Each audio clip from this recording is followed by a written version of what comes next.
is up, guys? How's everybody doing? Welcome to the stream.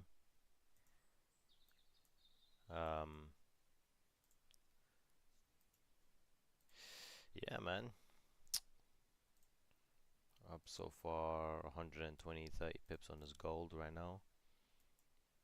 You know, it's a good trade. I think the Euro USD is bullish. Yeah.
Current bias is the dollar is bearish today, guys, and gold is also bearish at the same time.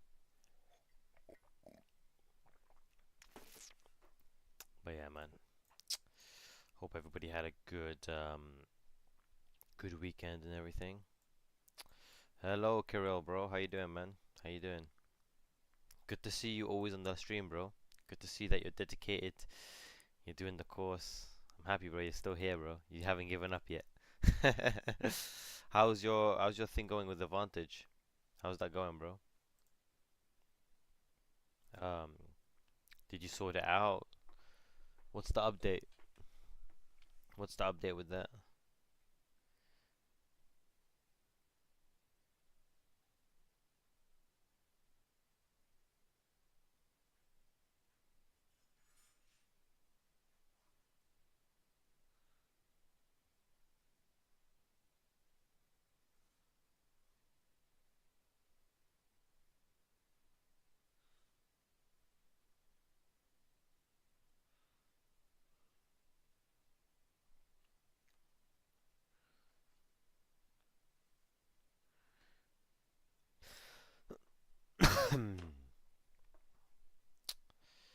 Yeah.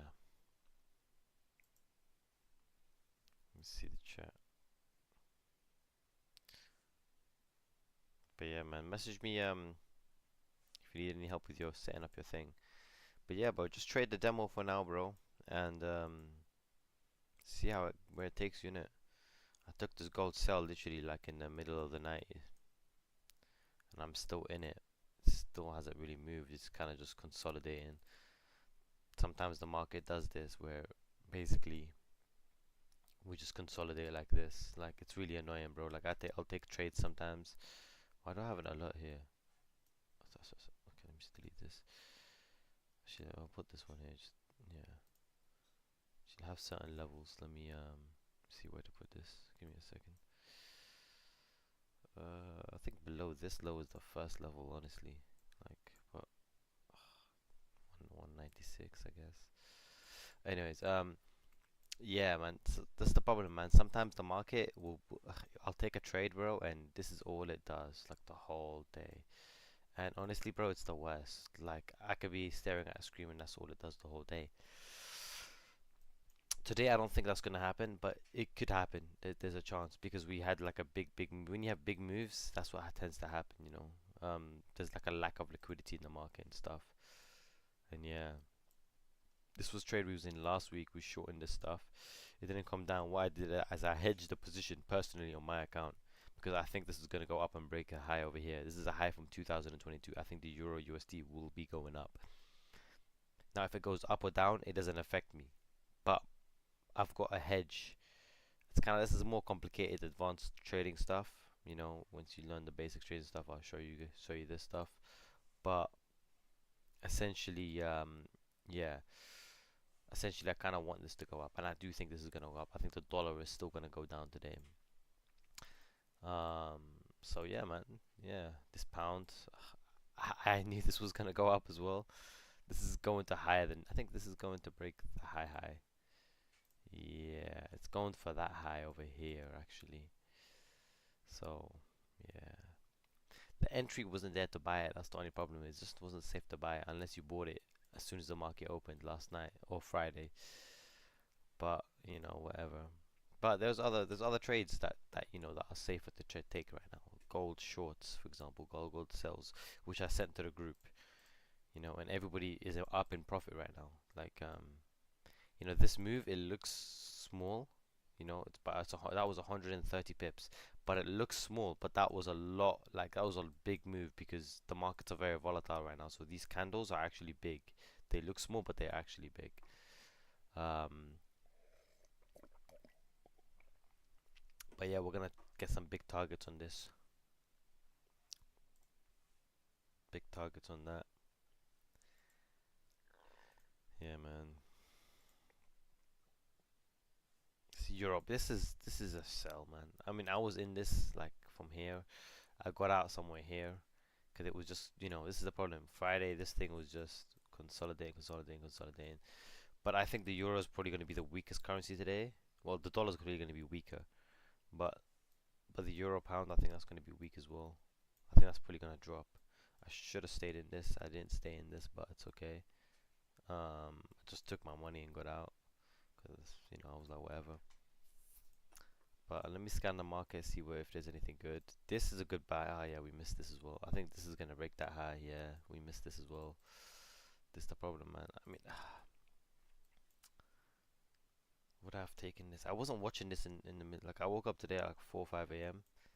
and I was trading just to see. I mean, I was just looking at gold to be honest. I didn't really look at anything else. Wasn't really bothered. But this is such a beautiful buy. This pound CAD. This is probably gonna go back up here. And that's a lot of pips, man. That's like 500 pips if it goes up here, man. On the daily time frame today, it's probably gonna break this high, which is, I mean, from where we could have got it. I mean, this was the entry here. Still like 100 pips, man. But this is probably gonna go up. This is going up. I mean, this is like consolidating probably. USD CAD consolidating. This we caught this over here, man. We caught this trade over here. We caught this big drop, and I got out. And now it's probably gonna drop another big drop right now. Um, yeah.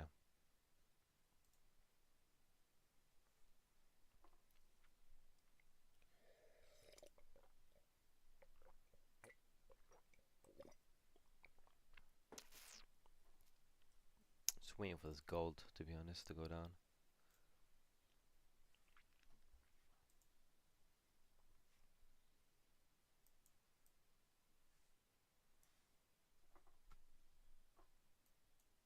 We'll see what happens.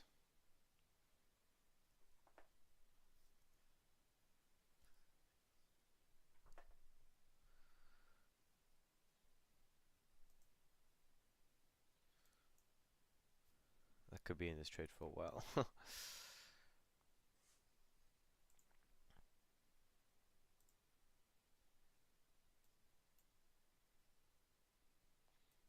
See, there's a gap on the dollar over here. That's very interesting. Very interesting. Very interesting gap on the dollar. This is important to watch. It's somehow gonna go back there, but I don't know when. That gap has to be filled. Yeah, that's the problem. This is gonna kill me before it goes down. Man.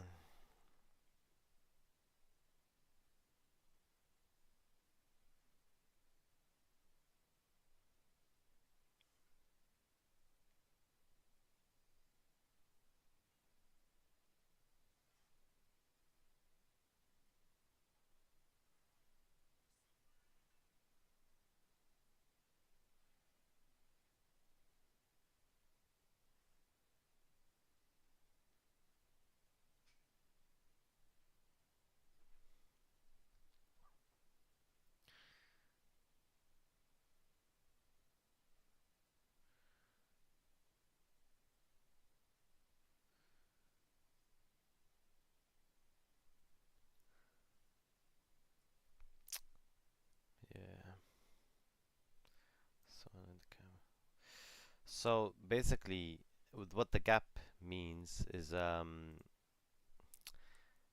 basically what happens is sometimes the market when a new day happens, usually happens on a weekend. Give me a second.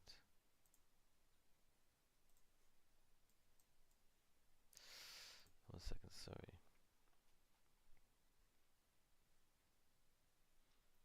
Yeah, basically when the weekend happens or the market closes, sometimes there's a gap, you know. For example, I'm showing it on the dollar. There's a gap right here. Um, it gaps down or up. Now we can't trade during the time in the weekend, but the banks can. They can still put in positions if that makes sense. So sometimes they put in their positions and everything over the weekend or even over that 1 hour rollover, you know, and the market can gap, you know, and that only happens when there's something serious, if that makes sense. Now, the dollar gap down, that means there's a lot of selling pressure on the dollar essentially. Like the dollar is bearish essentially.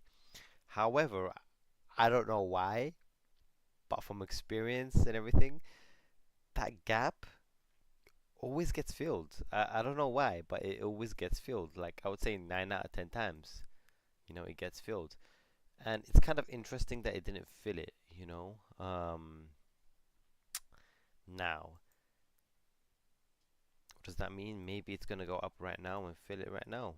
Who knows? Which means that Euro USD will go down because Euro USD is the opposite of the dollar. Just to let you know, basically, the dollar is made up of an index, and 44% of it is euros. You can Google this, by the way. So basically, whenever the dollar goes up, the euro always goes down. It's just the opposite. They look exactly the same. Euro USD, DXY, and I need to delete this stuff, man. What is this? Oh man. Yeah. So essentially, yeah.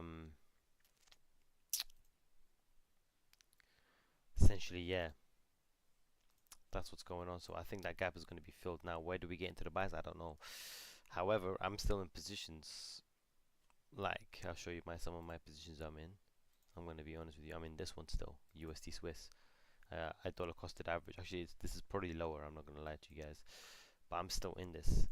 Now, why do you ask me I'm still in this? I'm down like how many pips? I'm down 135 pips on this position. It's me personally, not the group. I don't think the group is in this one. Told everyone to close their position. I think this one might go up. I'm not in it too heavy, but if it goes up, it goes up. I get out. I don't take a loss, you know. If it goes down, I'm gonna deal with it and add more to it. That's what I usually do. I add more to the trade, but I manage the risk carefully, and then I'll get out of it or I'll make some money out of it. It's just how it goes, isn't it? But this is a very good risk to reward because at some point, this is what I know. At some point, the price of this USD Swiss is going to be higher than what it is today. Like I know like this week or next week it's going to be higher than this. I just kind of know. Um, Now it might go down lower. It might go down lower levels. And if it does that, you know, some people might not be able to survive. But that's why I take a, you know, not too much big of a size to survive the trade, you know, and then wait for it to go back up. Because trades always go back to where they came from, you know. Yeah.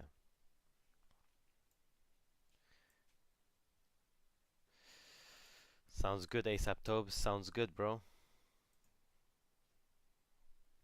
Sounds good, man. Sounds good.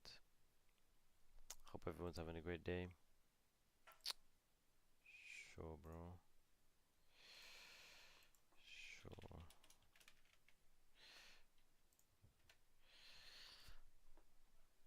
Yeah, appreciate you guys. Appreciate all the people that are just, you know, that always come on the stream and stuff. And it's nice to have a little community going on, you know. Yeah, man. Always see some people coming on in here and there. You know, I'm always like, you know, I love giving away knowledge, you know, here and there to people that really, really, really want to learn and stuff.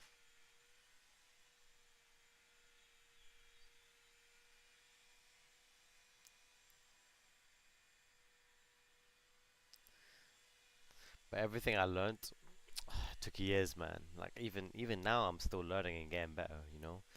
Um, yeah. So now I see that gap over here. It didn't fill it, which is really interesting. We might go back for that gap now, man. I'm not gonna lie to you. Like this, this is interesting on the dollar. Now I'm gonna be patient on this dollar.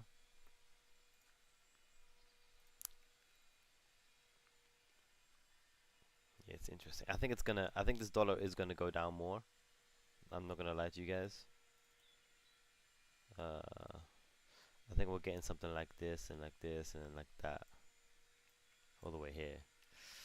I think this might be a fake push, but hopefully it doesn't fill this gap today. Hopefully it just goes down, because if it goes down, then we get a good price to buy it somewhere here, if that makes sense. We can get the best price ever to buy this, because we know it's gonna come back to that gap. You know. Yeah, I think we just gotta wait, guys. I can't lie. I'm kind of excited for this trade, and we're talking about this now. And later in the week, you will see what will happen. Yeah, you will see what will happen.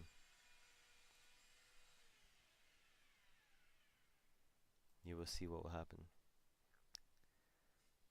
Euro USD. Hmm. This gold needs to go down, man. It's really taking a sweet ass time. Like this is what I hate about being on the right side sometimes of the trade, and you're getting in early. Like we're entering here. We're literally entering like very early, guys. And this thing could go, I'm not gonna lie to you guys. I made a whole video on TradingView how far this could go. This gold trade, I'm not gonna lie. I'm gonna keep some. I think, because I think this gold trade could go all the way down here. And guess how big this trade is, bro?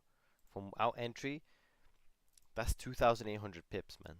At least. I think we're in a big range. Like I personally think that this is the high of the range, and we're gonna be consolidating like that. I think we're in a pattern like that. I'm not gonna lie to you guys. I actually genuinely think we're in a pattern like that. So yeah,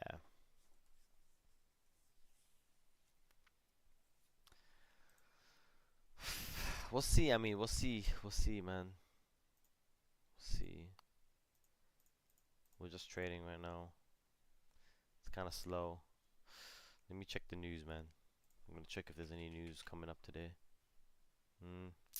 Nothing really. Maybe during the New York session, there's some FOMC members that are going to be speaking, but that's it. But nothing really that crazy. Yeah, you see this? Okay, I'm gonna show you something interesting. I think this is manipulation. I'm not sure. Oh shit, let me show you. I think this pound still wants to go up, but I think this is manipulation to take out this. You see those wicks here? I think this is gonna go below these wicks somewhere here and then go up again. Might actually buy this pound. I'm not gonna lie to you guys. It's actually tempting to buy it. I don't know if I'm gonna do it though, but it's tempting to buy it because you can just know that this is probably gonna go up. Yeah, pound looks really good to buy. Just get the entry. I like what this pound is doing. Pretty good to buy this. I'll tell you guys when. Maybe there might be a buy coming up for this. Man.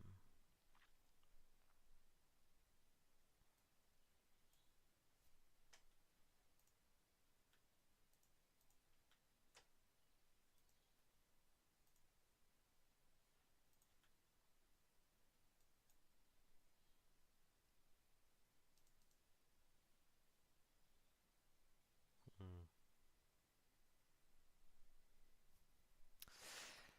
Yeah. This could be a buy below this maybe.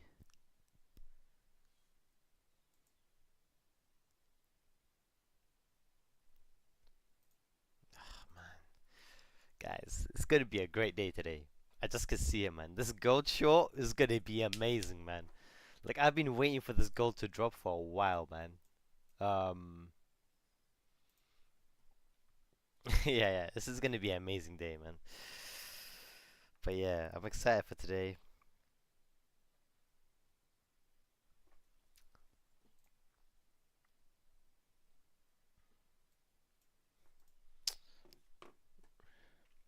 I'm excited for today, man.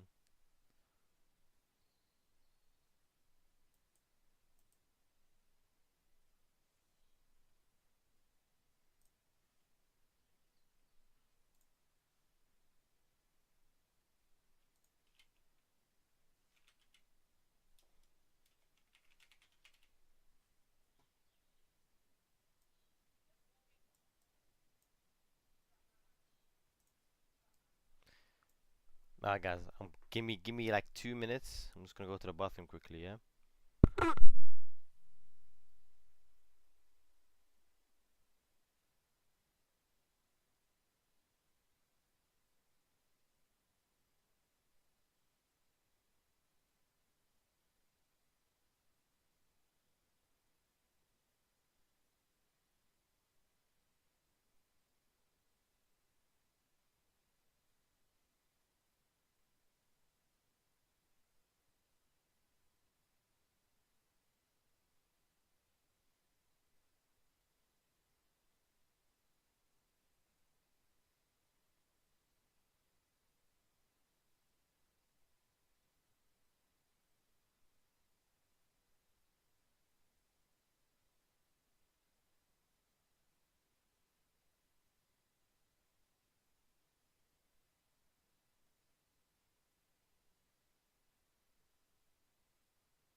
Yo, yo, yo.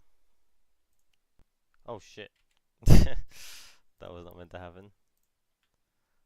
Yes, delete that. Okay.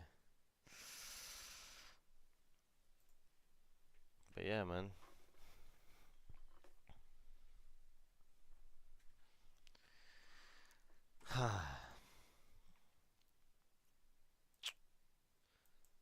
Looks like gold's dropping, which is good.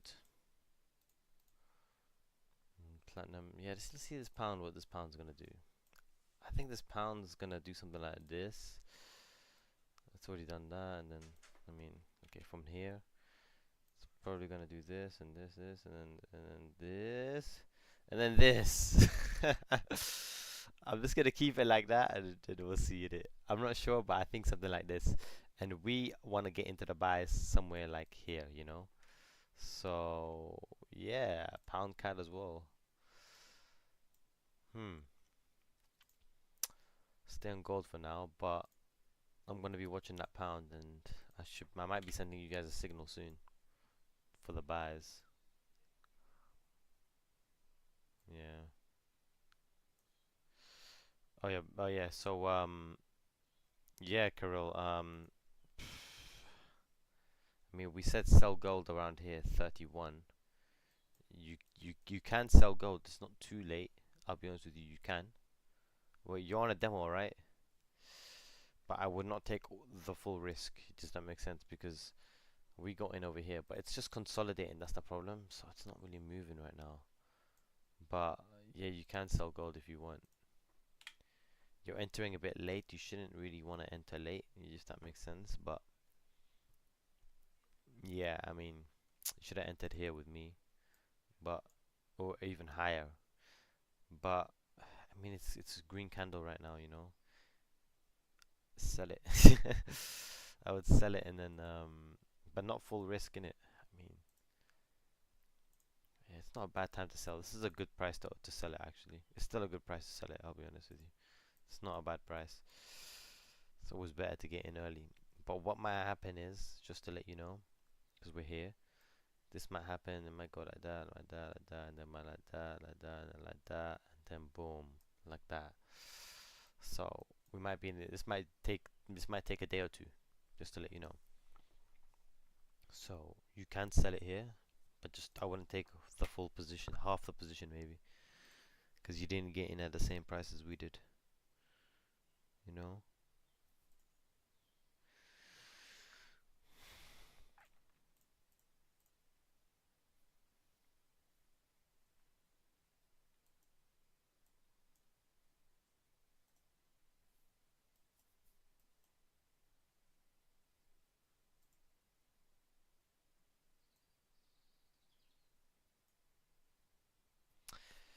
Yeah, it's about everything's about psychology, bro. When it comes to trading, like it's probably the biggest thing, man. Um, yeah, psychology is really the biggest thing. Keeping it real.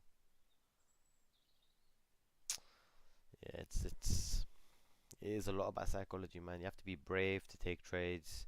Like I'll be honest with you, bro. The stress I suffer from trading is crazy, bro. Because it is psychology, man. It's a mental game, and you're playing chess, and you are playing chess against a very, very smart computer, you know. And it requires a lot of things, man.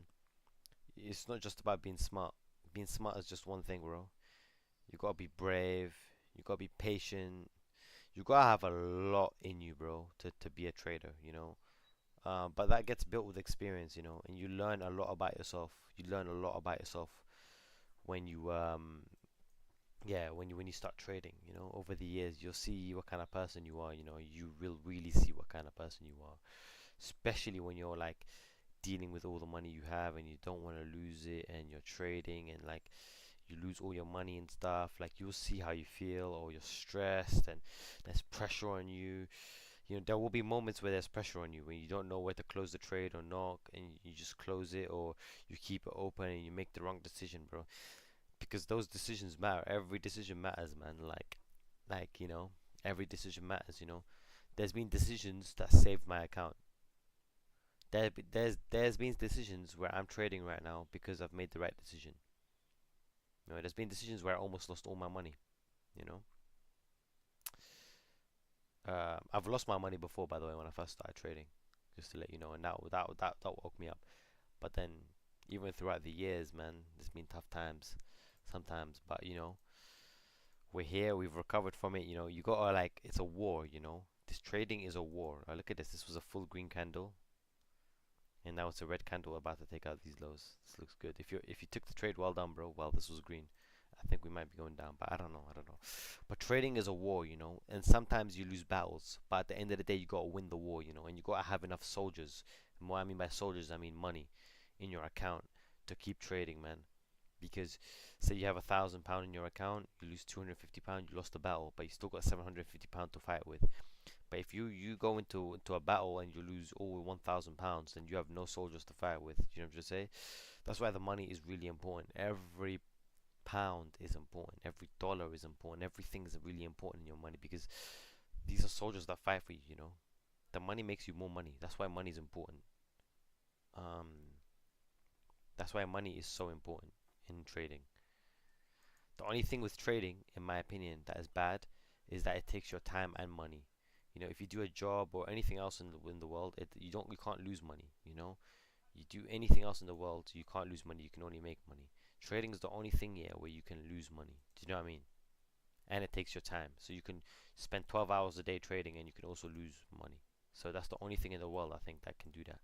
But it's worth it, man, because you can make some crazy gains on this shit, man. You can make some crazy, crazy gains, you know.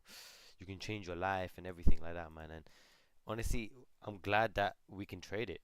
Like a regular person can just trade this.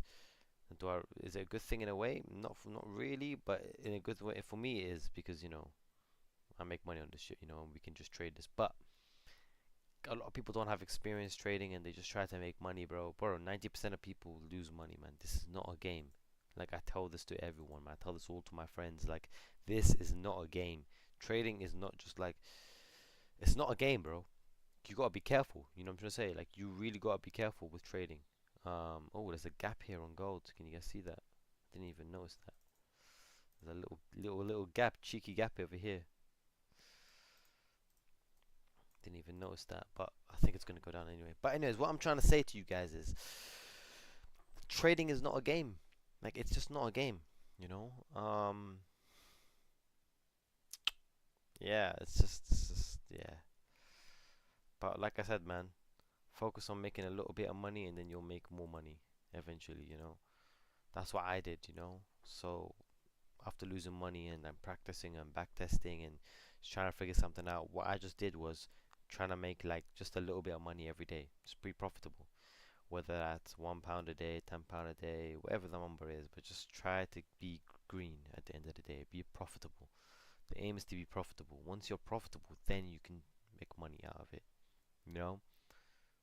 Yeah, it's just about that, doing that. You know, it's about being profitable in the beginning,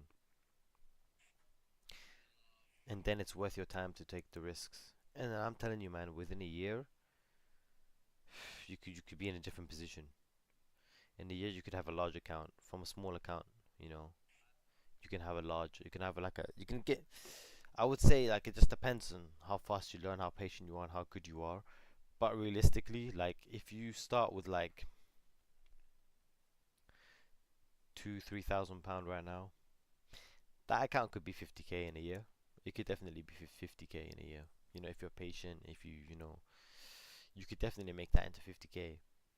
You can make it even maybe into more or less, or less. I don't know, but that's very attainable. You know, I think. Um, yeah, very attainable. But it's just you know, you have to be there. You have to put the hours in, bro. But the thing is, yeah, the first year you'll have 50k. The second year you could have that account could be 300k. You know, third year, bro, you probably be high six figures. You know, fourth year you definitely have to have the million. You be in the millions. You know, at least a million. You know, in the fourth year. Yeah, definitely. Fifth year you're just yeah you're chilling, man. You got multi millions. You probably don't even want to trade your own money anymore. You probably just want to trade your friends' monies or stuff like that, because everyone's going to be telling you to trade their money. You know, people, that's what people do right now to me, and I don't really like feel comfortable doing it, to be honest. Um, yeah, it depends. If it's a large amount, then maybe, but I'm not trading someone's thousands here and there. Like it has to be like a large amount, then maybe. But like, yeah, it's just not. It's just weird, you know. Not weird, but like it's just like some people are very emotional with money, you know. So yeah,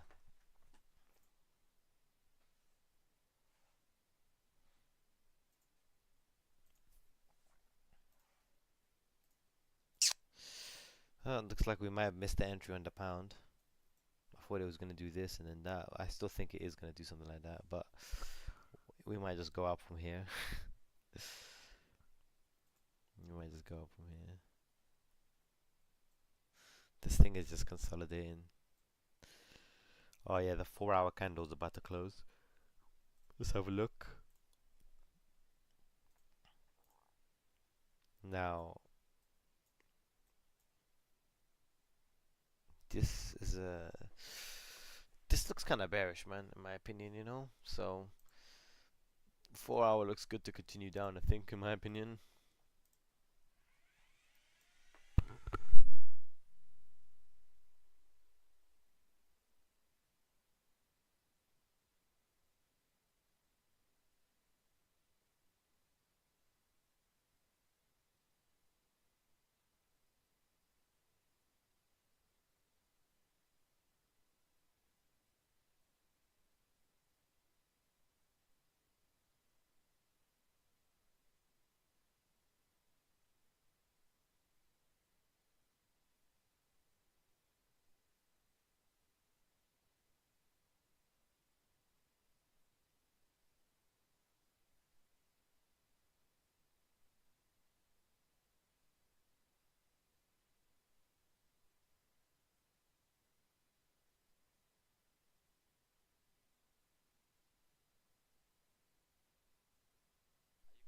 shit, my mic was muted. Yeah, let's just see what the news has to say. Oh, they were just talking about Euro USD, I think. Amory Hordern is going to be speaking to the US Treasury Secretary, Scott Bessent. That conversation is going to be taking place, we think, in Buenos Aires. It's going to come a little bit later on. We are looking forward to hearing what he has to say. Really looking forward to how he is reordering the global economy and his kind of brief around that. Anyway, that conversation is coming on Bloomberg. Equities are broadly higher right now, but it's going to be a bumpy session, I suspect, once again. Anyway, Benny Berger's next. This is Bloomberg.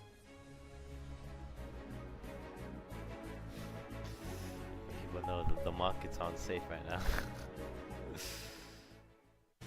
Bloomberg Surveillance covers the latest in global markets and the political events that influence your world. What is going to be the narrative around that, the signal, any guidance that they can give to the future? Until recently, there was seemingly a debate amongst the members of the Governing Council as to whether what would dominate what would be the deflationary impact of the US tariffs or the supposedly inflationary impact of retaliation from Europe and others. I think at this stage it's overwhelmingly clear that the deflationary impact dominates, so they're going to cut. But I think there are still going to be probably some saying, but you need to keep in mind all this stimulus coming from the German fiscal spending, etc. Now, realistically, that will come on stream much further down the line. So I think they should also make clear that if things continue on the path they're on, they're likely to cut in June as well, and that right now the overwhelming concern is growth and the disinflationary impulse. But hopefully they can provide that sort of guidance. Let's assume that 2 is neutral. Do we go below 2? This is the entry to short gold right now. Well, that's a big assumption. We don't know if 2 is neutral. And frankly, in the near term, with all the uncertainty that is in the environment right now, you could even argue that maybe it's lower. So that's something else they need to take into account. So how far do you think ultimately they could go, though? 2 seems like a good level, because I think it's remarkable how Europe has been getting its act together, responding in a way that supports domestic growth, trying to do trade deal with others. And so I'm not too worried about a bad growth outcome for Europe. In fact, I think we're going to see a continued strengthening of growth in Europe, and that too is going to be the right floor. Does the fiscal that we're seeing, particularly out of Germany, offset the uncertainty that we're seeing out of the United States? Ultimately, yes, but exactly, how it, the uncertainty is right now. The German stimulus is going to be over the next few years, and so I think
Yeah, sorry guys, I was just in a call. You asked me where do I get the news from or something like that. Um, well, I just look up Bloomberg. I listen to them. Oh, they're talking right now actually. Over the longer term, fundamentals should prevail, and that should Let's see what they say. I allow don't us to be really more care positive what they on risk. say So that big because the picture chart's has gonna not do what it's changed gonna through do. the course of. I just want you guys to know the chart is gonna do what it's gonna do. It's all bullshit. But I like to see what the news is saying for the long term, and just like to see what's going on in the actual economy. But at the end of the day, technical analysis beats everything. But anyways, let me play the news. Policy for the administration that made us feel that we really couldn't see very much further ahead, which is why we shortened the tactical horizon immediately after the Liberation Day from 6 to 12-month horizon to 3 months, because that's how much further we felt that we could see ahead. But as we did that, we also said we didn't know how long or how short that period would be. And then came last week the pause, the walk back, and lots of kind of back and forth, even as that news was breaking. But the big picture here is that the piece that we didn't feel that we had assurance for 1 week ago, i.e., some of the checks and countervailing forces were binding, we were able to get assurance last week that they were indeed binding, be it Treasury bond yields, be it pushback from allies in the business community, but whatever it is, there were binding forces, and that was important for us to have confidence that there is a landing zone over the slightly longer term. And when we said that we didn't know how long or how short it would be, it turned out to be quite short. And then we then felt comfortable to stretch the tactical horizon from 3 months to 6 to 12 months, which is the horizon over which we were a bit more positive because of still okay fundamentals. I know some of the sentiment indicators were falling quite quickly, but hard data are still holding up. So it very much depends on how long this period of uncertainty lasts. I was going to say, Wei, because at what point do the headline changes themselves make it too volatile to be overweight on risk assets? You've had two U-turns, let's call them, recently, the 90-day reprieve for reciprocal tariffs on tech. But even with tech, we get itself of Trump putting on Truth Social over the weekend saying that no one is exempt, that tariffs are still going to be coming for tech. They are just coming later down the road. Does that type of volatility in itself pose a risk to equity markets, even if there does seem to be some sort of check now?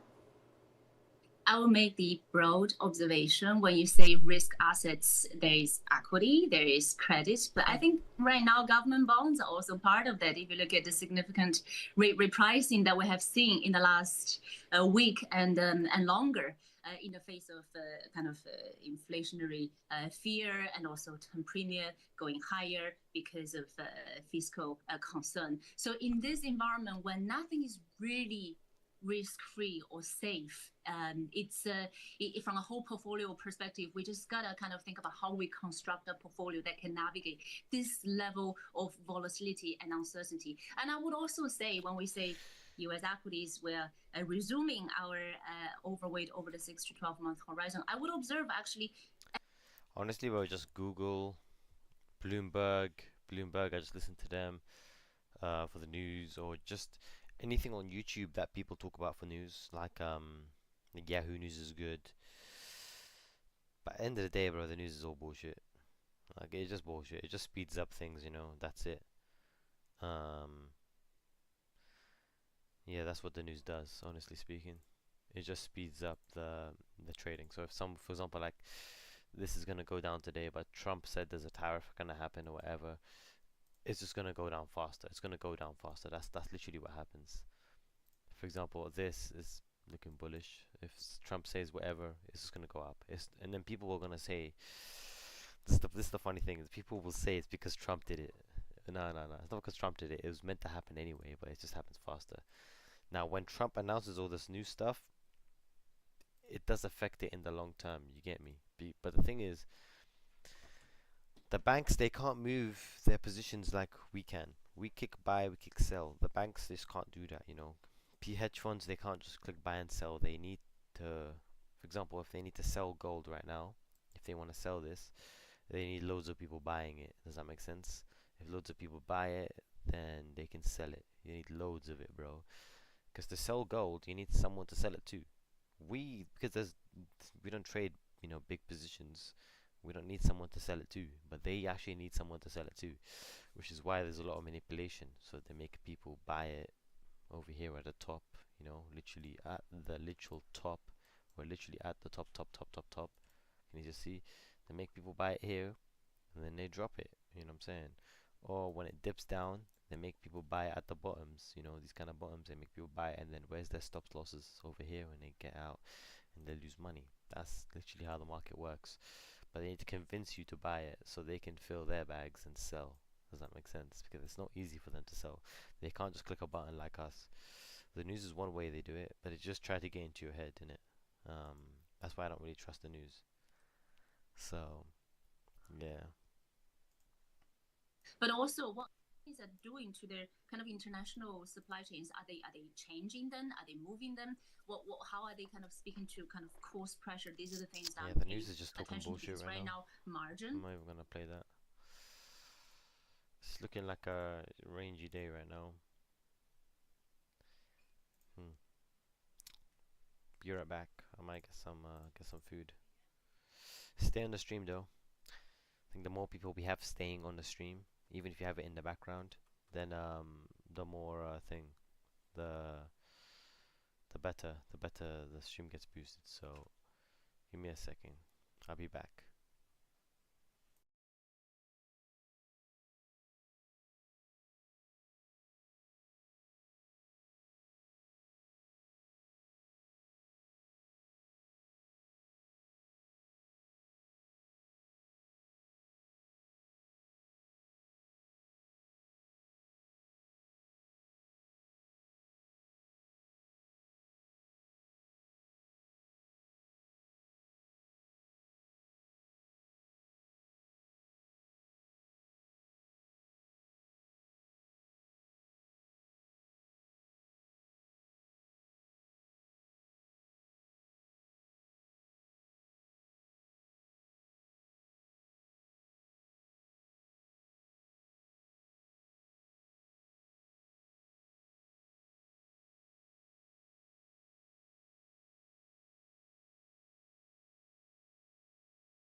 Tune in to Bloomberg Business Week Daily. We got to talk crypto. From the magazine that helps global leaders stay ahead. What's the conversation around your company? Bringing you insight on the people, companies, and trends shaping today's complex economy. Planning very big things. A new level of premium. Plus global business, finance, and tech news as it happens. The floodgates of innovation are going to open up. You can't fake passion. You either are or you aren't. Bloomberg Business Week Daily, only on Bloomberg.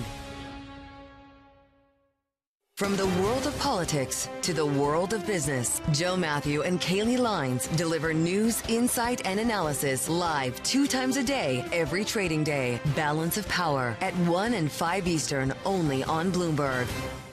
Bringing you up-to-the-minute geopolitical news whenever and wherever it happens. I'm David Gura in Rio de Janeiro, Brazil, and this is Bloomberg. Jumpstart your trading day on Bloomberg Open Interest. 2 hours of single stock stories that are driving the opening bell action. We'll take you to Wall Street, Main Street, the C-suite, and beyond. These are companies that are growing their market. The great companies in the U.S. are the companies hitting the cutting edge. That's a different story. Get the inside track on what's buzzing in markets. With the players who are shaping the narrative. If you have bad earnings reports, you're going to get punished. They're not buying what the industry is selling. Join us on Bloomberg Open Interest every trading day, only on Bloomberg.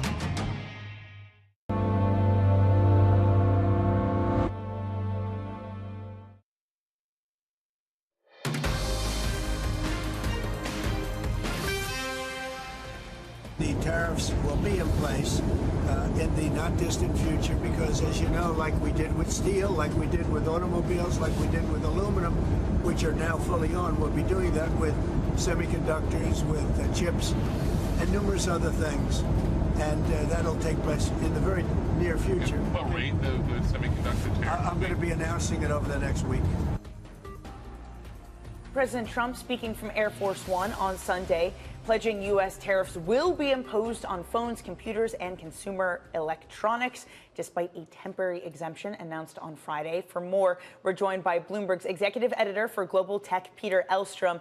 Peter, there feels to have been a lot of back and forth. Just catch us up on where we exactly stand with tariffs on electronics.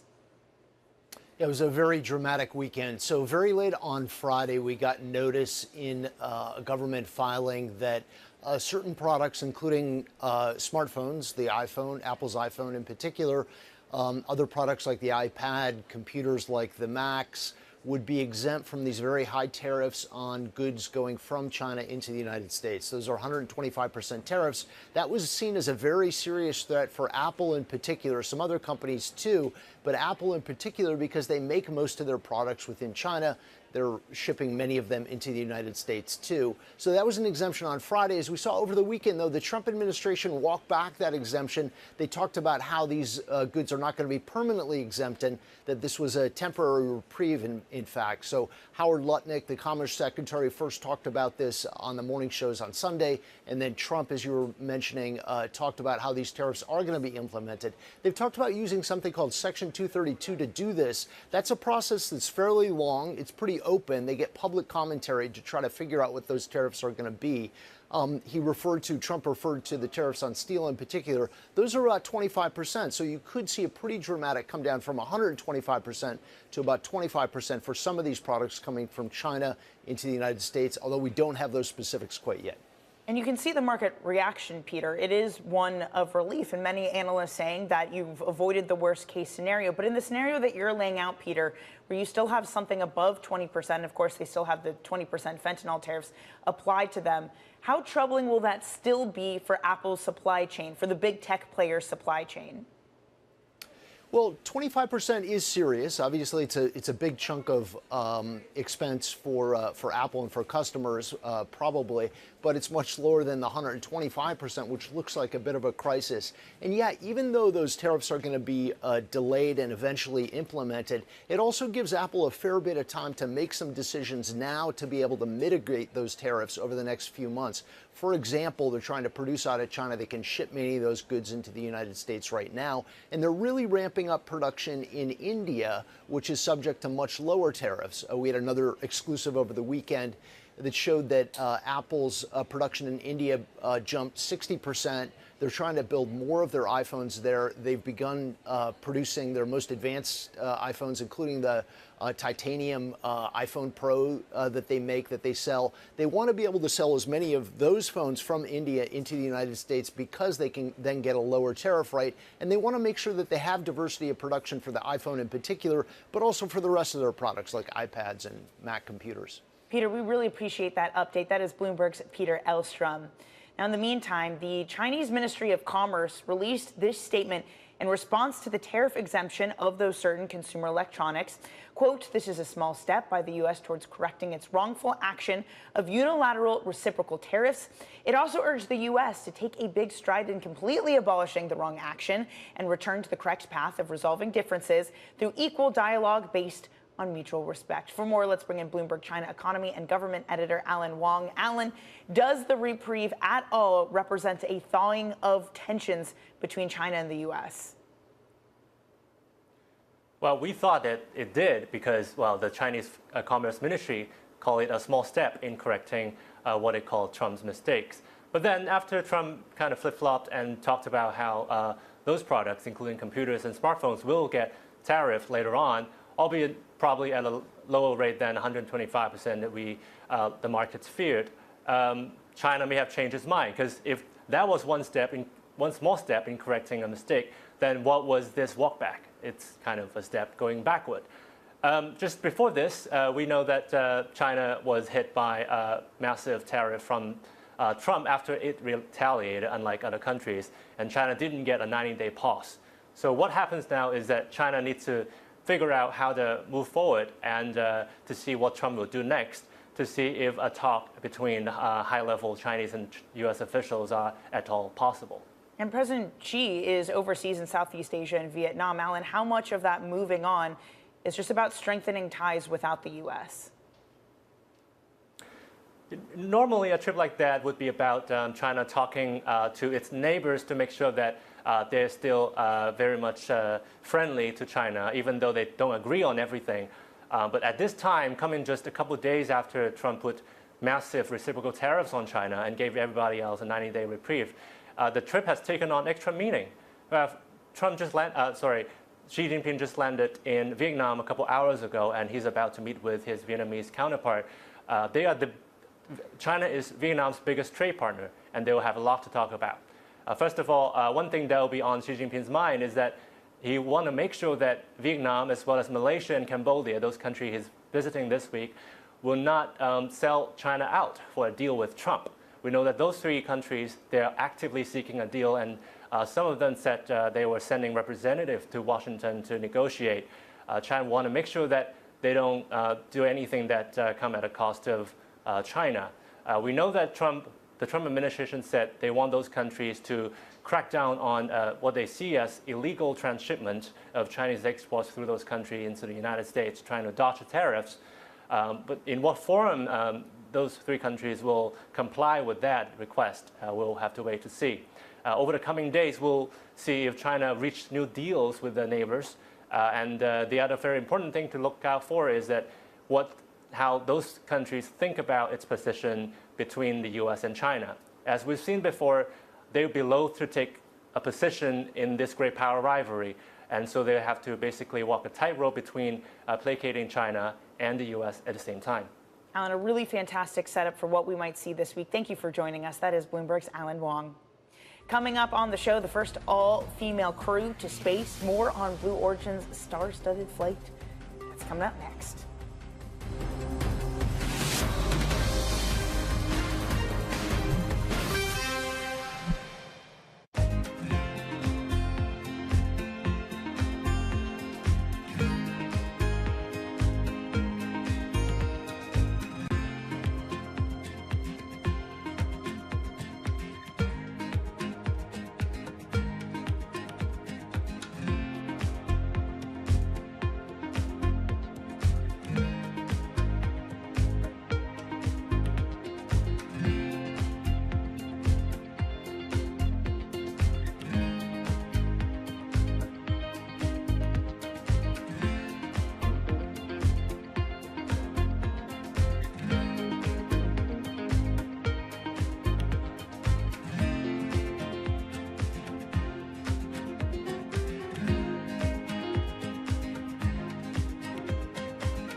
What makes it India's time? It's us women who are going to transform India. I truly feel that the time for Indian women has come. They're not only breaking glass ceilings, but they are redefining, whether it is in sport, whether it's in medicine, whether it's in creative arts. They are everywhere, and I have so much positive energy that comes back to me when I'm talking to Indian women. And I just think that all these little girls and boys, I don't want to discriminate, who are now in school-going age, imagine once education, sports, we empower them. What a difference they would make not only to India, but to the planet and the world. And the world needs it now than ever before.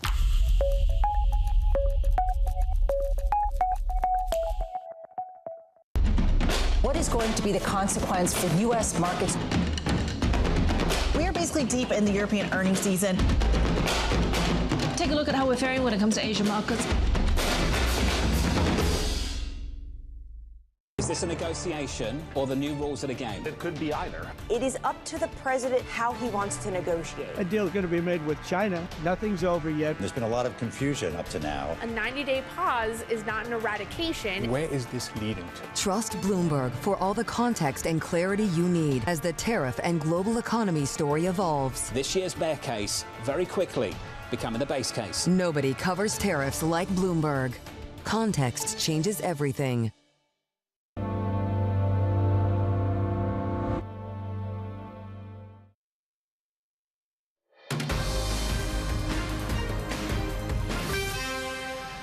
Welcome back to your Bloomberg Brief. I'm Danny Berger in New York. Let's get you some front page news now. Look at what's making headlines around the world. First up, the New York Times has this on their front page: the results of President Trump's annual physical exam. The president's physician said he, quote, exhibits excellent cognitive and physical health and is fully fit to execute the duties of the president. He also has high cholesterol, which, according to the report, is being treated and is well controlled. Next up, Forbes leads with this: an all-woman crew will be blasting off to space in a live stream launched this morning on a Blue Origin flight. It includes pop star Katy Perry, journalist Gayle King, and Jeff Bezos' fiancée Lauren Sanchez. Kind of wish it was all scientists on the first all-female space trip since 1963, but regardless, we will have live coverage of that space launch. And on the Wall Street Journal, something that I think you all were watching alongside the headlines: what was more volatile, the policy headlines or the Masters? Either way, Rory McIlroy has won the Masters, marking his 5th major title.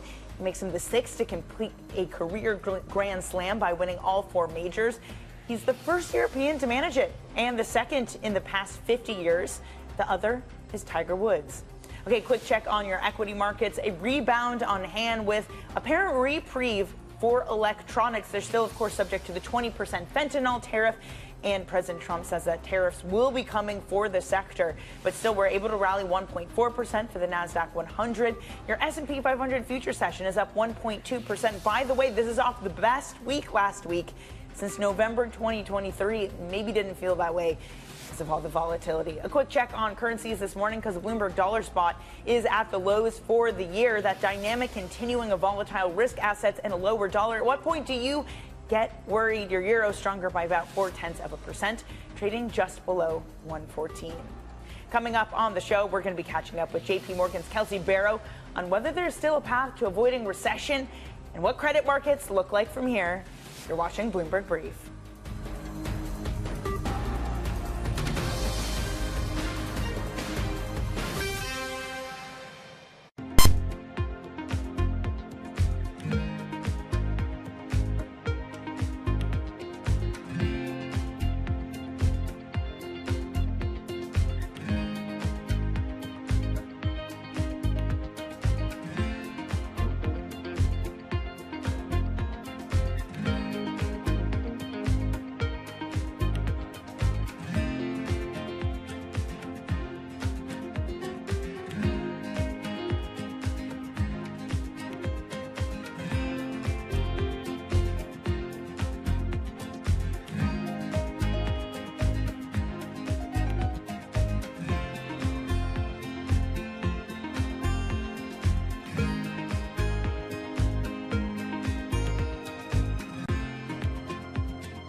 In 2000, post-Napster, generally everybody wrote off the recorded music industry, including the investment community.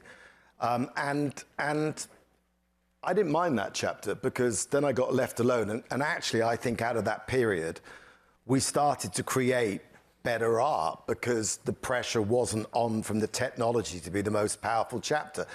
And then iTunes came in, and iTunes, to Apple's credit, did have a boutique taste mentality about the store, which meant that I think they understood. I can tell you from that period that the artists that came through were of a very high quality, because it was encouraged to be boutique. Now, ironically, This chapter has made us more money times 5 than the iTunes chapter and the post-Napster chapter. But an algorithm tells you what you want, not what you might like. And there's a difference between what you want, but with streaming, the downside is you have incredible penetration, and we have hundreds of millions of people around the world. And so that has been very lucrative as a business.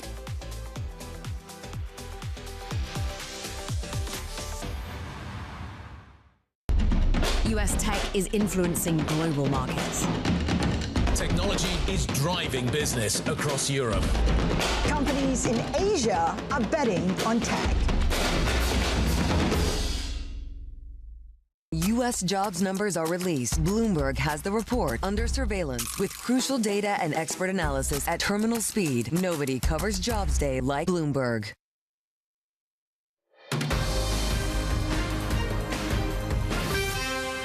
From our global headquarters in New York, welcome to Bloomberg Brief. I'm Danny Berger. Let's set your agenda.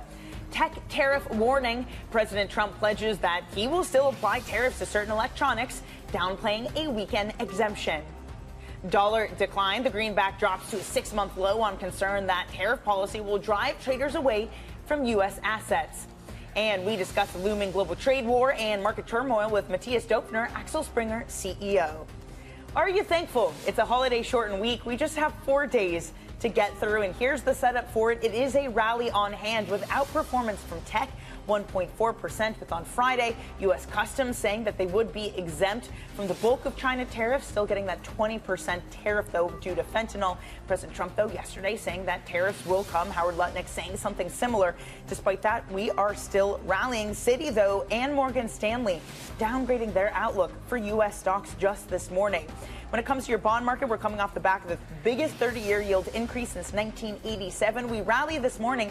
Yields lower by 4 basis points on the front end, just about 4 for your 10-year yield. We are at 4.45. The dollar, though, that trades at new lows for the year, with your euro just below 114. Let's look underneath the surface here with some stocks to watch. Is Bloomberg's Joe Easton. Good morning, Joe.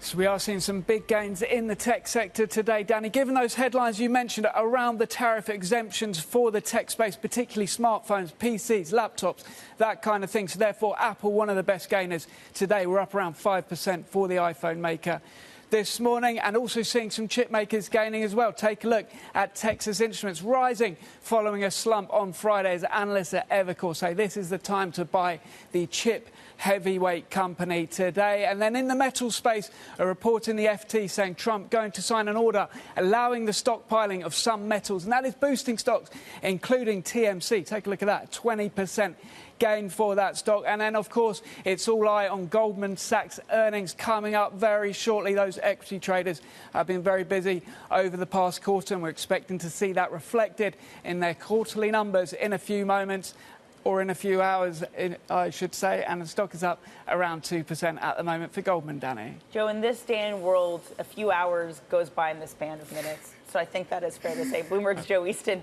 will get those results at about 7:30 a.m. New York time.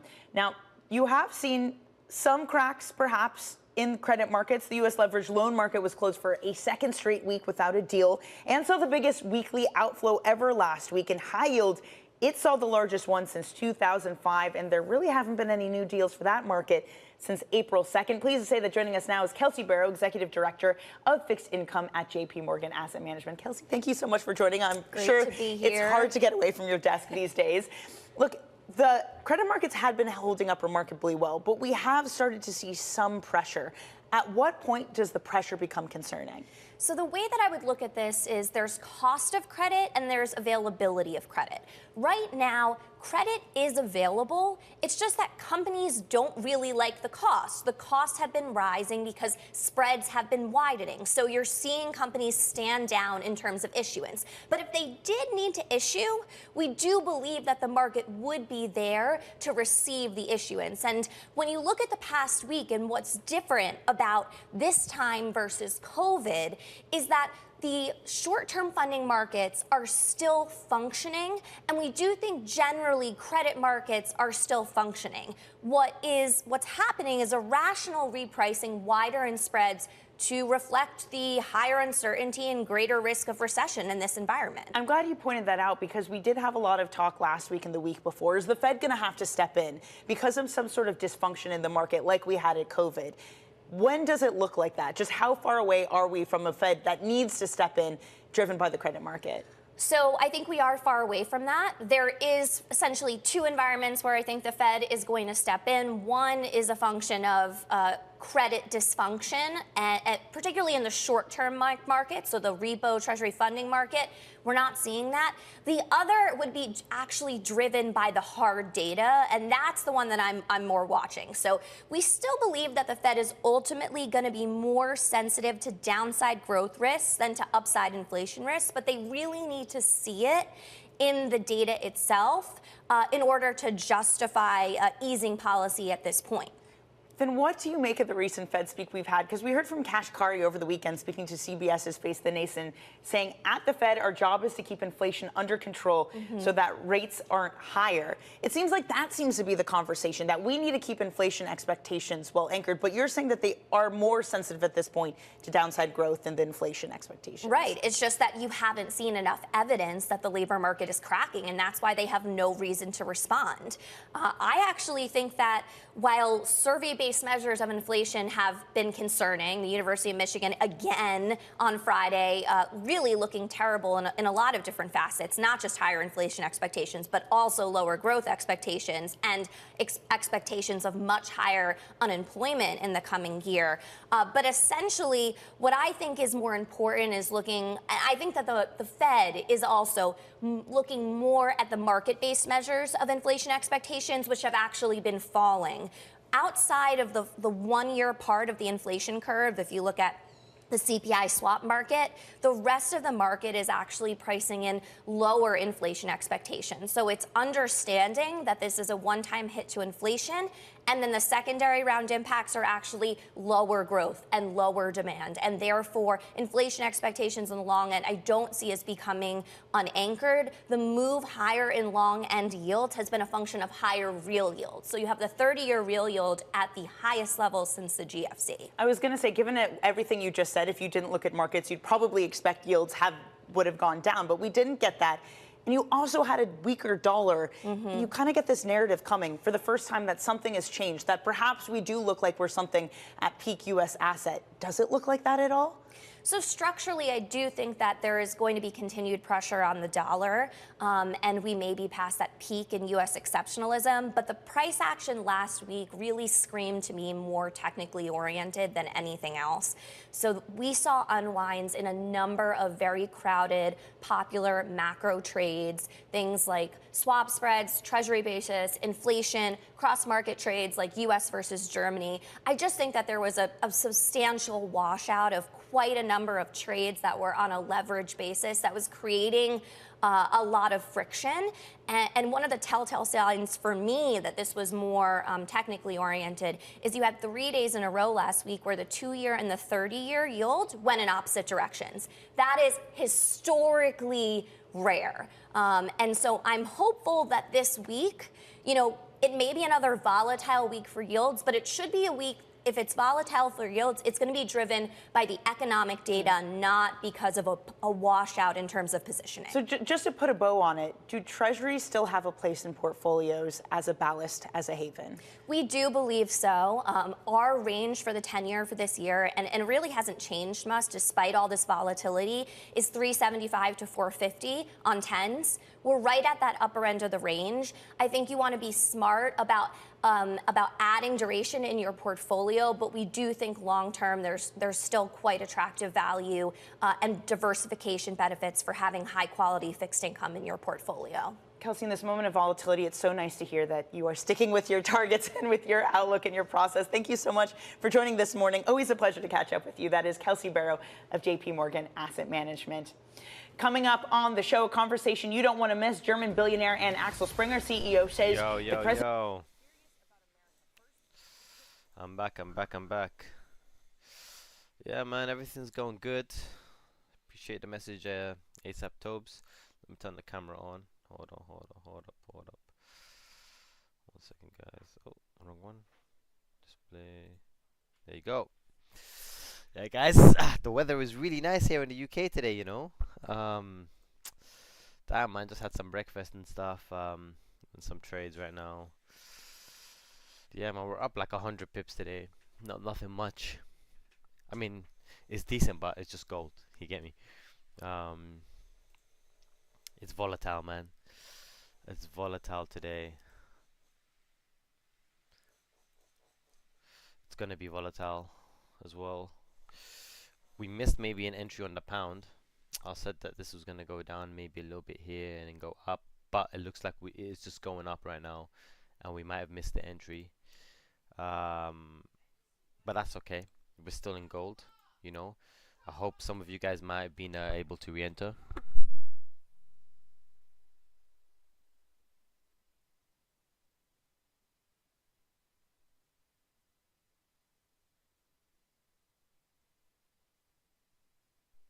Sorry if you guys can hear that, man. There's a lot of people working outside my house. Or my neighbors, they're getting like their roof installed or so. I don't know what the hell's going on, to be honest, man. But there's a lot of like noise. But yeah, guys. It's pound. Hopefully it does go down, to be honest, then we can get a buy. It probably will happen for the New York session. What else are we in? Nothing's really moving right now, to be honest, man. Even this gold, it's not really moving, you know. I think we are going to go lower on this gold, but it's just going to take its time, you know. But this is a perfect time if you guys want to ask me any questions, you know. But yeah, man. Trying to make some money today, you know. I wanted to remove the BR back game food thing. Yes. Okay, yeah. But yeah, man.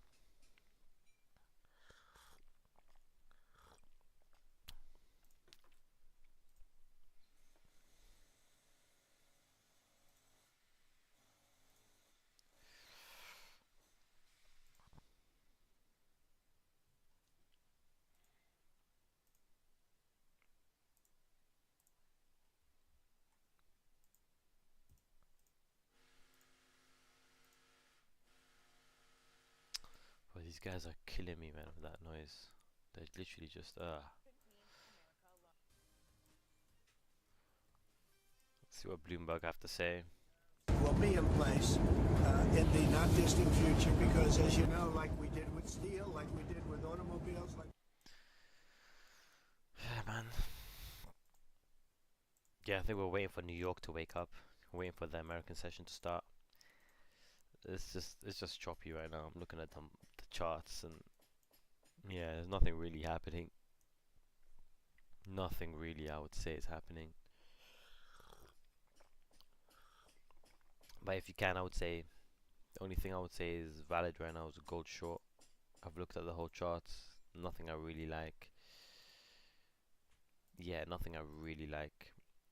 This euro looks like a buy, but the entry, I mean, it could be better, but there's probably like 100 pips out of this trade. Yeah, I think that euro looks like a good buy, to be honest. I'm just hoping we get a better entry, but probably not. It does look like a good buy though.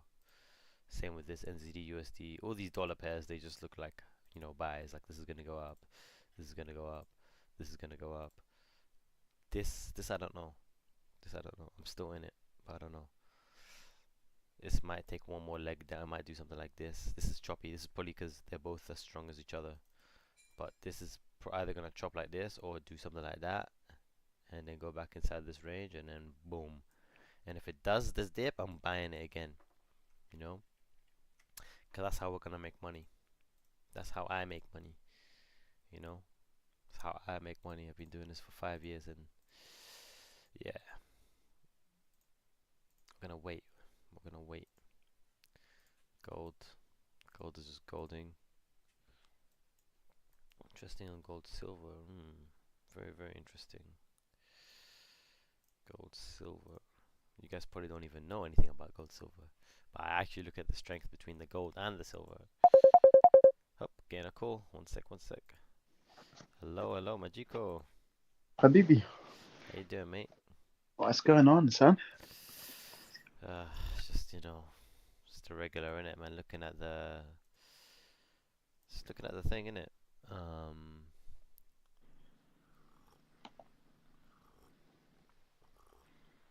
Anything exciting as of yet? Nothing, man.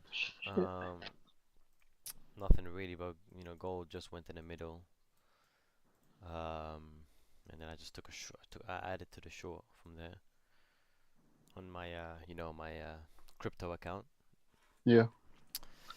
Trying to grow that one actually. But yeah, man. It's nothing happening, bro. It's very slow. I think the euro is gonna continue going up. To be honest, I'm being patient on that euro dollar and pound dollar, bro. The buyers are mad for those pairs. It's just we just need to get in on the dip. But yeah, the markets are kind of slow right now, man. But gold had a nice rejection of the middle, but what do you mean? We're just consolidating in it. That's it, man. Oh, fairs. Yeah. How about you? Did you exchange your currency? Yeah, man. I got fucked, man. But I just had no other choice.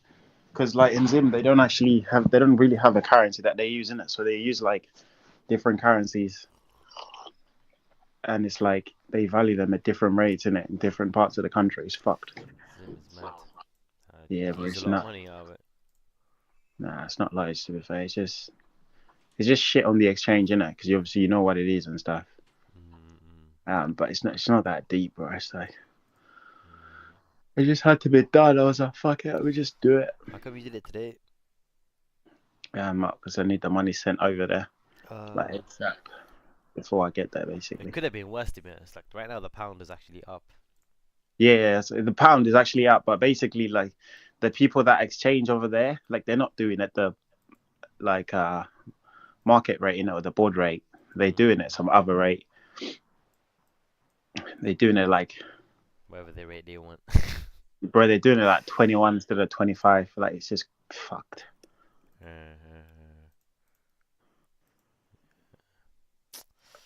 Now I know when you exchange, it's always you always lose it's about 200 pips, difference when you go to those shops and stuff. Is it? Yeah. So if I go if I want dollars, they're not gonna give it to me for what the market rate is, how we trade it. It's always 200 pips. I don't know why, but it's always they make money on the spread, innit? And they make money on 200 pip spread, which is crazy.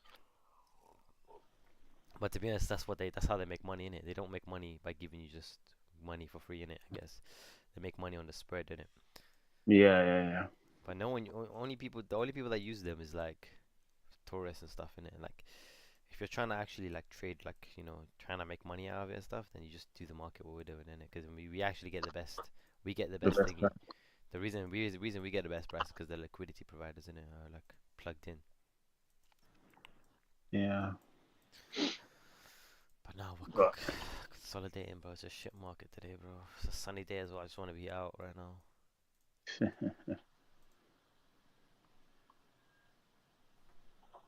I said I just want to be out.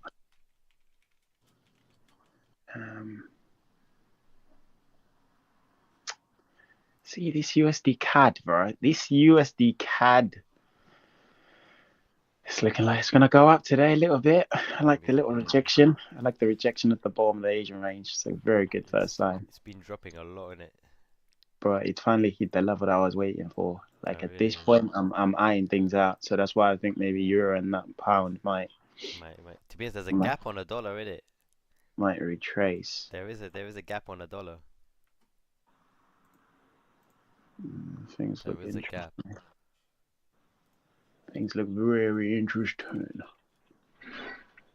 There is a gap on the dollar. I don't know if you've seen it, but I think the dollar is gonna go up. But I don't know if today will be the day. I mean, if today's the day, then it is what it is. But I'm hoping that the dollar goes down more, and then we can buy it for cheaper price, bro. I don't know why, but I've got a feeling that Tuesday low of the week on the dollar or something like that. Tomorrow could actually be interesting. Tomorrow and Wednesday, bro. I have a really good feeling that like we need to catch the high of the week. Sorry, the high of the week on euro dollar and stuff. Like that USD CAD, I think it's gonna make a. Cause tomorrow's the news for the Canadian as well, isn't it? That's what I mean. Yeah. Like if it does, but it does something like bottom hash today, very sus. Yeah, I think like it's got that one could more be dump. in it. I think that USD CAD's got one more dump still. Yeah. But scale in if you want to scale in, but I think same with euro dollar, bro. That's why I'm hedged it, because I think euro dollar's got one more pump up. Just yeah, but I think we're gonna have a mad day this week, bro. This week, I think sometime like in the middle of the week. Yeah.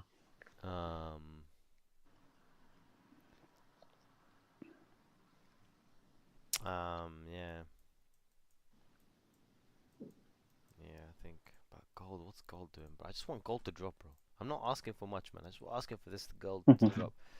Like, it's actually at a very good price to sell, you know.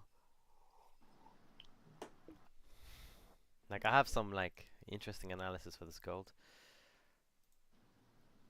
But, yeah. Ah, man. You just have to be chill in it. What are you getting up to for the day then? Are you even trading today? Yeah, I am looking for. I will be looking for setups for that funded account for CSAT. I'm eyeing out these metals. Should they pump more, I'll be interested in them. To be fair, I probably should be eyeing out that USD CAD, but it's just there's just not much money in it. It's kind of shit. It's a shit pair in it.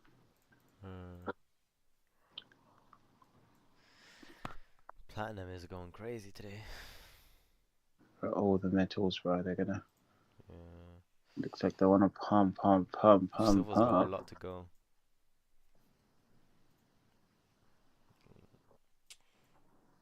You think gold can go more up one more level as well?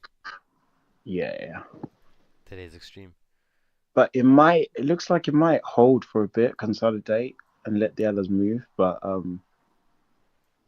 think it can go up. Man, I'm just looking for a nice drop on this flipping. I think this month is going to be an interesting month on gold. I think it's going to be like a doji candle. What's going on here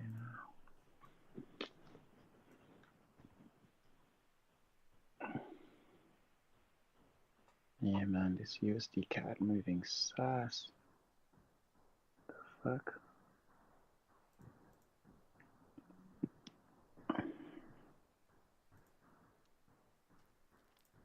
I'm in so many positions right now. If this gold goes down, man, I'm gonna be good, guys. If I show these guys my...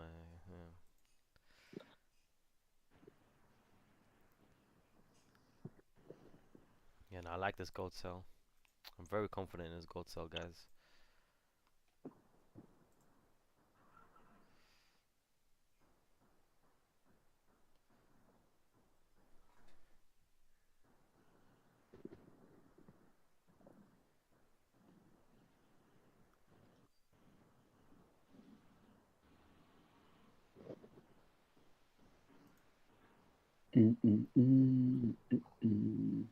I'm streaming now as well. Is it? I mean, the only thing I kind of like is that is the gold euro and gold pound break into the downside. I kind of like that, and I like how the other metals are pumping like hard. Like palladium's just like it's pumping aggressively, while the others are holding. So someone said to me, I have yeah, it didn't take too many trades. Was in the UK, then France for football and beer, so stay clear. Yeah, man, we caught a lot of pips last week, ASAP Topes, a lot, bro. But then we took like an L at the end of the week, but we were still up like more than 500 pips because you know it was a good week. But yeah, it was a good week last week actually. I'm still in some of the trades. Everybody else, like, because basically we took some trades on Thursday, and everyone got stopped out. But you know, it was the only trade that we got stopped out was on like Thursday. Every other day we made money. I'm still in them actually, because I manage risk differently. I do a lot of hedging basically. I trade like the banks basically, without getting too much into it. Yeah. Bro, gold. You see that gold trade? It's not too late to get in right now. I'll be honest with you, man. So it's a good price to get in right now, bro. Like, I think we're ranging right now. But bro, I think gold's a good short right now. I'll keep it real. It's not a bad. We'll see what happens, but I think we're gonna drop on gold. So I'll be honest with you, take something. I think everybody here should be in a gold short. Well, this is not financial advice, by the way. This is not financial advice. It's just my opinion, whatever like that. But it's a good risk to reward, in my opinion, you know. But yeah, I'm just reading the chat. I have a support line at 3209. You think if I enter a buy order would be a good idea? I'm risking £4 for 16.5. What's your analysis? I mean, are you just buying it because it's a support on gold? 3209. Yeah, what's your analysis on that? You know, where's your stop loss? Like, where's I don't. You have to explain to me. Maybe if you can send me a chart, then I can understand. Yeah, let me know. Let me know what's your analysis on that, Kirill. And are you trading a real account now? Just wondering, are you trading a real account?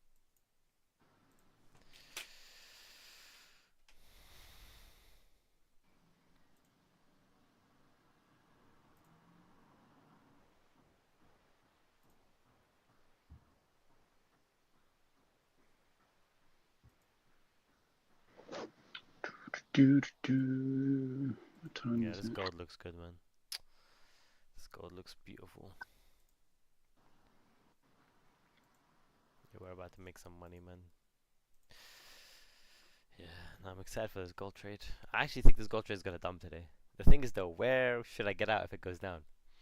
I've got like targets are like monthly projected. You get me? 3135.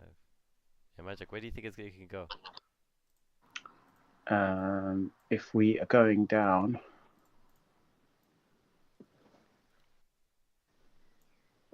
oh god.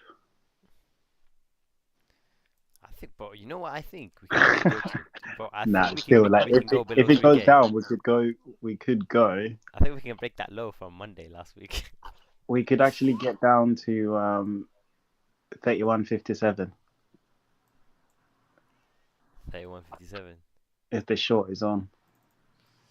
We could get back down to that monthly level and like use it as support. 31.57. Oh, you're there. That's where the extreme is. Yeah, we can get down somewhere there. I think But, I think 3130. You know, that monthly, you know, projected. Oh, bro, that makes sense. You know, that monthly projected high. It's also the center mass of last week. I think 31.35, bro. Even better, bro. I've got crazy targets, like, cause I'm a crazy man in it. But I actually think that we could go below 3K. We can go below that low that we made last week on Tuesday. what, from today? I don't know if it will happen today, but I think today we could have a big, because the markets are so volatile right now. Like, this is the time to make money. This is the time things are going to start moving. Like, yeah. I don't think we should be targeting the hash today and stuff like that, should we? In any day. Do you think we should? Because I don't think things.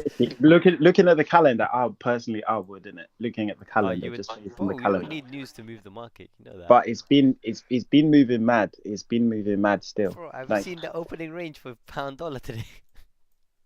Everything has been you know how moving big mad. the opening range is, bro? It's 100 pip opening range on pound dollar today. Do you know? Wait, do you know how big the opening range for gold is, bro? No. It's 304 pips, bro.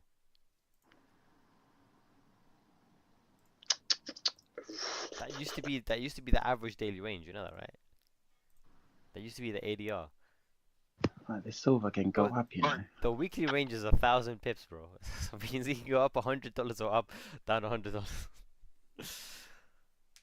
Gold is just, bro. We're in volatile markets.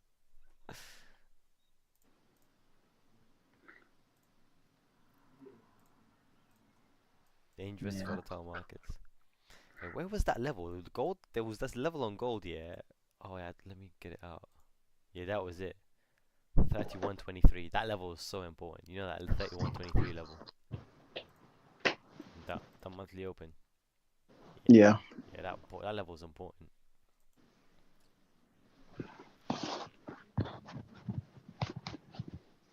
Yeah, I don't think I'm gonna be touching gold today still. Silver on the other side though is interesting. 3K profit. Man.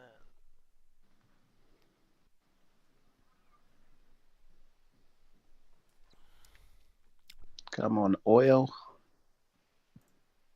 Let me see you get down. Let me see you get down. I want to see this USD CAD pump, pump, pump. I should actually get into buys with this USD CAD. I might even start a new account, you know, and just buy this USD CAD. It's just for USD CAD. Bro, if this goes bottom match today, it's so juicy. Yeah, do the crypto account. The crypto account, innit? So juicy. But this looks good. I like this. I think oil could go down today. I like this USD CAD to retrace up. The copy, you know, the crypto account, yeah, they have this thing called copy trading where people can copy your trades, innit? Yeah. Yeah, I might start doing it, you know, where people can copy my trades. But you don't even get that much. I think you get like 25% of whatever they make. Of what they make. That's still decent though. If you've got if you're moving size. But I think that's a good strategy to do it. That's a good thing. But you can see everyone, bro. It has your history and everything here. But you can see some people. To me, I wouldn't even. A lot of these people that are doing the copy trading, their accounts look like bad, bro.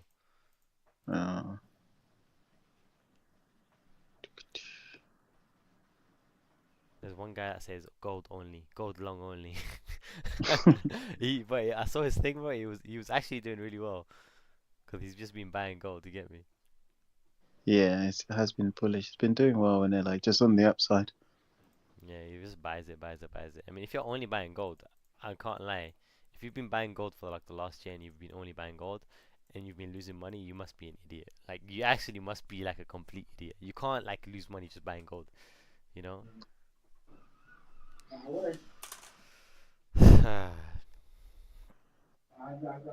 think I've been making money mostly selling gold. I never really buy it, do I? Rarely, bro. Sometimes, but very, very rarely. I think probably, I'd say 75% short on gold.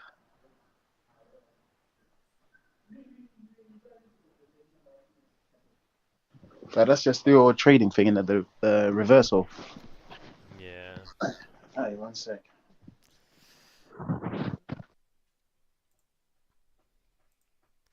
Come on, man. I want to see a nice dump on gold. You get what I mean? I want to see a nice dump on gold. A nice dump on gold. You know? I want to see this thing go to crazy levels. 3123. That's my target over here. One of my targets, short-term target here. Look, bro, this will be an amazing trade. If I catch this, guys, 1,000 pips. If I catch, and I will catch this trade. Not if, I will catch this trade. And we're going to be live streaming this. When I do catch this trade, it's going to be some serious giveaways.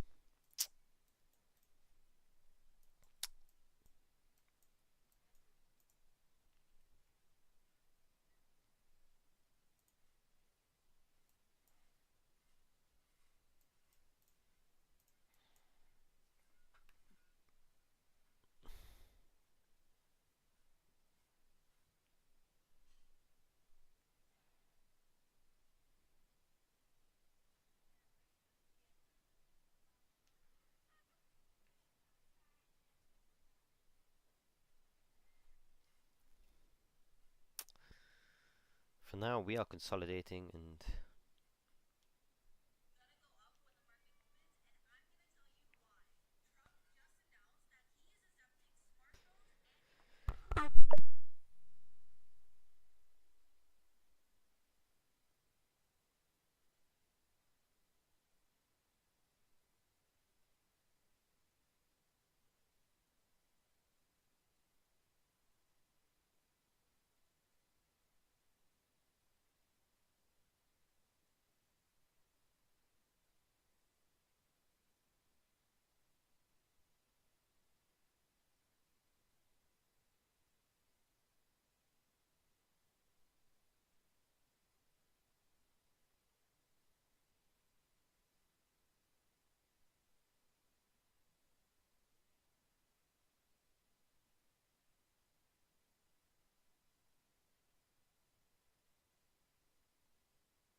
but probably took off financial crisis risk when Trump de-escalated a little bit on the rest of the world. I think the one caveat to that is that 10-year. We need to make sure that that's well behaved.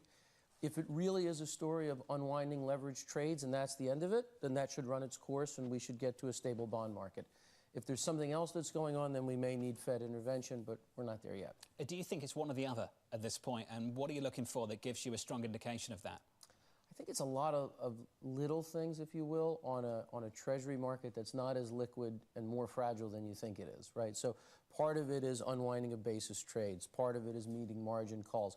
I'm sure there was some foreign selling to kind of add on. I don't think that was the prime driver, but I think there was some add-on there. And so I think if you're looking for one big thing, you're not going to find it. It's a number of little things on a market that, quite frankly, needs some improvement. And I hope that when this episode's over, the Fed will take some steps to address liquidity in the treasury market. There are two aspects here. Yeah. On one hand, you have this question about the American safe haven status and this question of American exceptionalism. And on the flip side, you have this issue of whether treasuries can rally into some sort of weakening outlook. And that is what we're expecting to see from the earnings coming in. How critical is it to see treasuries rally on weaker data to give stock traders some confidence that we're not in a completely new regime? Yeah, so you don't really worry, it's probably too strong a word, but you don't really worry about moves in the equity market, right? I mean, the equity markets they're important. I'm certainly an equity person, but they generally don't have that reflexivity that bond markets do. They're not as critical to the financial plumbing. So when you see dysfunction in the treasury market, that catches your attention. This idea, though, of a buyer's strike on U.S. assets, I don't buy it. I don't believe that we live in a world that buys U.S. assets or trades with the U.S. or buys U.S. debt because they like us or because it's kind, right? They do it because they run major trade deficits with it. They do it because there's no substitute to the U.S. consumer. U.S. exceptionalism isn't because we've been nice. It's because all of the Magnificent Seven are magnificently American, and we're the only major economy that still has population growth or working age population growth. So I don't think any of that went away. I think maybe there was some add-on foreign selling. I think what this really had to do with was unwinding of highly leveraged trades. Given that, do you think it's time to go into some of these tech stocks that got completely beaten up at a time when you still have a tariff regime coming for them, as we heard over the weekend? So that was our ad at 5,400 on the initial drop. We added large cap growth stocks. If you play this out, right, I think we've taken off those bottom economic opportunities here with at least the pullback on the tariffs around the globe. As you go forward, we're probably past that point of peak uncertainty. I think last week was pretty uncertain. So I think we're probably going to be a little less uncertain than last week. You do have a tax bill coming out that's going to provide some pro-growth. Deregulation is still to come. I think you're going to have a tough earnings season here. But if you think about an economy that's dealing with uncertainty and a little bit of weakness, who in the world is better able to handle that than the very large, enormous cash flow generating tech stocks that are out there that make up that growth index? So that we do think is an area that's going to recover here. This is an argument that Sabrina at Bank of America had with us going into the weekend. Do you think we're underestimating the ability of companies in the S&P 500 to adapt to this? Yes. Let's keep in mind, within our lifetime and not that long of history, we've seen companies navigate, the near collapse of the entire financial system, and then we turned off the entire economy with a light switch. The fact that we've instituted what amounts to a national sales tax is certainly important for earnings. It's certainly going to hurt earnings estimates, but the idea that these companies can't navigate that, I think, is ridiculous. The numbers are still huge, though. This came from Paul Ashworth of Capital Economics over the weekend, who said the increase in the headline tariff rate on China specifically remains at 145%. But the effective increase once those exemptions are accounted for is now closer to 106. Still, 106% on Chinese goods. Yeah, it's not the worst case scenario, but this isn't good in terms of what the previous trade expectation was. I love that you brought up the idea of companies adapting and adjusting, because essentially what we're seeing is sentiment dropping to the weakest levels that we've seen, both among companies as well as consumers, going back to all of those great depressions and recessions, et cetera. And yet there is this still sanguine outlook. And how do you pair those two, which seem like they're contradictory, the words versus the actions? We haven't seen the hard data hit yet. And there's an anticipation that the hard data will catch down to some very, very weak soft data. How will you and the team navigate that in the weeks to come? I think there's 2 points. One is the de-escalation around the globe. What was important about that was not that it lowered the overall tariff level, because it was paired with an increase in China. So the overall tariff level was higher. but it gave companies optionality. In the old regime, before the de-escalation around the globe, there was nowhere to go or hide. Now you can. If you need to leave China, you can go to Vietnam potentially once we have a deal. I think the second thing in terms of the hard data, it's going to soften. I think you started to see a preview of that with the CPI and the PPI data next week. And so it would not surprise us, despite having a constructive outlook here, for us to retest the lows on the idea that over the next couple of weeks and maybe months, you're likely to see employment data soften, you're likely to see some of the inflation data, and I think earnings data is going to soften as well. I think that will then provide the basis for your next move up once you've kind of cleared the deck through that economic softness. You haven't changed your allocation through all of this. Yeah. Everybody else sitting there like, oh, go to cash. This is awful. You've sat there. You've said, no, we're going to be modestly overweight stocks. What would make you rethink that? What would make me rethink that, if we started seeing less Besant and more Navarro again, I think that would certainly be one. I mean, I think that certainly had a calming influence. So, you know, this idea that you've gotten past peak uncertainty is one.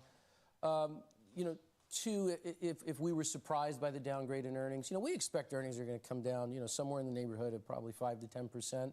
You know, anything outside of that. But again, what I step back to is this, and we were talking about this before we went on the air.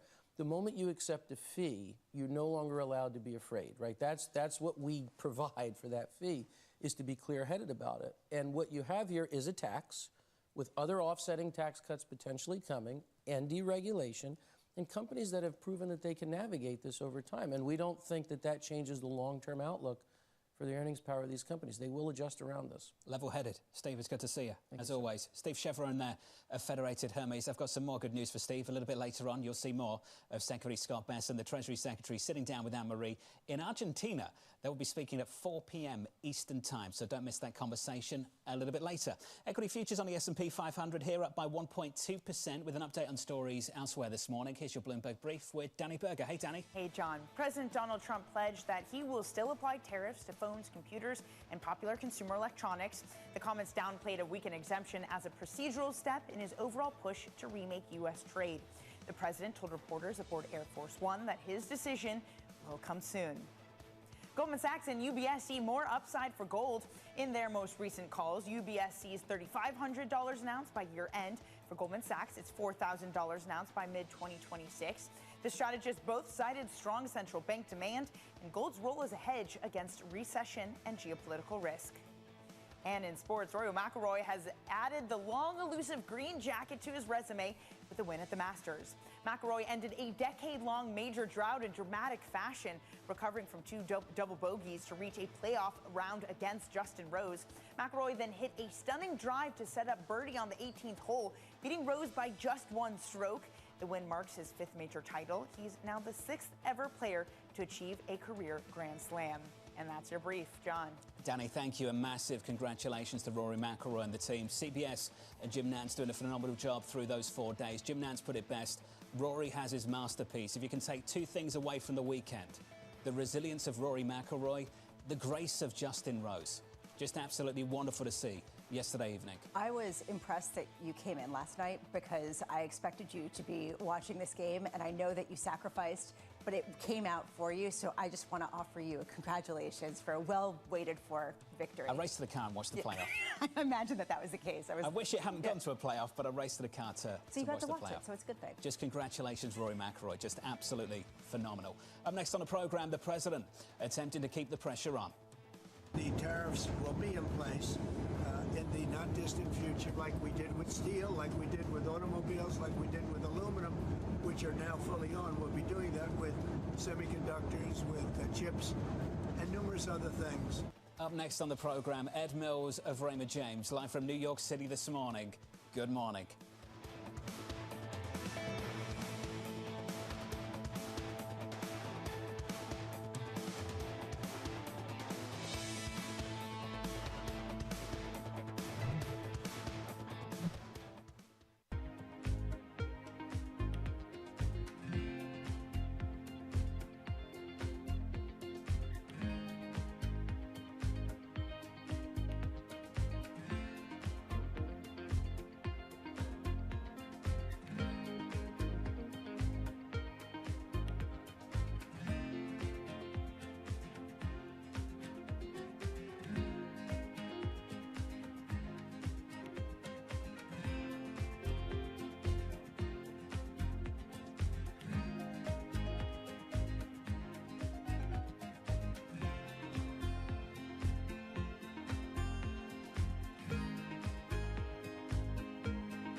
Key investors, top executives, global innovators. Join me for Looks like in-depth gold's about to break the low. conversations with the biggest newsmakers on the day's top stories.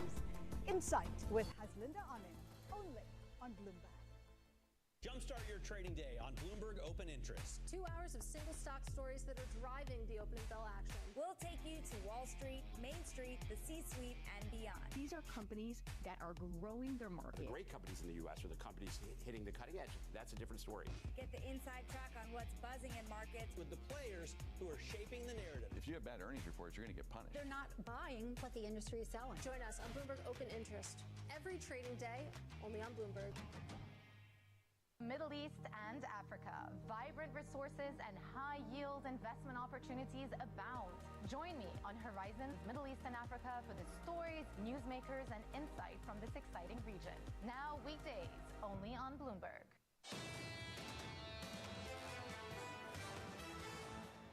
Stuart Kaiser of Citi called in last week the least enjoyable 5% move on the S&P in recent memory. Equity futures add some weight to that rally, up by more than 1% on the S&P 500. On the Nasdaq, up by 1.4. Last week, the Nasdaq 100 up by 7.43%. Just amazing to see. Under surveillance this morning, the president attempting to keep the pressure on. The tariffs will be in place in the not distant future because, as you know, like we did with steel, like we did with automobiles, like we did with aluminum, which are now fully on, we'll be doing that with semiconductors, with chips, and numerous other things. And that'll take place in the very near future. I'm going to be announcing it over the next week. So here's the latest this morning. President Trump indicating exemptions on electronics announced over the weekend will be short-lived and stressing, quote, nobody is getting off the hook. Bloomberg's Tyler Kendall back with us this morning. Tyler, good morning. Put it all together for us then. Just where are we and what are we expecting to be announced in the next week or so?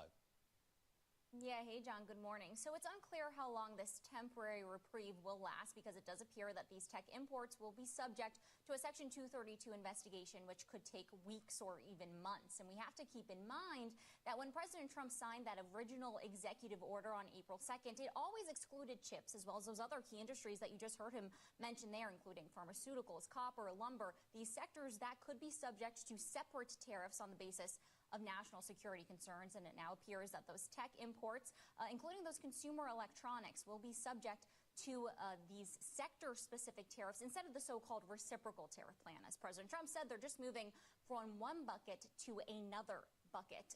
But when it comes to this Section 232 tariffs, when the White House has imposed them before, including on steel and aluminum, also auto imports, they've gone into effect at a 25% rate. President Trump declined to say if that would be the rate, but it likely will be around there, or at least lower than what we've seen they could have faced under, for example, the 145% tariff now facing Chinese imports. But still considered to be pretty punitive nonetheless, especially when you think that how these sector-specific tariffs are designed to be stacked on top of other levies. Now, John, importantly, this temporary reprieve applies to about $390 billion worth of U.S. imports. About a quarter of those come from China. So as these companies really look at their supply chains that are concentrated in China, they're going to be lobbying this administration for any sort of carve-out. It's something that President Trump did signal a willingness to engage with these companies on, saying that he wants to be flexible. It just remains to be seen just how flexible he really will be. Tyler Kendall with the update down in Washington, D.C. Tyler, thank you.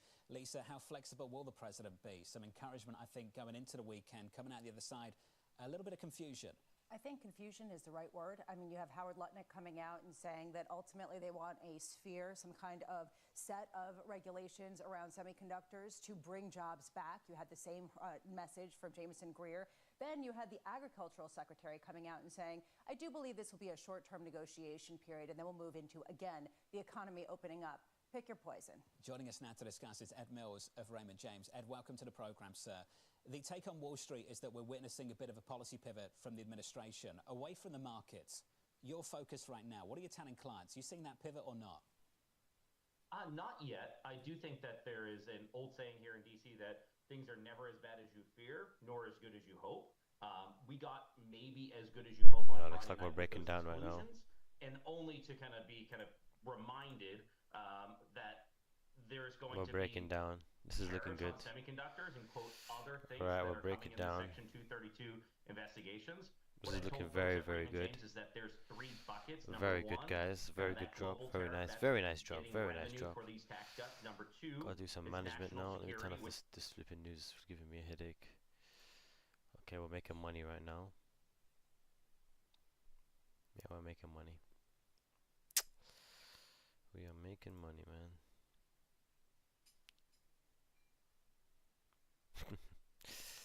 Let's go, guys. Let's make some money, man. Let's make some flipping money. Give me a second, man. Gotta do some managing on this trade. Looking very good.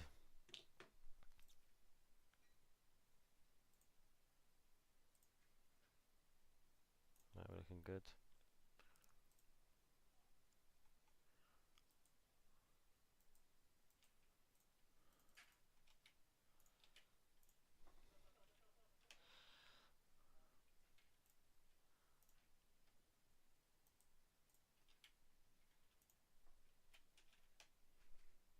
Let's go.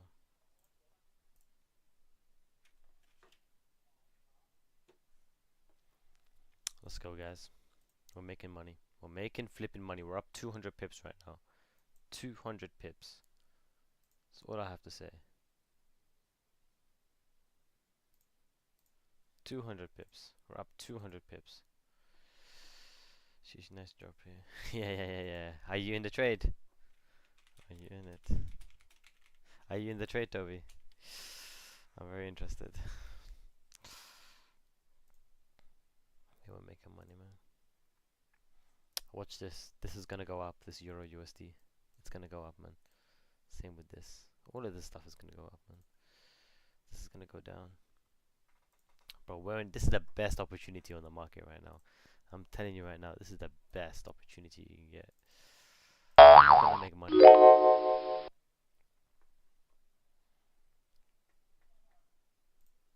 We're making money, man.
Very nice drop.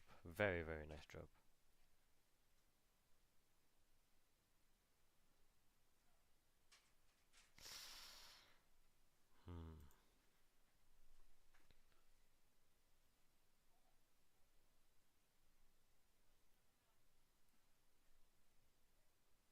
Nice one, man.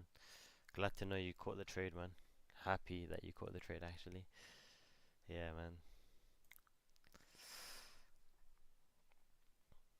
Yeah, we should go down a lot on this trade, by the way. This could be the top for like a couple days, maybe a month. I don't know how long this could be a top for, but I think this is a good trade. Obviously, scale out.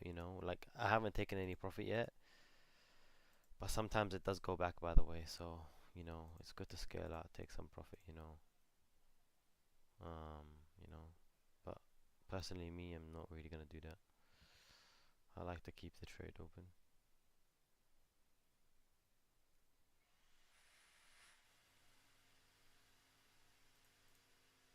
I like to run the trade for a long time. But what could happen is something like this. And then like that. So I don't know, man. I really don't know. But anything is possible, you know.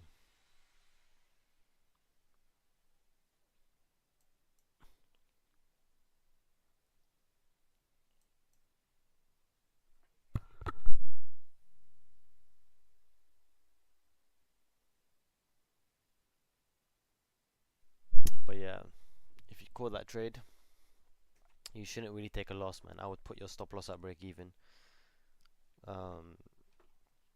I might tell the group right now.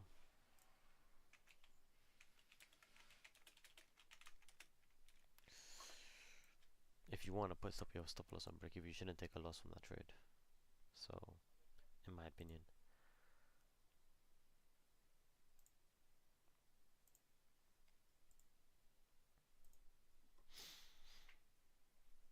Yeah.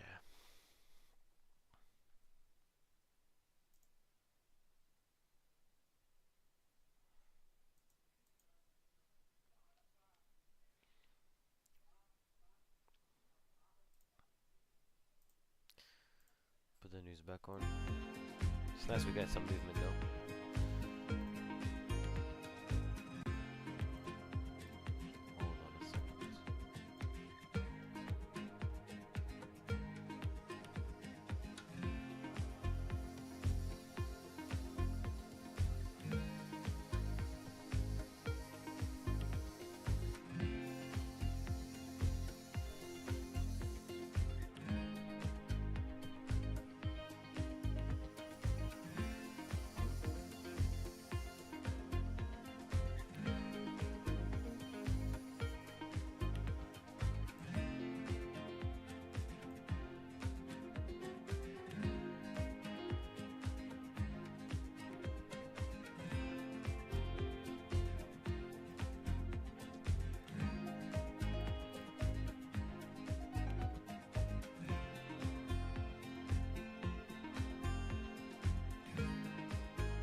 In case you missed it on Balance of Power.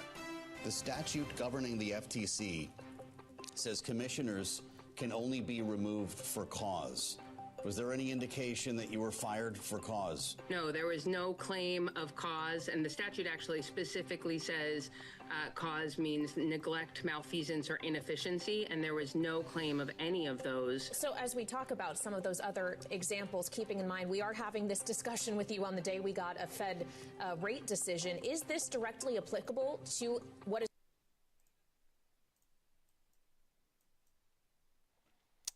It's funny how this is like a small channel right now. We're a small community. We're catching bigger trades. Everyone else is losing money. I'm telling you guys. We're in markets right now where the whole world is losing money. Everyone's screaming about it in the news. But yeah, we are catching live trades, making money right now. This is a big move, you know. It's 200 pips, you know. Most people don't make 200 pips in a week, okay? I ain't trying to compare myself anyway, but whatever. What I'm trying to say is, like, you know what I'm saying? Everyone's losing money, we're making money. It's a funny thing what everyone talks about in the news. You know, I got all my friends and people telling me, bro, you must be suffering right now, man. Are you losing money, man? I heard in the news stocks are down. Bro, that shit doesn't affect us because we're day trading, man. It's just kind of funny, man. Different kind of world, different kind of mindset people have, you know. Yeah, different kind of mindset, you know. Different kind of mindset. But anyways, it's getting noisy outside again.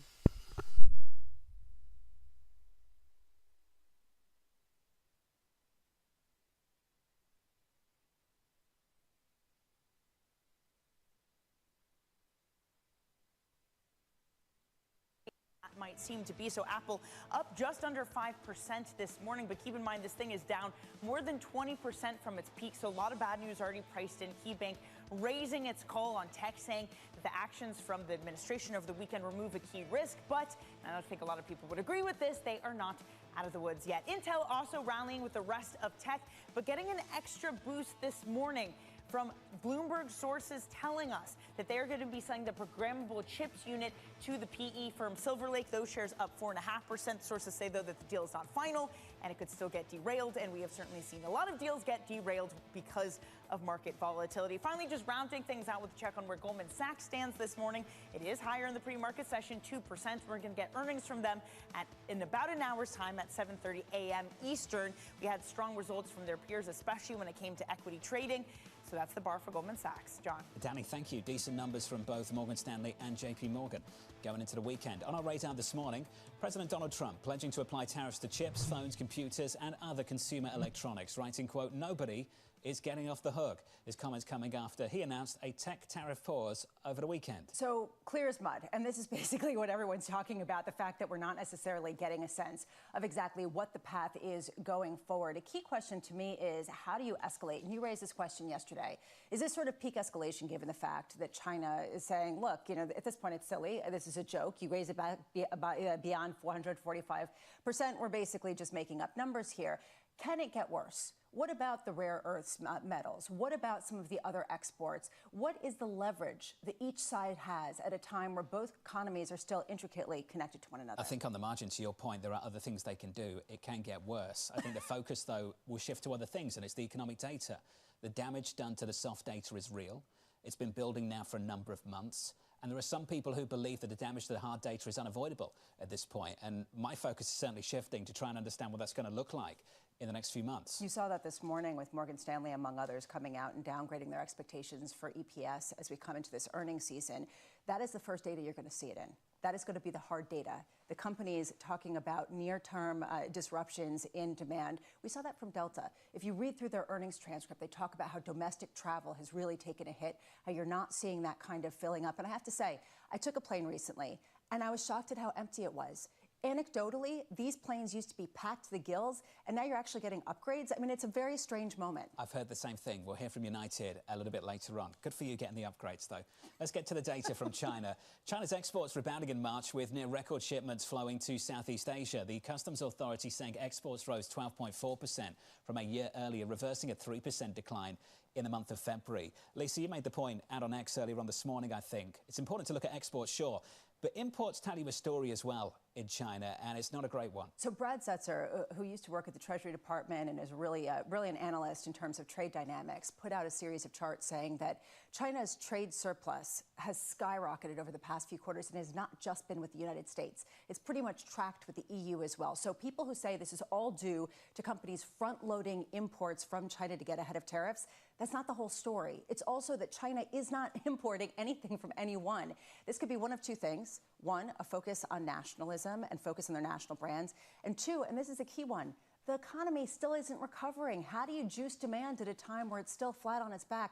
And that is a big piece of this story as well. The Treasury Secretary pushing aggressively for China to rebalance their economy, and no real signs of that happening just yet. We're going to see a bunch of negotiations take place over the next month or so. Japan's Prime Minister saying he won't rush to compromise with the US in high-stakes trade negotiations this week.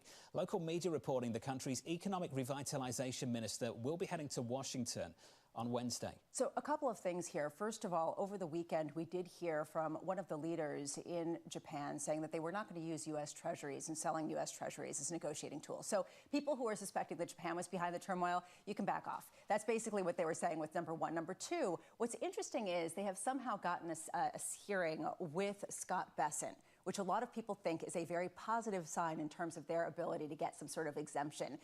I love that people are using Bessent versus Navarro as the litmus test of whether things are making progress or not, but here we are. We're baking down trading to risk on, risk off based on whether you see Navarro or Bessent. I think this works now? Pretty much we're going to have a tally where it's, Bessent appearances, risk on, Navarro, It's risk on right now, for equities at least. Equity futures positive by more than 1% on the S&P. If you are just joining us, if you're looking for stability in the bond market, you've got it at the moment. We're down across the board here, across the curve. We're down 6 or 7 basis points at the front end on a 10-year maturity. The yield is down 6 to, let's call it 4.43. Let's turn to the economy. US consumer sentiment falling to its second weakest reading on record, while inflation expectations soar to multi-decade highs.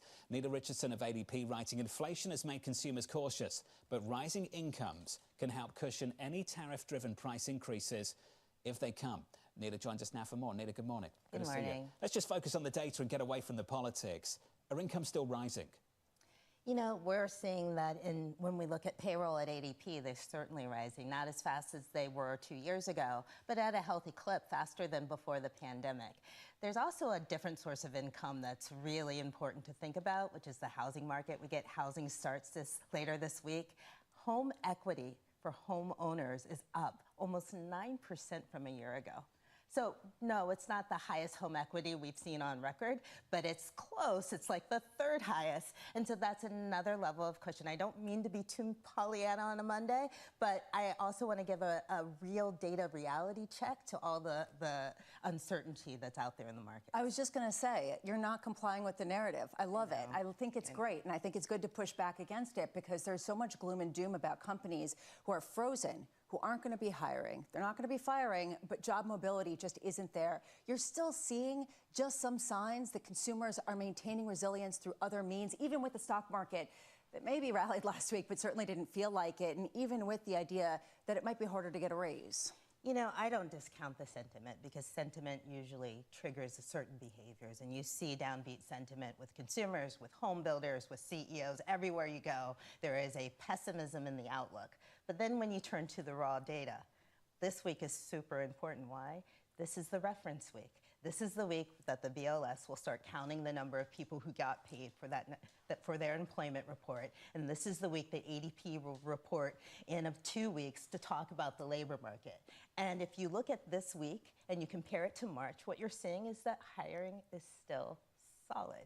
And if you look at one area of sentiment that is holding up, worker sentiment, we're actually going to produce a worker sentiment index tomorrow, publish it at adpresearch.com. What you'll see is that while consumers are downbeat, workers are highly engaged. They're plugged in. Maybe it's because they're cautious about their job loss, but they're showing up, they are engaged, and they are productive, and they're doing so because they want to make sure that they keep those jobs as they move into the rest of the year. So quiet quitting has died, basically, is what you're saying, which is actually We're seeing less really welcome. of it. That's fantastic. We're seeing less of it. I'm curious. You say that hiring is remaining solid. Is it in specific industries that give you a sense of potentially whether this is a resilience factor or whether this is people getting old and needing to cater to them of getting factor? Yeah, that's a great question because we really do see a good news, bad news scenario there. We're seeing hiring across firm sizes. That's good news, especially if you look at small businesses who are price takers in the global input market. We're seeing solid hiring across the board, but not every industry. In fact, if you look at consumer-facing industries, they're somewhat discretionary, like leisure and hospitality. It's been weaker. If you look at retail, also weaker. So we're seeing hiring in, ironically, manufacturing. So we don't know if that's pull forward hiring to get ahead of some of these tariff and trade changes, or if this is a real rebound. And we're seeing it in B2B services, but not so much in consumer-facing industries. That is a sea change, and it's tied directly to consumers and how they're feeling about the economy. You talked about the importance of expectations. Let's talk about how consumers are feeling about this economy. You met Chan on Friday, consumer sentiment, almost 3-year low. Inflation expectations, multi-decade highs. Unemployment expectations, the worst since 2009. Are you seeing anything in the hard data to validate consumer confidence that weak, that poor? Well, this news is so BS. It's crazy, man. Oh, man. Yeah, this news is it's just BS. We're just making money, man. I just stick to making money. If you guys caught the trade, well done. Send me a screenshot on on Telegram if you caught this trade. I'll enter you to the raffle. I'll give you a bonus raffle if you actually did that, because I am going to be giving away 500 today or tomorrow. I think today I'll be giving it away. I want to get out of all these trades, secure the profits, and then start giving away money, you know. Like right now I'm up on this trade nicely, but to be honest, I kind of want more profit, you know. And depending on how much money I make, I'll be giving away more, but probably minimum 500 right now, because I'm feeling generous. Last week was a good week, you know. And we're a small community, you know, and we're growing, you know. I appreciate everybody on here, you know, you guys, yeah, I appreciate every single one of you guys. So yeah, camera needs a little.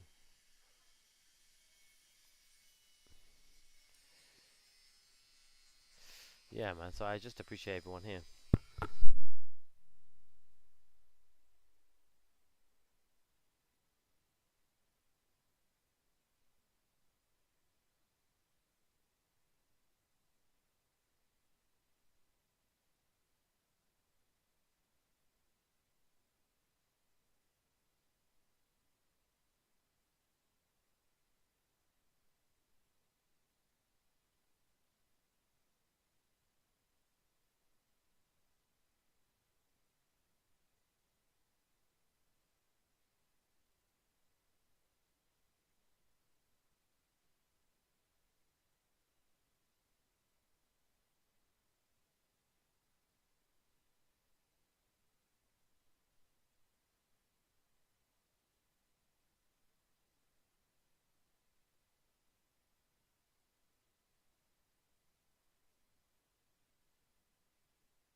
Hope everyone's doing good.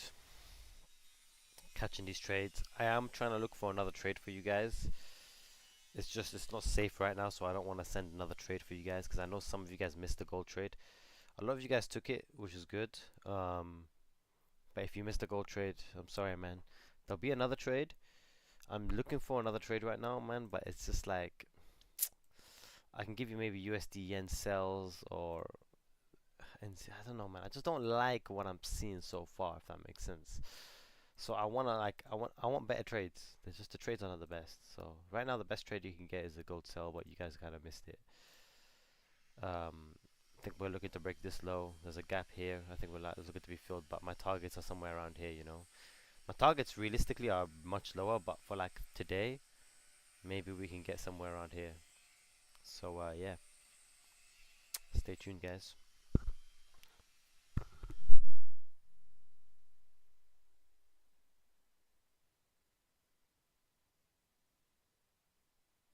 Were evacuated early Sunday morning and are unharmed.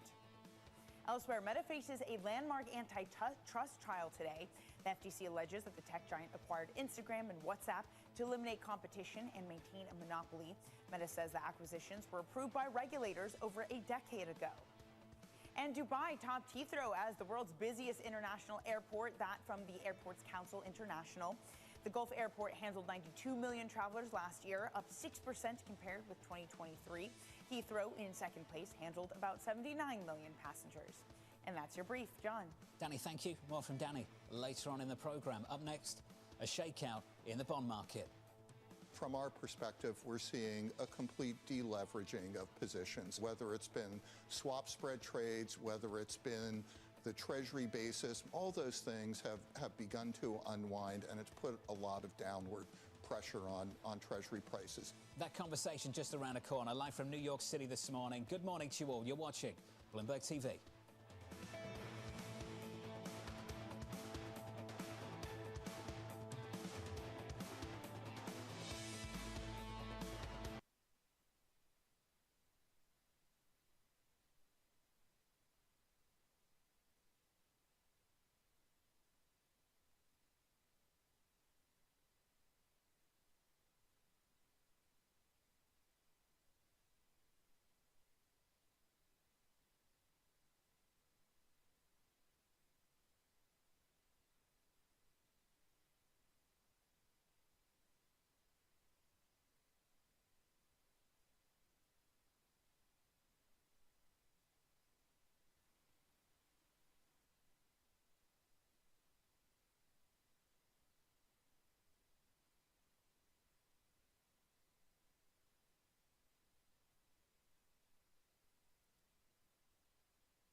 What do you guys think, man? You guys feeling the music? Or should I change it? Just trying to have some music in the background of the stream, man. Trying to make it more lit, you know? Trades are consolidating. This looks like a buy on Euro USD.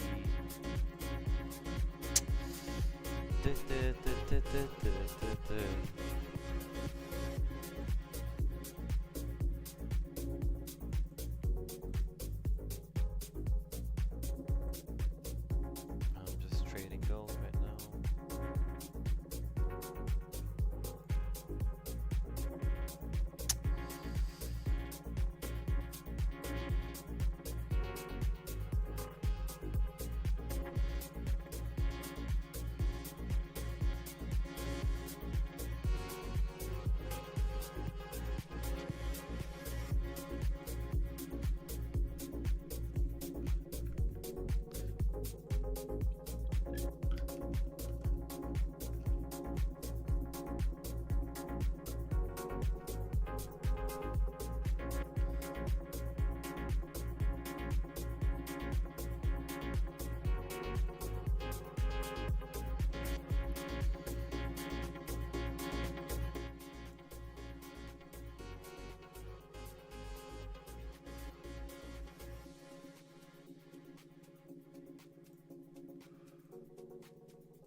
If you miss this trade, there is a possible re-entry right here. You sell this green candle. If you miss the trade. So, yeah. There's a possible re-entry.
Again, a little pullback back. Regular things in the market, not surprised.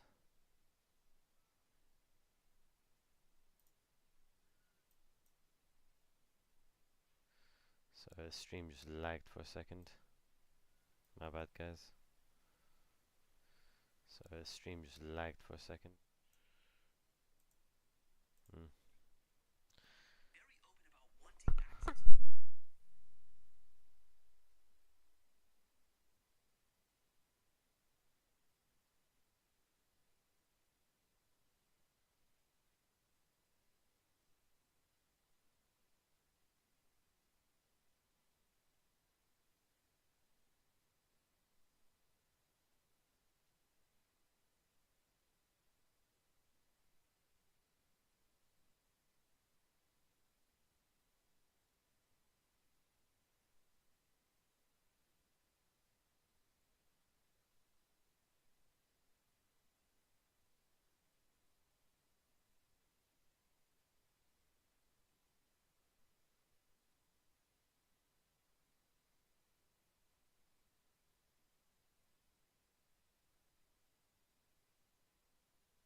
Oh, nice one, bro.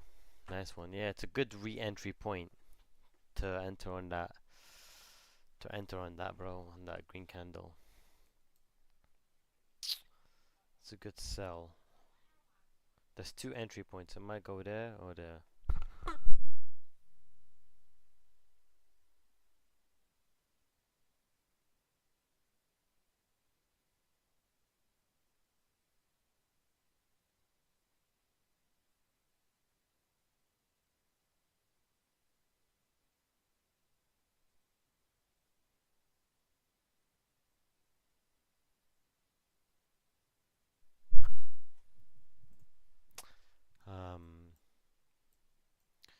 Yeah, it might go up to here. That's the only thing. So this is a good sell here, but it could go up to here and then die as well. So there's 2 points where it can go. Here's one entry, and then here's the next entry. And then or it might just consolidate for the rest of the day. It might just do this. So, but I think you got a good entry. It's still a good level to enter a sell. We'll just see what happens, man. It's just a consolidating market. I think we're gonna have to wait another hour and a half for the market. Yeah.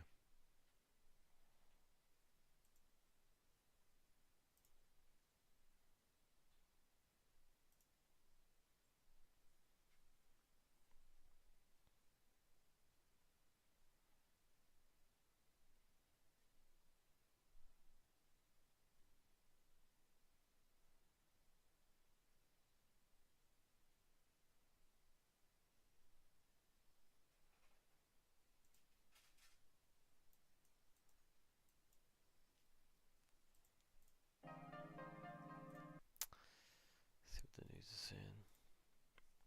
I don't really like sitting in his chair, so I'm just going to do some stretches. This weekend's policy confusion and Gerard Cassidy of RBC reacting to earnings from Goldman Sachs. We begin this hour with stocks higher, looking to build on their best week since 2023. Peter Chia of Academy Securities writing, for the first time in weeks, I'm optimistic about the outlook for the economy and for markets, but it is tempered slightly by all the measures it took to get here.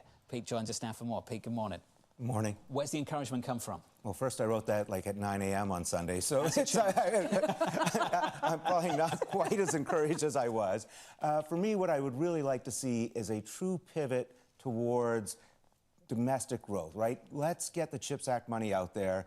You know, last Thursday at the cabinet meeting, a couple of the people talked about shipbuilding. I think we have to spend some money, do some things domestic growth, long-term contracts, either with shipbuilders, something to, you know, that we can really get our hands around and grow, build up manufacturing without necessarily having to fight with the rest of the world. Do you think it's likely we'll see that? I'm increasingly dubious. I did not like, you know, all the mixed messaging we got on tariffs over the weekend, right? From Friday night, no exemptions to more exemptions.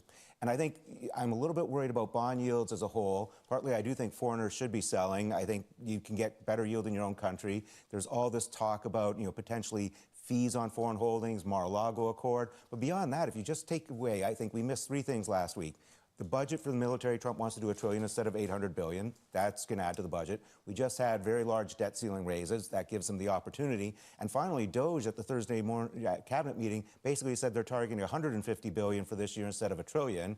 And places like the Wall Street Journal things are reporting that they can't even come up with $150 billion. So we are not on the right track on the deficit, which I think was everyone's big hope. So I think bond yields lead us lower across the board right now until we do something domestic to help growth. Bond yields lead us lower. Can you elaborate on that? And by the way, coming out and saying that you're optimistic and then this litany of negatives really is just, you know.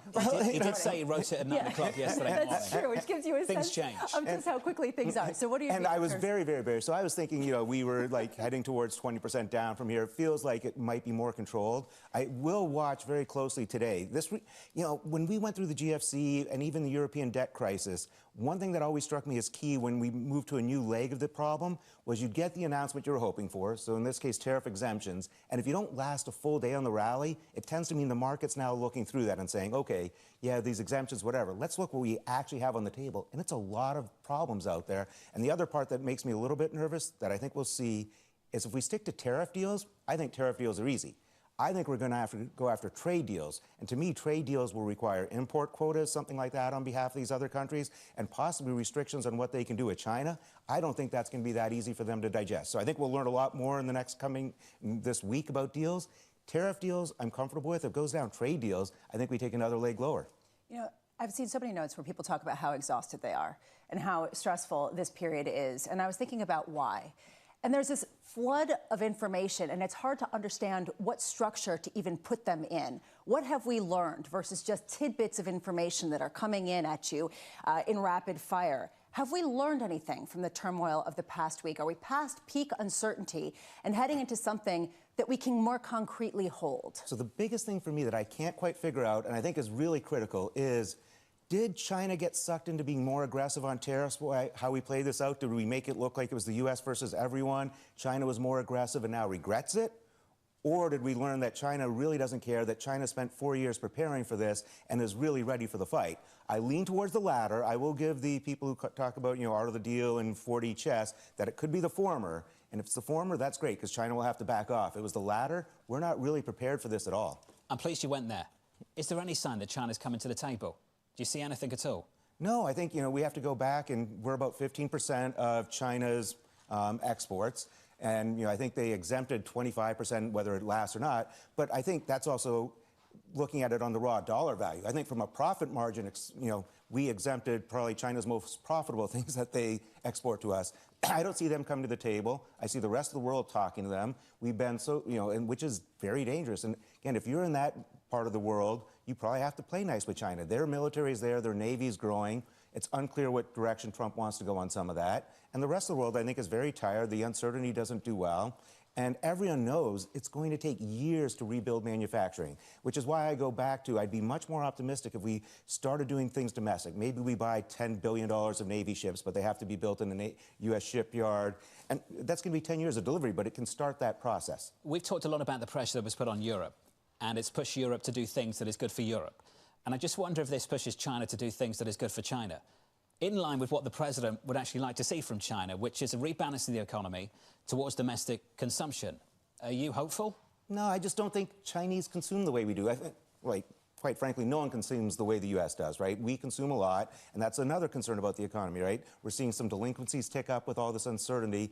I think China's going to try and do what they do, trade with the rest of the world, trade with us, and we're going to figure out where they have the opportunities. Again, they've spent the last 10 years building up 90% of rare earths and critical minerals are refined in China. We can get them anywhere. I think that's not the hard part, whether it's cost justified to get it out of anywhere. It's the refining, and again, that's going to take years. So China's putting all this pressure on us. And again, this was ridiculous 5 years ago, when we talked about this at Academy Securities, the number of things that are really critical to military equipment that we were getting from China when we were having all this friction with China was insane. So bringing those back makes sense, but we've done it in such a way that I think we've left ourselves vulnerable in the meantime. So it seems like we haven't really gotten much clarity when it comes to understanding the off-ramp between U.S. and China negotiations. We do have a sense, though, of what that off-ramp looks like for President Trump to cater to a market, specifically the Treasury market. And I want to go back to something that you said, which is that you think that the bond market is going to lead the rest of the markets lower from here.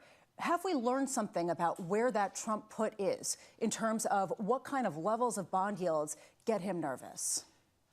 A little bit, but I think it was very easy with all the noise last week to talk about this as being foreign selling, this basis trade unwinding, right? So, the Fed said they would, they would protect the bond market, which I think they will. They'll buy some here or there. I don't think we're going QE, but I think it was very easy to think of this as a temporary thing.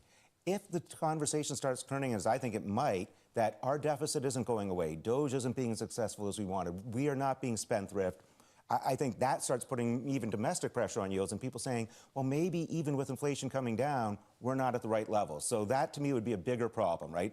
And it'd be hard then. So what can he do? I'm not sure at that point. Okay, so if you get to like 475, if we get to 5? I think they're I'm trying to come up with structures. I don't know. I think they're begging the Fed to support. And again, a lot of this happened overnight last time. If it starts happening more and more during the day, that's where I think the fear comes out. But I don't know what he can do other than go keeping flip-flopping on tariffs. Yeah. And it feels like they're kind of tired of flip-flopping on tariffs. And the other part is with this whole deficit, right? We were at one time, and it was always confusing how much of that was going to be the case, but tariffs are going to help reduce our deficit. Well, if that income's not really coming in, where are they going to get other income? And I think they're going to target foreign holders of treasuries. Again, there's talk about delisting some of the Chinese ADRs. I don't see what that really does at this point, but that probably triggers yet another response from China. And I just keep thinking that we expect China to make these simplified moves. And we've talked about this before. Xi has learned something. Trump 1.0, Xi was the first one to Mar-a-Lago. Every time Trump said tariffs, they raised their hand, trade delegation. They have played this very differently. So just like Trump administration has had 4 years to plan this, China has had 4 years to plan this, and it's beginning to look like China spent a lot more time and money planning this than the U.S. did. It doesn't look like a negotiation right now. In fact, Lisa and I were talking about this yesterday. It looks like the U.S. is negotiating potentially with itself at the moment. You're not hearing much back from China. I wanted to finish on one final point with you, because you've been very consistent about this. As we work our way through earnings season, you've really, really raised the flag about the damage being done to the American brand.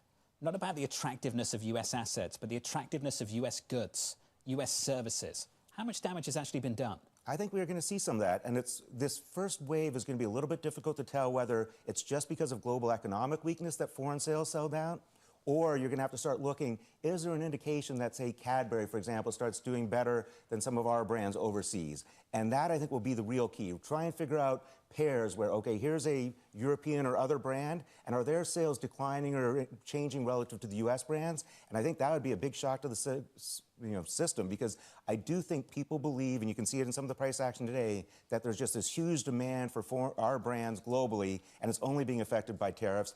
I think we've diminished that as part of this overall trading strategy, and that's going to be harmful. And I think we may even see some companies talk about it. I think it's too early this quarter, but as this goes on, I think that becomes an issue for the rest of the year. Interesting. One to watch. Pete, it's good to see you. Thanks for dropping by. Peter Chair there of Academy Securities. Equity futures at the moment near session highs by 1.5%, with an update on stories elsewhere. With your Bloomberg Brief is Danny Berger. Hey, Danny. Hey, John. A check on Pfizer shares lower by about 0.5% in the pre-market trade. In a major setback, it will stop developing its obesity pill. Pfizer said that in a clinical trial, there was a potentially drug-related liver injury in one patient. It leaves Pfizer far behind its competitors without an obesity treatment in the market. Elsewhere, Japan's prime minister said that the country is in no rush to compromise with U.S. trade negotiations. The country's chief trade negotiator is set to visit the U.S. Wednesday through Friday and will be discussing levies on cars, agricultural products, and FX with Treasury Secretary Scott Bessent.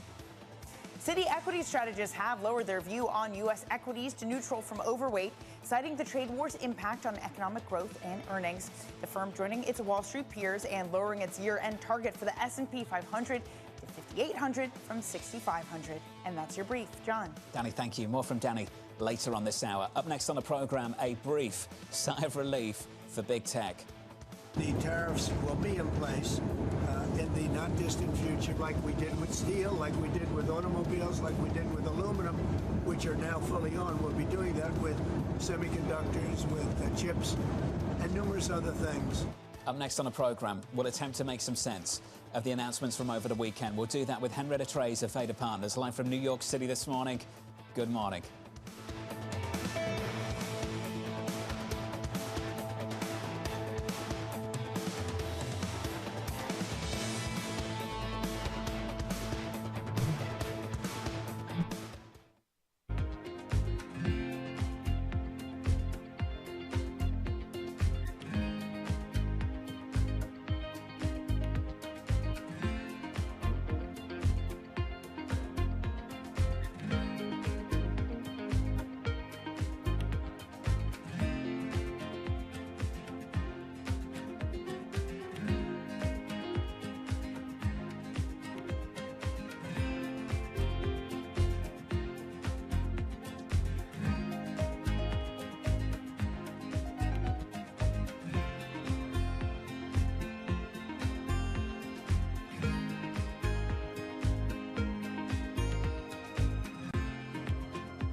What is going to be the consequence for U.S. markets?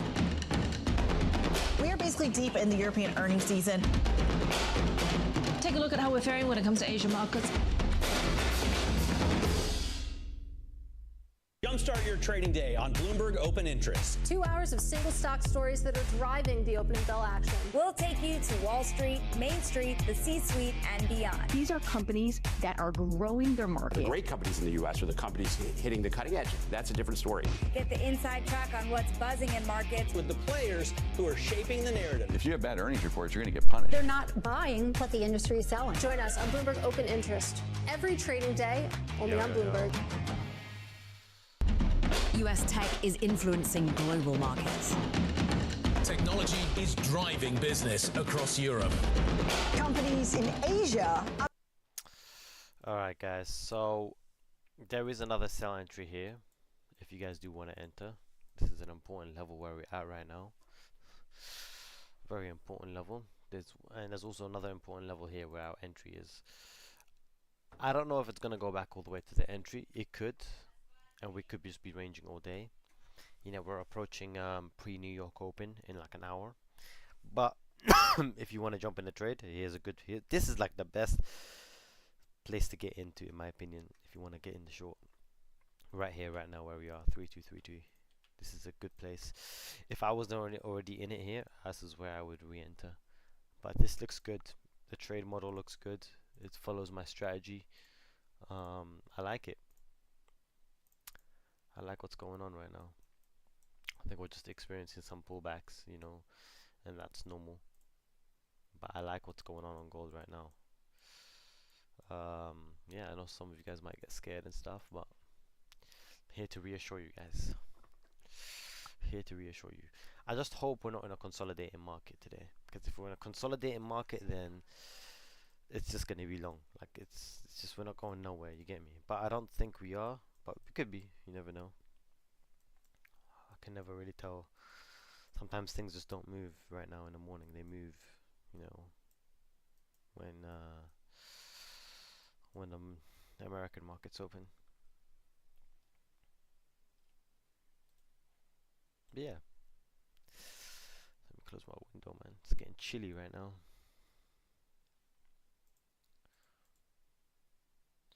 But yeah, man, welcome to anyone who's new that's watching.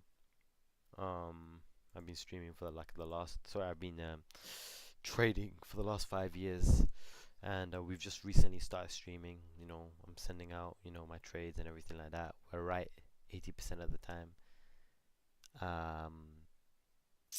Yeah, I have a signal group. I have a free signal group and I have a paid signal group. I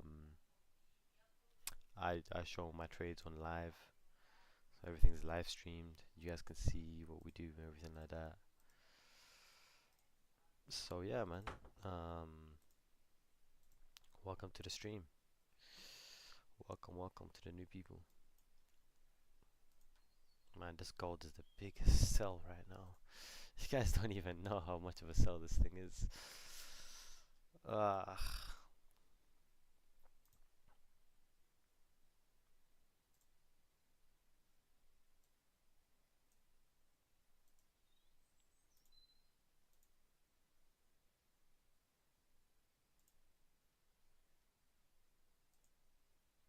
yeah, that's probably going to be a red candle here. I can see that being a red candle right now on that gold.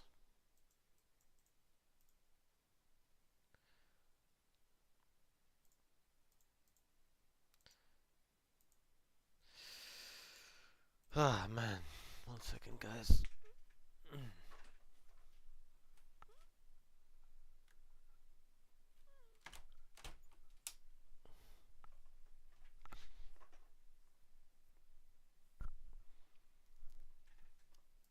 It's low-key a bit chilly. I had my window open.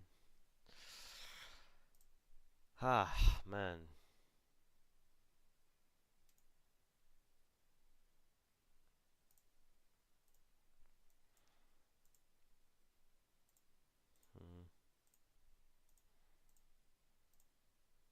Wow, damn, man. Euro pound is going down today. We missed the trade, man. Ah, I'm annoyed, man. What happens, you know? We was in this last week, just didn't hold it, man, because I was like, you know.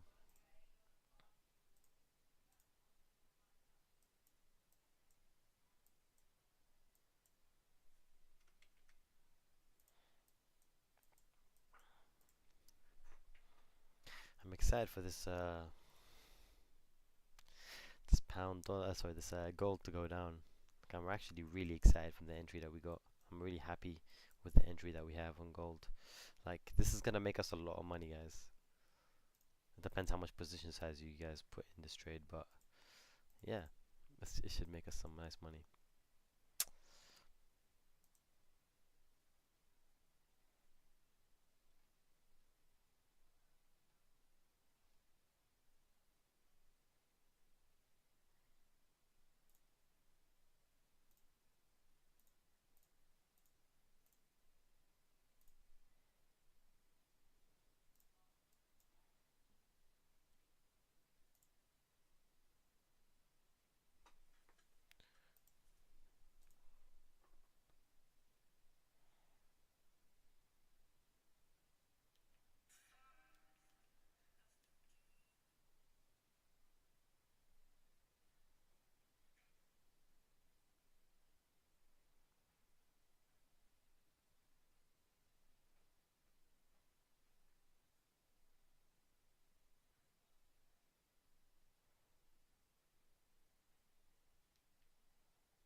Man, locked in, guys. Locked in.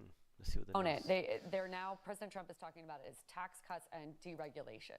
You are not permitted to pass deregulation via reconciliation instructions, and Democrats will not be working with Republicans on a crypto bill or any other deregulatory legislation. So unless you like the emission standards components, which are going to get reduced in a, what, $75 a barrel oil situation? Come on, what did I say, guys? This is going to be a red candle. Anytime this year. It's going to be a red certainly candle. Not until you get certain agency officials seated in their positions in the first place. And then the tax bill, I think, is going to take until the end of July. And as you know, it includes $4 trillion in deficit increases and very little in the way of new stimulus. So I think there's a disconnect between the narrative and reality. Given that, is there a loss of power that Trump is having, or a loss of a clutch over the Republican House caucus? I don't buy that argument. They passed the budget vote last week, and I think that was the biggest hurdle. The next step is, are you going to vote for tax increases on every single American, or are you going to vote for this bill? And that's a cut and dry. The whip is easy. All members are going to support that. There is this theory that if things get chaotic enough, and if some of these proposals are outrageous enough, there is going to be the ultimate check, which is going to come by congressional action against some of these tariffs, or potentially a court action. Do you see any pathway to that, or are people just wishful thinking? No, I see no path for that either. If you can get 6 or 7 Republicans to join on to a Senate bill, that is wildly insufficient. I think that President Trump needs these members through this budget vote that happened last week, and now through, let's call it Memorial Day or July, to pass this tax bill, and then he doesn't need them at all. And no legislation is going to pass. There will be no reconciliation authority. There will be no more legislation, which is, by the way, the playbook from the first term, where we got a tax bill initially and then spent the next 3 years doing tariffs. And that's what I expect here. Just quickly, are we at the point where they're all quoting Treasury yields to each other down on Capitol Hill? No. We're not there yet. I'm not sure we'll ever be there. I wouldn't expect that. I hope we never get there, because if we get there, we've got major problems. Well, on one level, I kind of hope that they do pay attention, because it does actually matter. Suddenly, if you have a 50 basis point increase in 10-year yields, that I think it's going to keep going by billions of dollars, the amount that the United States is paying. So I hope they do. Yeah, I think it's going to keep going down. Congress members, if you are... Only thing is, we might be consolidating, but I still believe in this trade, bro. I really still believe in it. Yeah, I still believe in this trade. We're just consolidating right now, but bro, I'm telling you, you might want to keep a runner on this trade. Like, I know I gave everybody a TP and everything like that. I think, what was the TP I gave everyone? I thought everyone the TP would be something like 3130. Yeah. I think it can go lower though, but I might tell you guys to get out today a bit earlier. But we are gonna make money, I hope, from this trade. It's just, yeah. Question is, where do we get out? There's one target here, but I have targets like 3, 1, 2, 3 over here. This is a really good level over here, man. That's a really important level. But I think we're going back inside of this range over here, man. Yeah, it makes sense.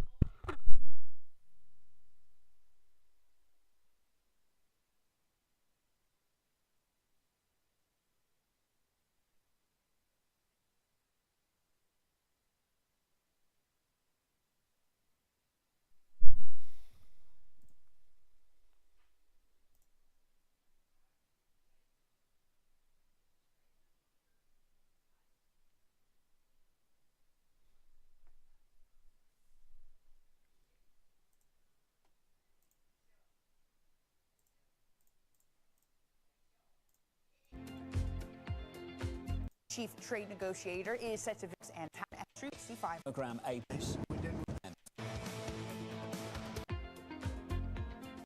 Cut and dry. The whip is easy. All members are going to support that. There is this theory that if things get chaotic enough, and if some of these proposals are outrageous enough, there is going to be the ultimate check, which is going to come by congressional action against some of these tariffs, or potentially a court action. Do you see any pathway to that, or are people just wishful thinking? No, I see no path for that either. If you can get 6 or 7 Republicans to join on to a Senate bill, that is wildly insufficient. I think that President Trump needs these members through this budget vote that happened last week, and now through, let's call it Memorial Day or July, to pass this tax bill, and then he doesn't need them at all. And no legislation is going to pass. There will be no reconciliation authority.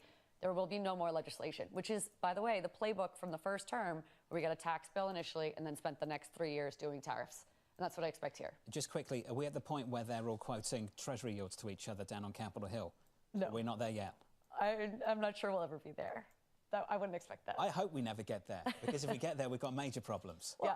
On one level, I kind of hope that they do pay attention, because it does actually matter. Suddenly, if you have a 50 basis point increase in 10-year yields, that increases by billions of dollars the amount that the United States is paying. So I hope they do quote those Treasury yields. Congress members, if you are listening, please get a Bloomberg terminal. Take a look at that 10-year yield. Take a look at the 30-year yield. There's the sales pitch. I'm right there with you.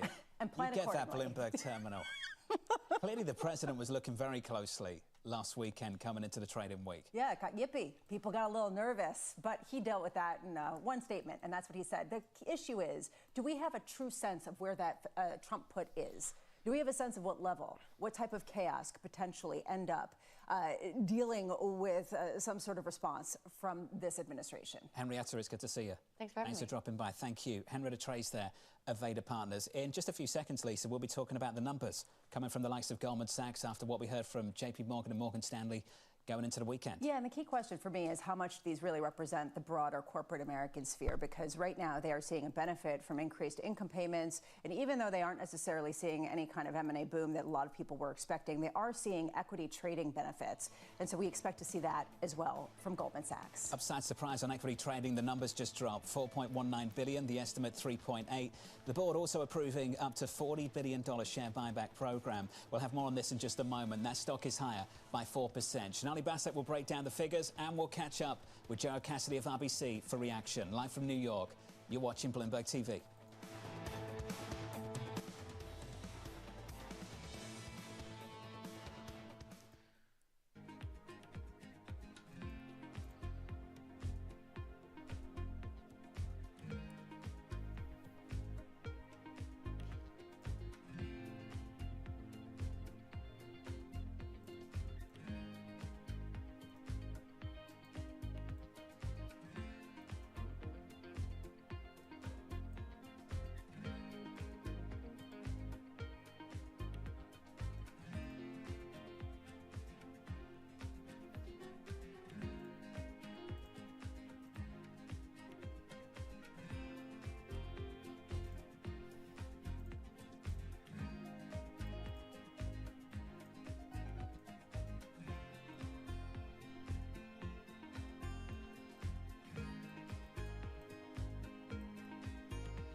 Alright, looks like we did close red, like I thought we would on this.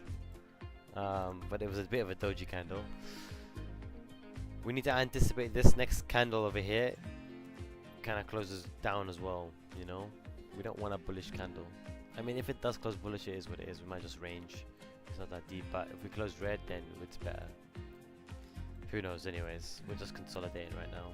You know, we still got like an hour before New York opens, so yeah, you know, it's a bit annoying. We just have to wait. We just have to wait. We get paid to wait.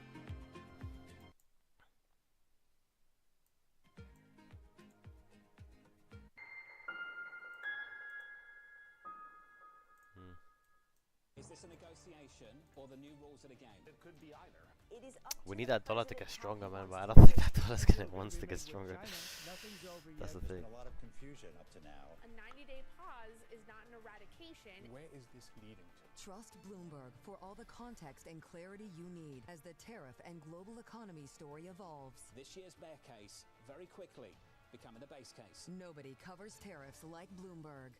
Context changes everything. Good morning. This is Bloomberg Surveillance. Welcome back to the opening trade. This is Bloomberg Technology. This is the Asia trade. This is Wall Street Week. Welcome to Balance of Power. This is Bloomberg Television. It's a multi-trillion-dollar industry. We'll show you what's happening in ETFs like no one else. ETF IQ, only on Bloomberg. Africa, a region rife with potential for growth and opportunities. but not without its challenges. Bloomberg highlights the biggest stories, interviewing key players, and reporting on the issues impacting the region. Join us as we get to the heart of African business, politics, and economics, and ask the question, what's next? I'm Jennifer Zabasaja, and this is Next Africa. New episodes every month, only on Bloomberg.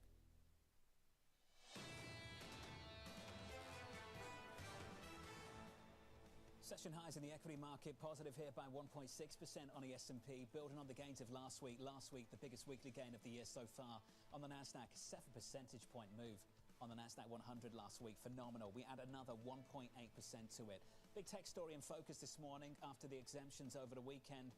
Big banking in focus now. Let's bring in Shonali Basak for more. Shonali, another beat on Wall Street. Another beat, John. And not only are you looking at Goldman Sachs, beat on equities trading, coming in with man. Overall trading is probably one of the best, if not the best, set of results we've seen since 2008, post-2008. You also have trading coming in with the best results in equities trading across all of Wall Street. They came in above Morgan Stanley. They beat on revenue, they beat on returns on tangible common equity, and they have a whopping buyback program as well, as you had mentioned a little bit before. Now, they missed on investment banking. A Goldman executive told me that there is actually a building of the investment banking pipeline. There's the 4th consecutive quarter of investment banking deals building under the surface. Now, the question is, when are these going to get done in IPO, M&As, and leverage finance? I would also turn to the commentary, John. David Solomon not mentioning tariffs in the quotes, but saying that they are in the second quarter with a markedly different operating environment than earlier this year. The main question will be, can they continue these trading gains as the environment turns? Shonali, you touched on it. I think it's really important. Coming into 2025, confidence was sky high for some of these executives, particularly the investment bankers. Your point on that pipeline building, I think, is really important. The difference between activity delayed versus derailed. Shonali, what have we learned over the last few days? A few things. One is that we haven't been able to see much debt financing. A lot of the deals in the pipeline are private equity related, John. This means all these companies that have borrowed for the last several years, waiting to get out the door, have not been able to. How fast does that window close is what I want to know. And how willing will lenders be to give these companies money when they are ready to go?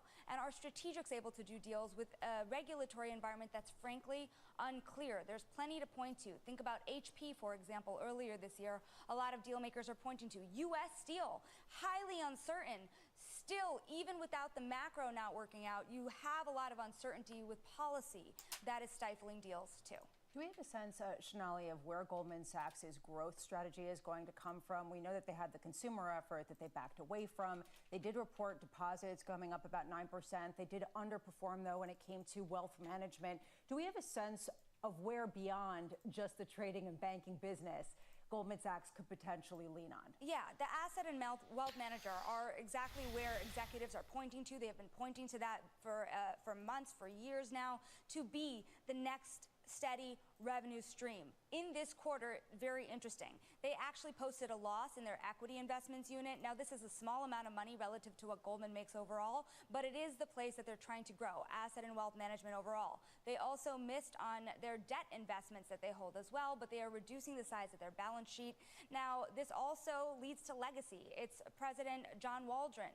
He's been building this business. It's Mark Nachman, who's been over at that business as well. All of these folks are kind of the next generation of Goldman Sachs, and building that business is why you're not seeing them get the same multiples with companies that already have those businesses built out in a larger way, like JP Morgan and Morgan Stanley. JP Morgan is trading at 2x book. You have Goldman trading at 1.4.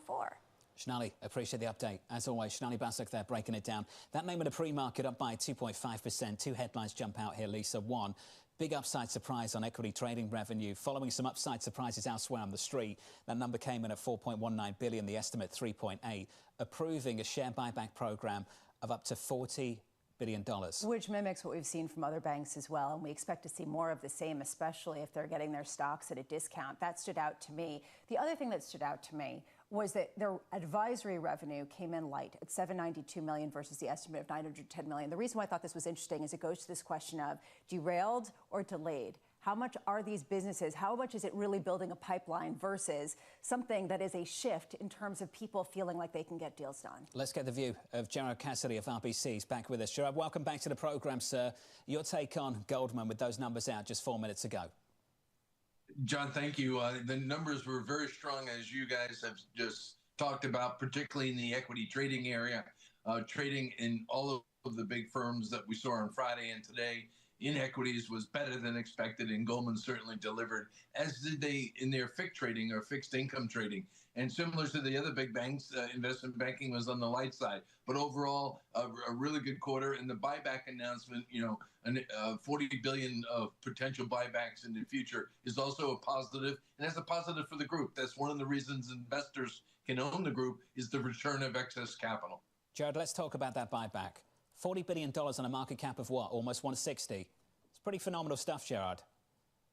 It sure is. And in fact, John, I'm looking at my numbers here. If you go back to the peak level of shares outstanding for Goldman Sachs, which was back in the first quarter of 2010.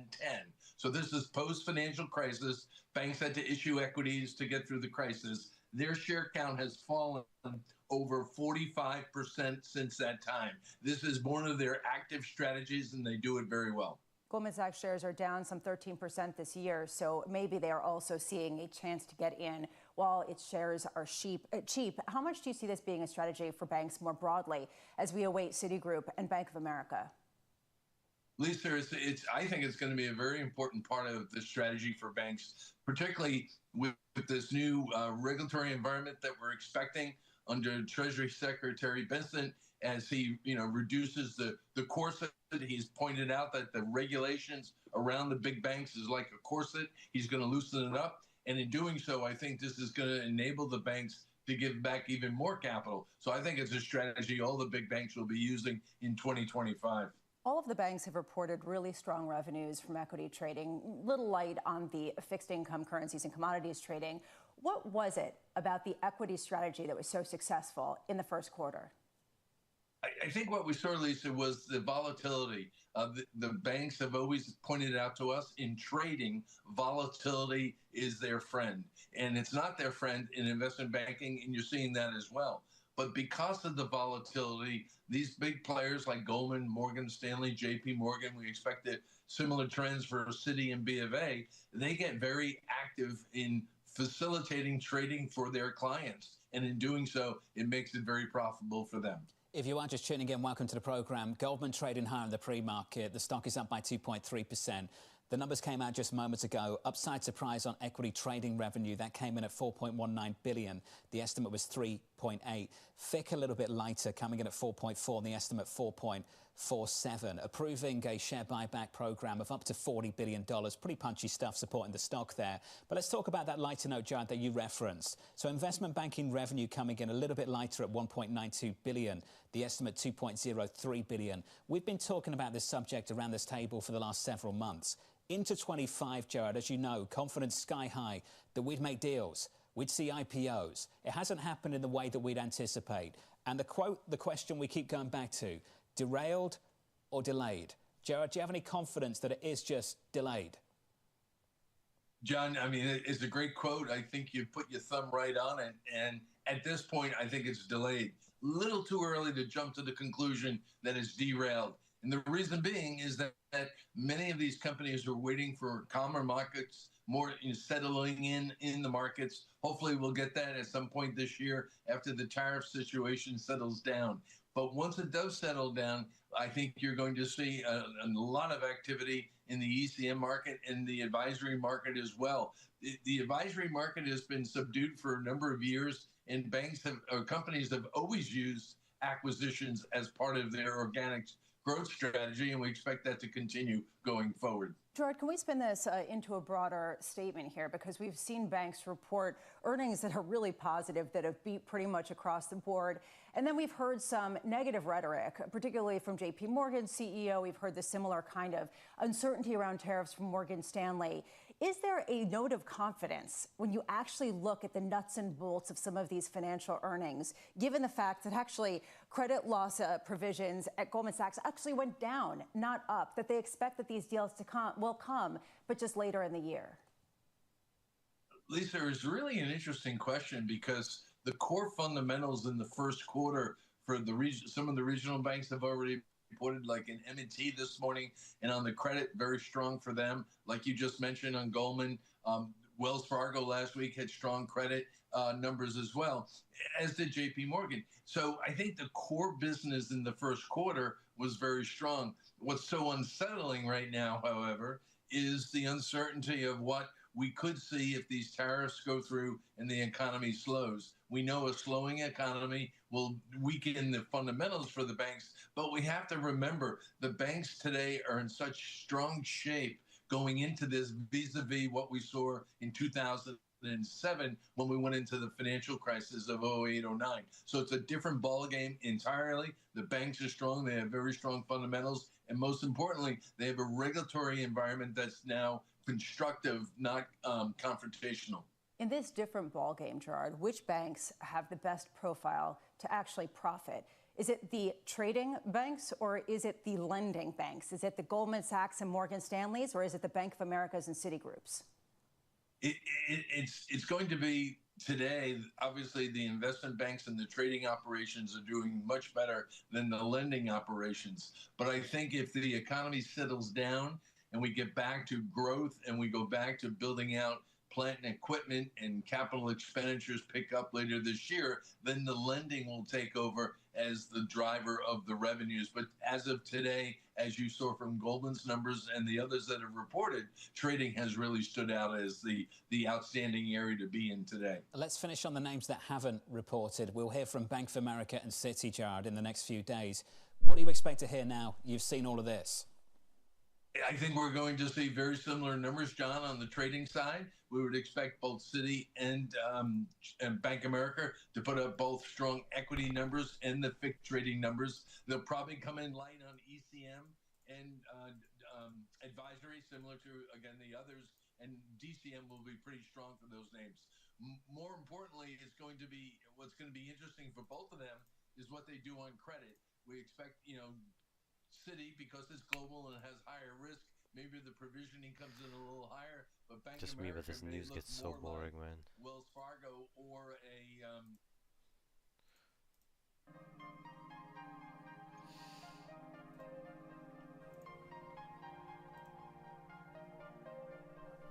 yeah, we just gotta wait. I think within the next hour. Yeah, within the next hour, an hour and a half, it's gonna move. Could be up to 3 hours, but yeah, I'm actually excited for this trade.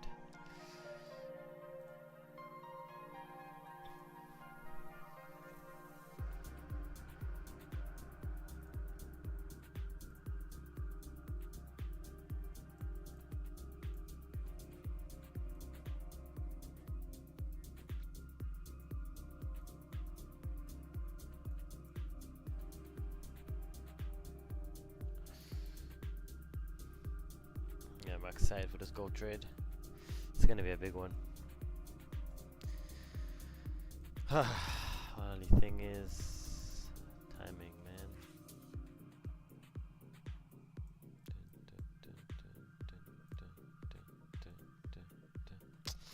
Come on, man. Dance into this. 7, 9, 9, 6, 7, 9, 9, 6, 7. I'm trying to calculate how much money I'm gonna make today.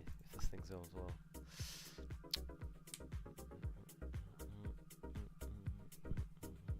This music is hard, though. Bro, I think it can go down hard, honestly speaking. This gold. I think yeah. I've got targets here. First target here. I honestly think we can go all the way here and lower. I was really just analyzing this over the weekend and just trying to, figure it out. And today it's kind of confirming my bias more, Only thing is, yeah, man, when you're right, for example, like right now, I think we're, right on the short. What tends to happen is they make it choppy like this, so they make it very difficult to stay in the trade, basically. They can do so many things to make, to get you out of the trade. For example, one thing they can use is time. I like the same. Another thing they can do is they can make it rangy. So we're in a range right now. This is like the middle of the range. They can break the high here, break the low here, break the high here, break the low here, and expand the range and make the range bigger.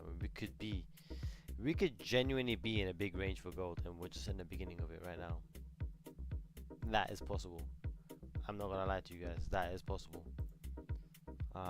So we might not get the move until Tuesday or Wednesday. That could be the case. I'm sorry to say that, but it could be the case. You know, I just know it's going down. You know, that's what I can tell you guys.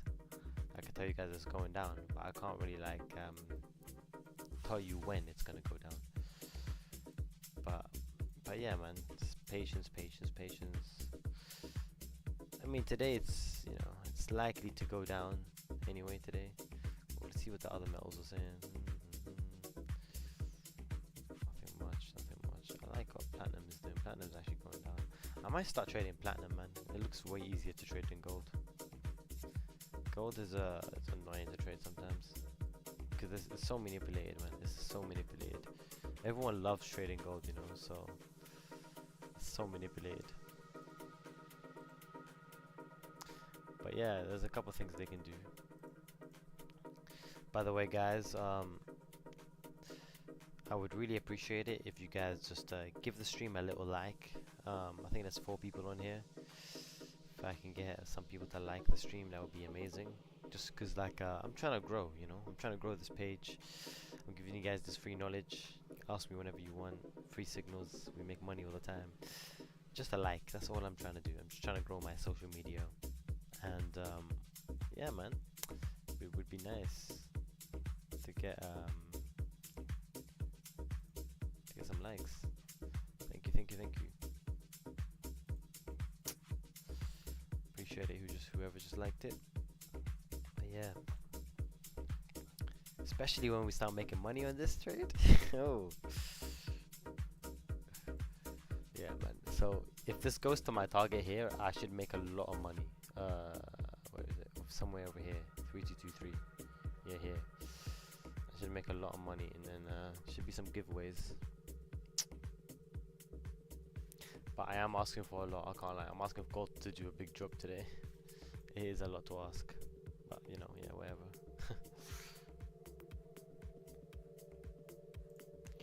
Choppy market though.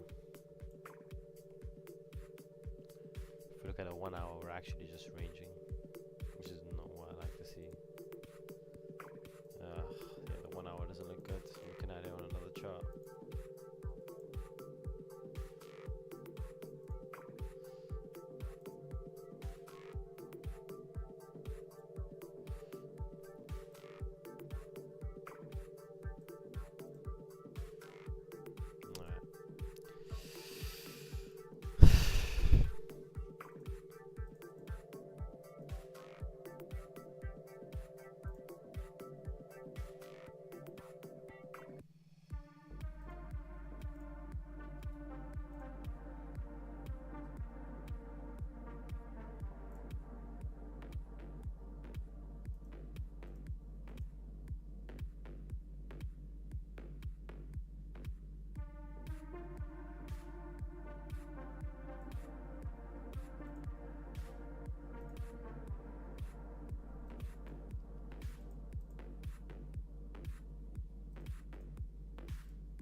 So we will be doing a giveaway later in the day.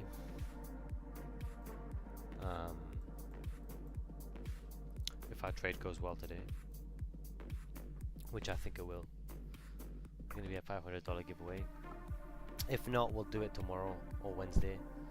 But, you know, we're doing it. I think like 2 weeks ago I did a giveaway live and some other person won it. I was only giving away $100, but somebody else won it the other day.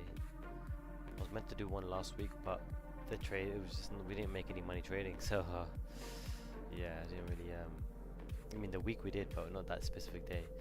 That's how I'm gonna do. Whenever I take a win, guys, you guys are gonna take a win with me. Whether it's if you copy my trades or whether you're in the stream watching. I think I'm gonna start doing something like that. Yeah. But we gotta take a win.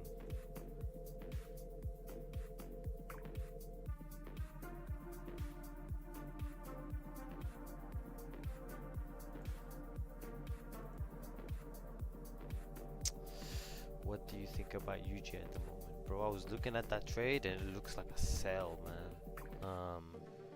But let's have a look at it one more time for you. Yeah, this doesn't. Are you buying it or selling it? Because I'll be honest with you, I can see why you're trying to buy it. I can really see. I wouldn't sell it, but I wouldn't buy it either. I mean, it's not a bad buy. Like, I'd rather buy it than sell it, but it does look like it can drop one more time. Look at it on a daily time frame. It's holding this level, but that low I think is in danger. Today we might go up, I think, on this. I don't know, to be honest. Like this, I don't like the looks of this. It's just not the best one. It's not the best option to trade, bro. Because I can see it's going down below this and breaking the low one more time. Yeah, nah, bro. I think this is gonna break the low. I've seen this before. I was actually considering selling this earlier. This looks like it's gonna break the low like this and go up like that. I'm actually looking to buy the dollar pairs. I'm in this dollar Swiss and I think it's gonna go down. But I'm already in it from here, so I'm kind of just waiting. I'm waiting to buy it again. I think it might dip like that and go back up. Just wanted to think. Oh, okay, yeah, fair enough. Yeah, I think that UJ might go down still. I'll be honest with you. It's been breaking lows and stuff. We're in a downtrend, but it's not just because we're in a downtrend and stuff. It's also just because, like, I don't like what I see. This doesn't look like it's done yet, just from experience. This doesn't look like it's done yet. We'll take a look at this later, actually. And I also think the dollar is bearish today. I don't think this is the low. I think this is gonna break the low. I think we're just being manipulated right now. I think I'm waiting for this to go up, actually, so we can short euro dollar. But yeah, I don't think we're done yet. We're gonna start moving soon. I think within the next half an hour we should start moving. We should break this low, hopefully, on gold. But yeah, I think the dollar in general, bro, I think we're going down today on the dollar. It looks good right now, but I don't trust this. I mean, it might go up, like I said, the way I've structured my positions is different, because I'm kind of hedged right now on euro dollar, like I'm in buys, but I'm also in buys for this, and I'm also in sells for this. But my main position right now is gold. Like, I just care about if gold goes up or down, and I might exit all the other trades. The way I like to trade, by the way, guys, is like managing an account. I don't like to trade just gold or just euro. I like to be in a couple different trades and overall end up in a profit. For example, I take a gold trade, it ends up doing really well, and I take a big position on gold. But then I'm in euro dollar and I'm also in USD Swiss, and they both lose. If both those trades lose, but my gold does really well because I took a big position on gold, because I think gold's more likely to go down, which is what is the best option right now in my opinion, then I win. I take a win for that day. I close everything and I'm in profit. I like to do that sometimes as well, And right now the best opportunity, which I'm telling you guys, is gold shorts. On the market right now, hands down. There is buys. Like, I think this is gonna come down, man. This is gonna come down and go back up, or maybe it continues going up. But I think even this euro dollar might consolidate because the euro is kind of doing its thing. But yeah, gold's coming down now.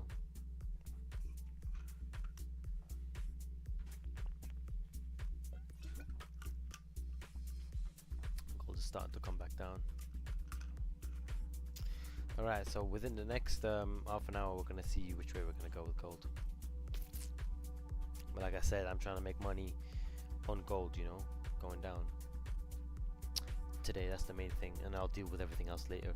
I think euro dollar might make a high of the week on a Wednesday, so I'm looking for Wednesday, Thursday sells on euro dollar.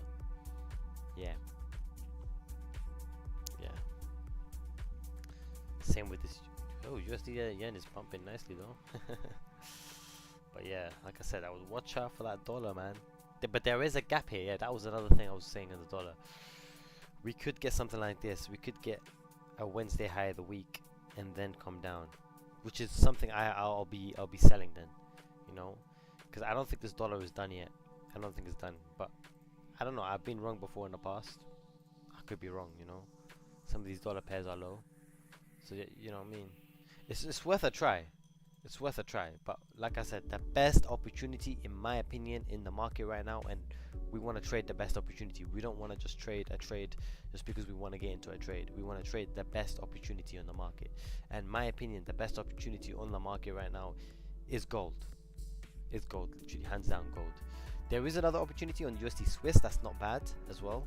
This trade ain't bad either. I think this might close a green candle today on USD Swiss, because this one got beaten down badly.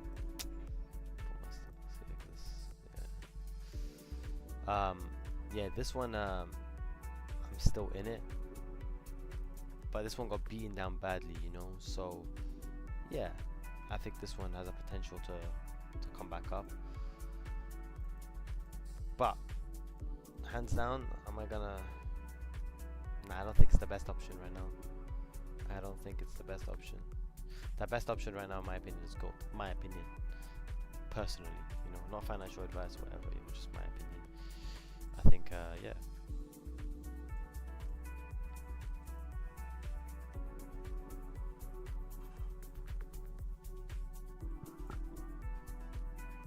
Yeah, my opinion only.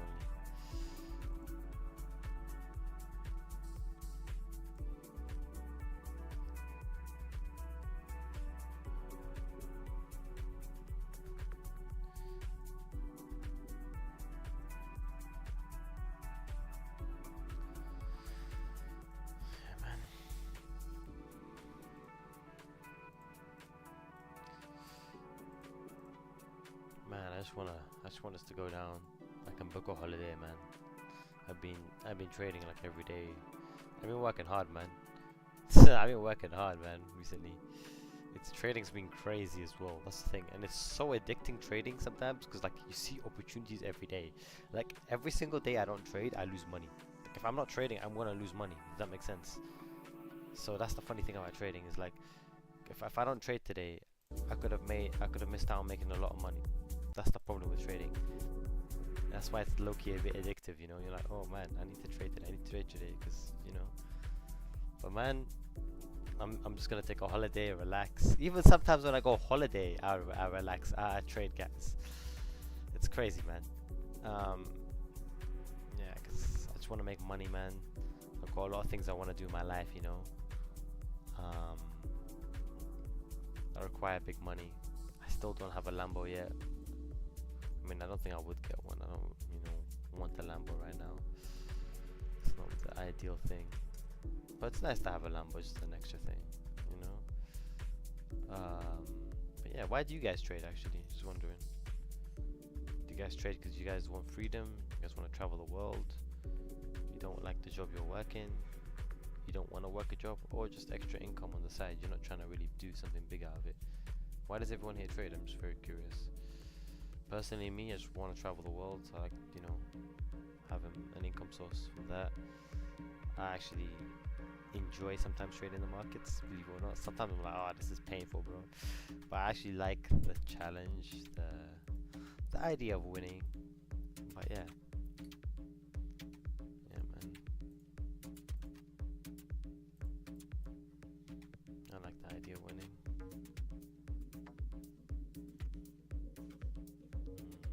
Alright, watch this. Platinum buys. Interesting. Oh, there's a gap here. You see, interesting. Ah, you see this? It's gonna bounce here. I think we're gonna have a green candle. Ooh, it's gonna go like this. Watch. It's gonna go. Pooh.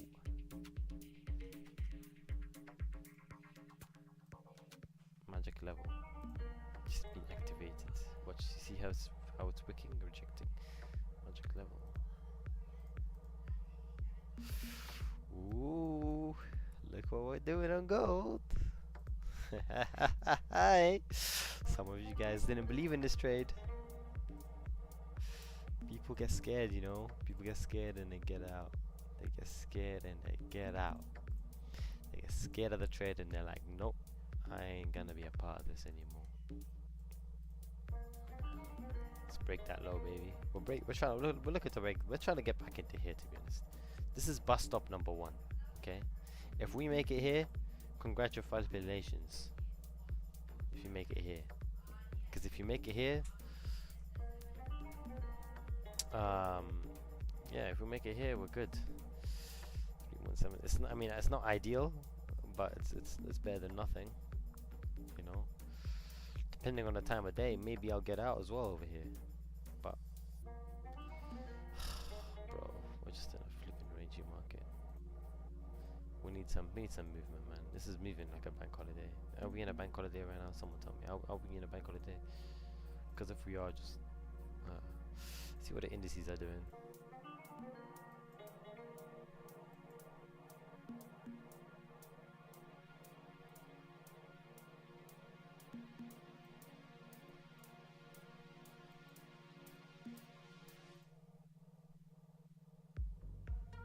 Nice, bro. Nice one, nice one. Yeah, the stop loss is somewhere here, 3270. It could get higher just in case, but I might tell you guys to get out of it before that, but quite happy with what's going on. I just hope we don't range, bro, because if we range, we range, you get me? We could range all day, but it's been a rangy morning so far. Just hoping in the next like half an hour we pick up, you know.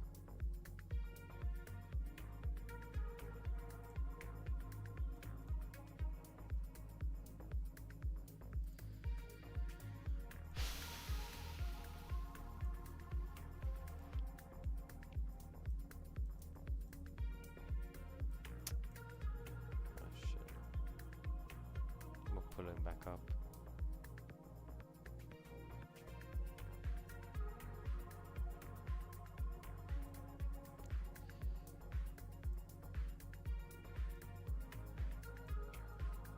Look at those 4-hour candles.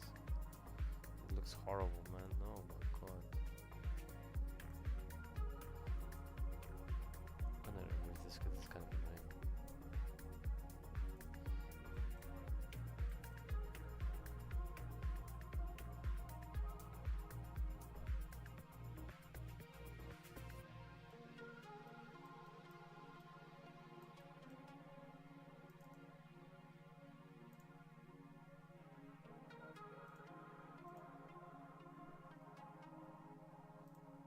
We need to close below this level.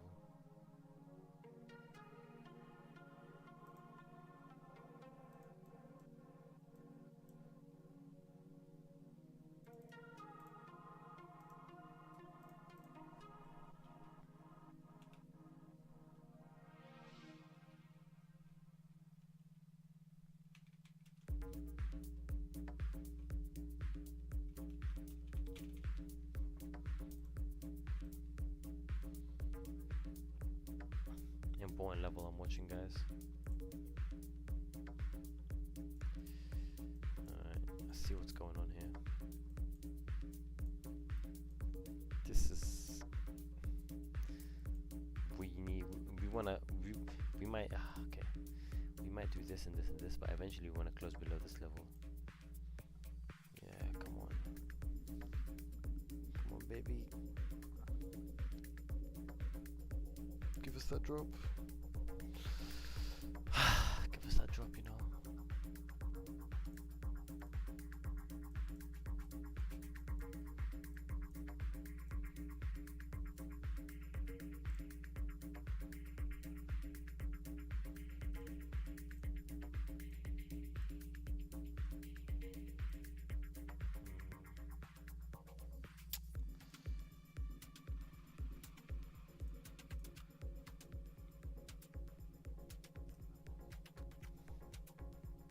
Was this the manipulation? Was this the sell? Was that the sell? Was that the sell? Was that the sell entry? Was that the best sell entry? I still believe in this trade. I still believe in it, guys.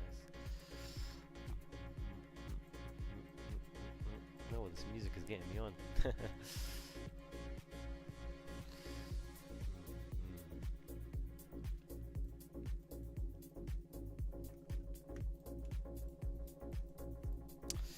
Gonna make some money today. Give away some money, man.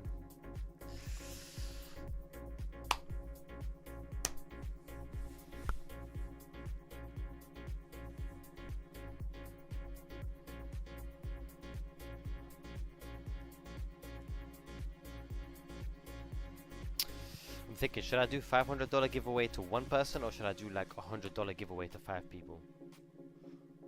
There's 4 people watching this.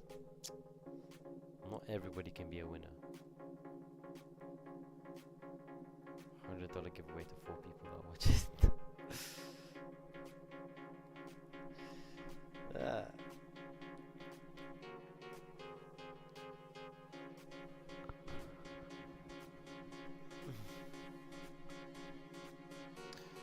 Music is good, you know. I'm not gonna lie. I like this music.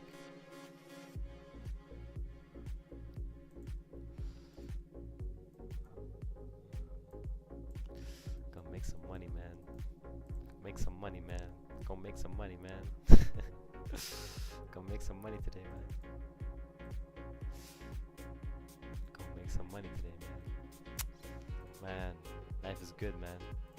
Gonna make some money.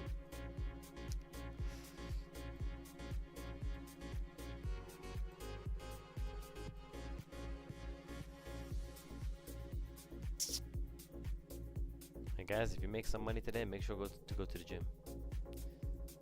Even if you don't make money, make sure to go to the gym today. You know, get them reps in, man.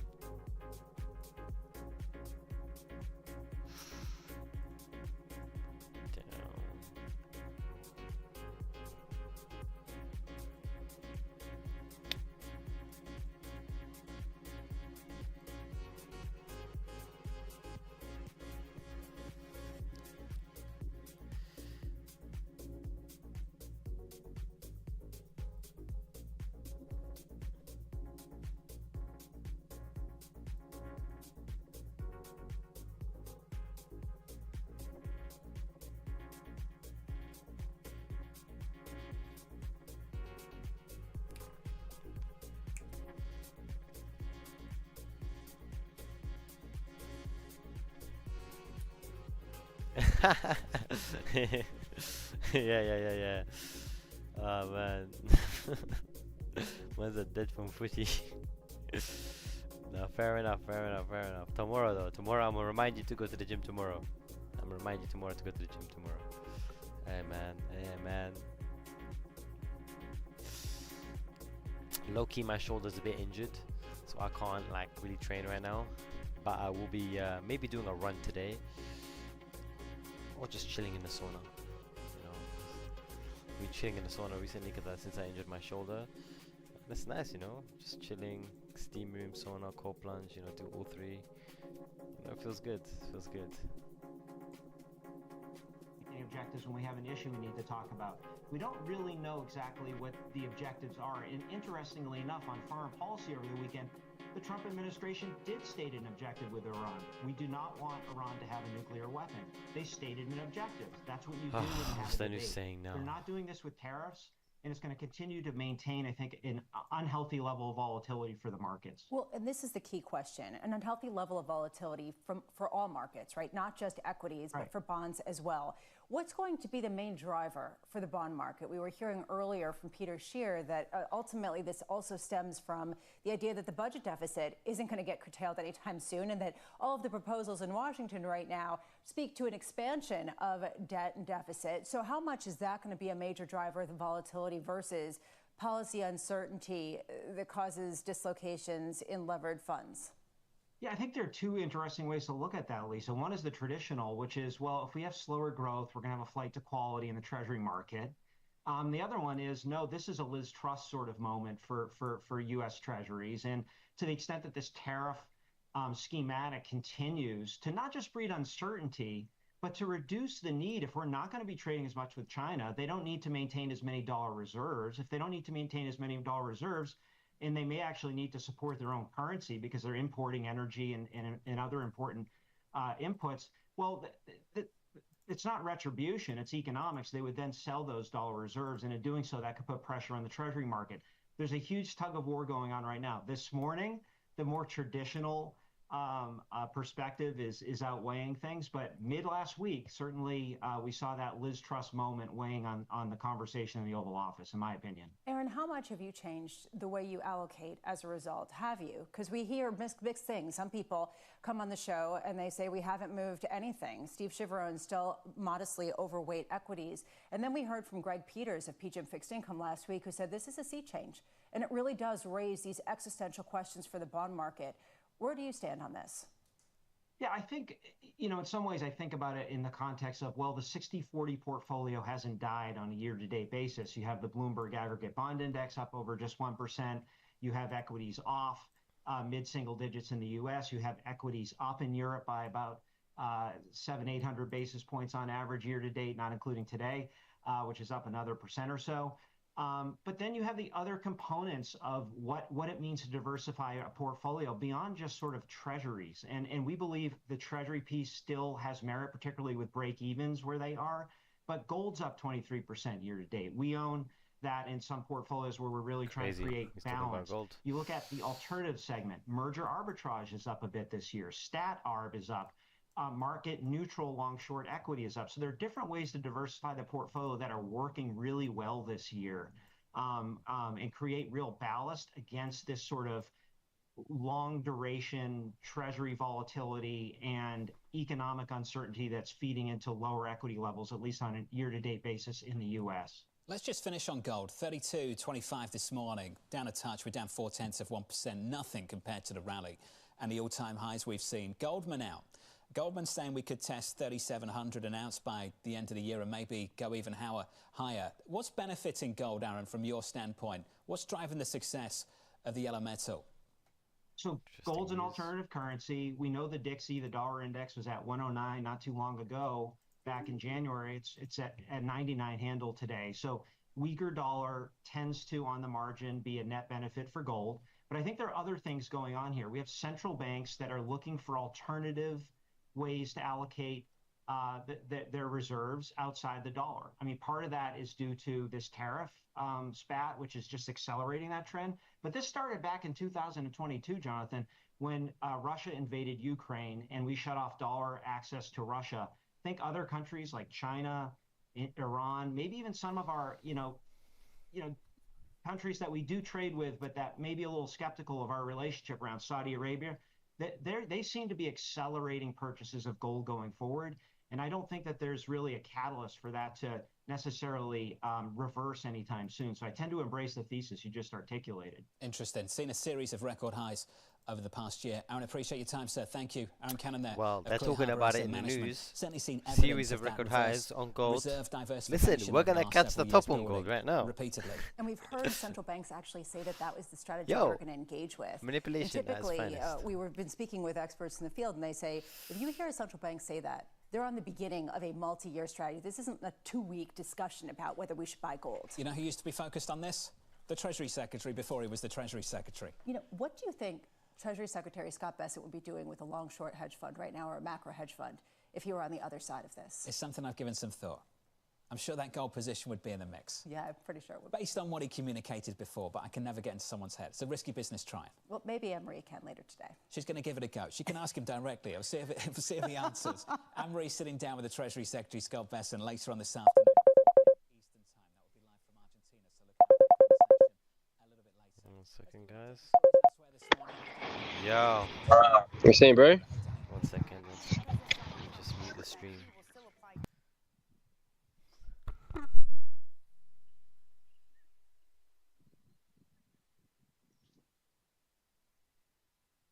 Can you hear me? Hello? What are we saying? Yeah. Yeah, I can see you. My camera is just off because it's just being used on the stream, innit? But I've muted it, so don't worry, no one can hear you. How are you? Yeah, I'm good, bro. But that extra money I used to fund the account got blown as well. Even with not much But it went great, but I'll be honest, you did use a lot of leverage in it, bro. I looked at the thing in it. I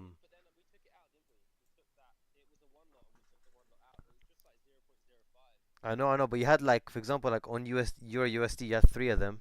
On like USD Swiss, you also had three of them in it, so it made the 0.15. You get me? On gold, you had like three 0.1s. The thing is, you was in like 3, 4 positions, and you were all like, all of them were risks in it, and that's why. And also, it went crazy. I can't lie, it did go crazy as well.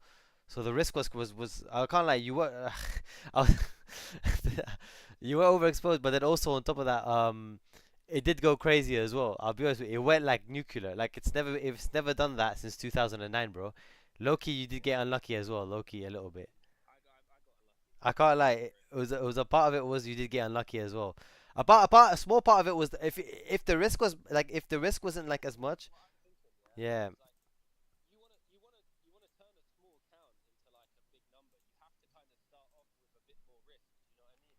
You do, but the thing, yeah, you do have to take the risk in it. But the thing is, bro, like, I don't know how to explain it, but like, you need to like, not like, for example, like that time was not the time to risk it all. Does that make sense? If that made sense in it, that wasn't like the best trade to risk it all. You get me? But I know you just wanted to like make flip the money, and it's like you wanted to.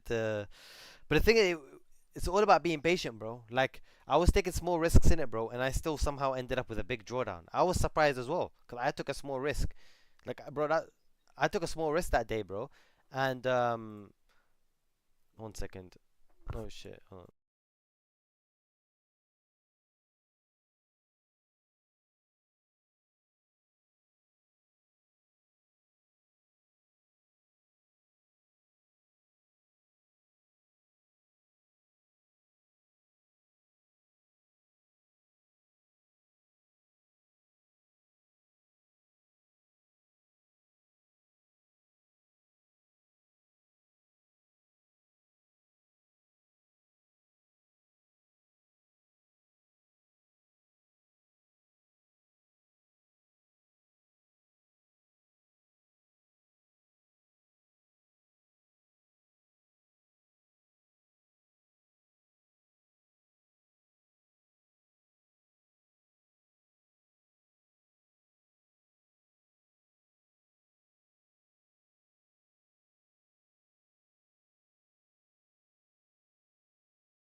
We're breaking the low any minute, guys. Any minute. You can take your profit right now, or you can hold. I'm gonna hold personally.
Looking good, guys. Looking good. This might bounce here for a second, but we're probably gonna continue breaking the low. Yeah, man. If you guys took this trade, well done. You should be up 200 pips right now. But like again, guys, I'm trying to make this a monster. I'm trying to make at least 500 pips today on this trade, at least. So we'll see how it goes, guys. You know, we'll see how it goes. And yeah, man, I'll keep you guys updated. If you took this trade, well done, well done. You should be up some money right now. You should be up some profit. I know some of you guys got scared over here when it started going up, but yeah, just wait. I'm just on the phone, guys, so yeah, I'm here though. I'm here, I'm watching.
Alright, guys, we're dropping nicely, man.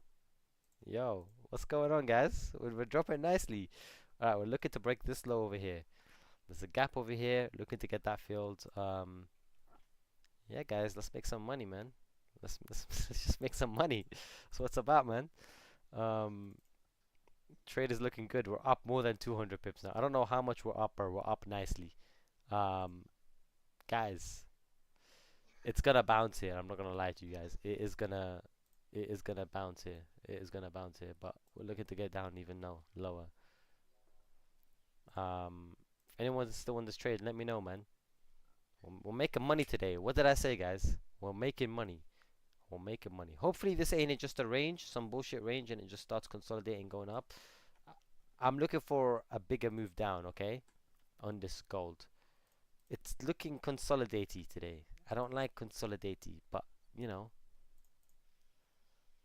let's make some money, man. Who's with me? Who's with me, guys? Who's with me on this trade? Who is with me? Making money every day. Let's go, guys.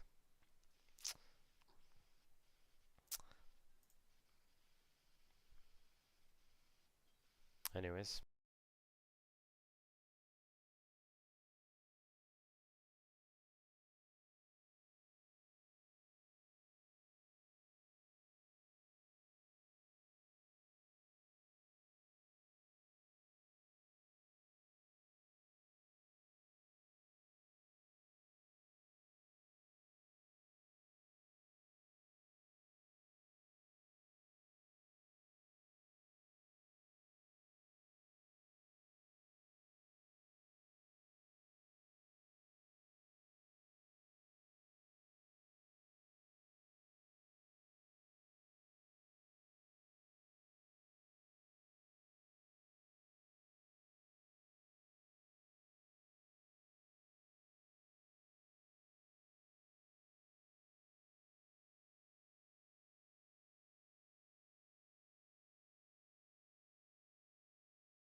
Yo, guys. A situation I'm where it's back. relative growth. Sorry, I think man, what you're I had having a call, now man. is some One of my friends was outflows, trading and, largely the going other to day, Europe, some going to China. and But I think just, once we get into the helping him second out kind of half, thing. you get some business took a loss. confidence with the tax plan.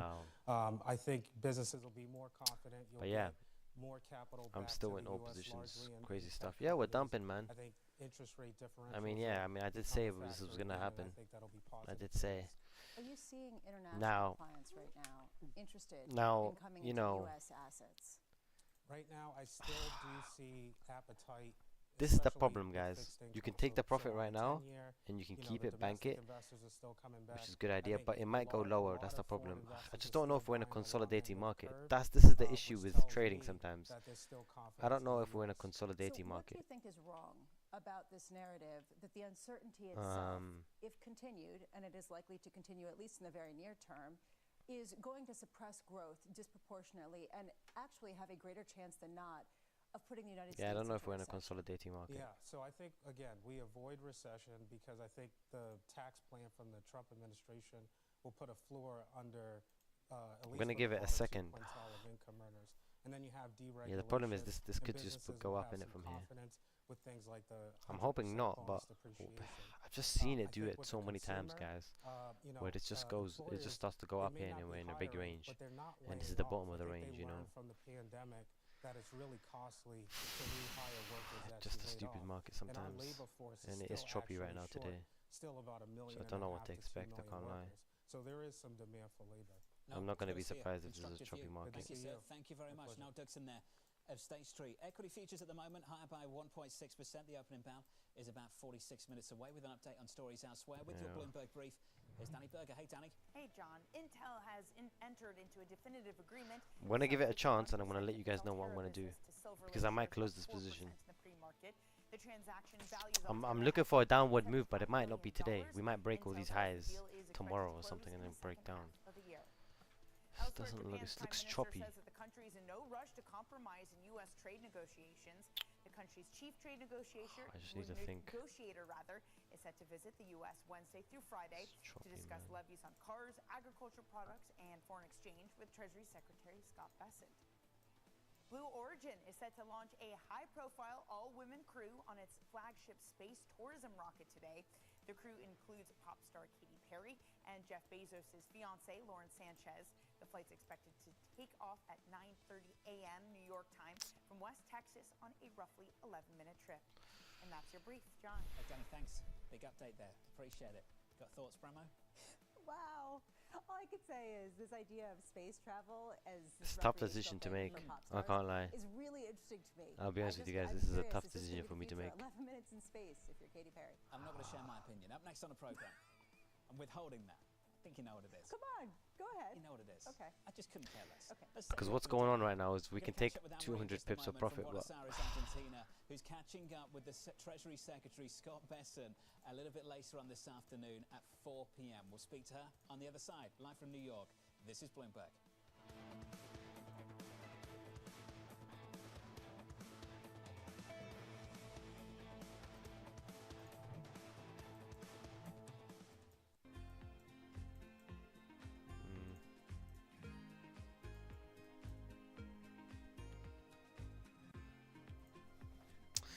I'm really just trying to analyze it right now.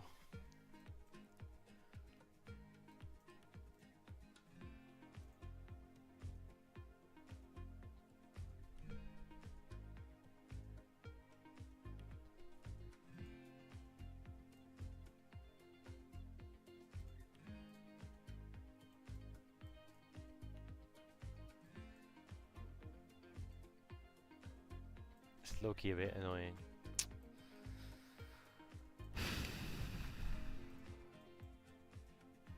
Sorry for breathing in the mic, guys. My bad.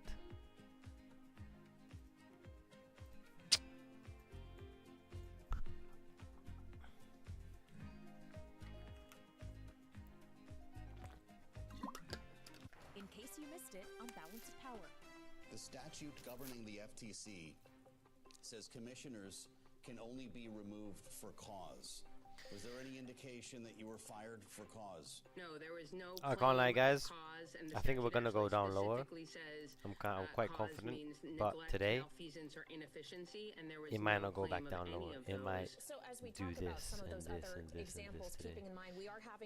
And we're just in the bottom of this big range box over here, and we're at the bottom. Do you get me? With like this support. You know, that's the problem today. Yes, that's exactly right. And but market participants should be scared. To be clear, listen, there's 7 no out again. I would say 8 out of 10 times. This is likely to go down lower. Does that make sense? Because it's likely to move. However, like I told you guys, there's a 30% chance that, you know, this is it. This is a 30% chance. That's it. So maybe we should take a vote. What do you guys want to do? Just let me know in the comments. What would you guys do? I mean, I think I'm gonna stay in it for now and be patient and calm. But if you guys want to get out of it, it's a good time to get out of it. Secure some profits, man. You know, I think this low is likely to be breaking, man. I just think it's likely to be broken. But yeah. From the world of politics to the world of business, Joe Matthew and Kaylee Lines deliver news, insight, and analysis live 2 times a day, every trading day. Balance of Power at 1 and 5 Eastern, only on Bloomberg. Bringing you up to the minute tech news whenever and wherever it happens. I'm Ed Ludlow in still Las holding. Vegas, and this It's tough to hold, I can't lie. It is low-key tough to hold.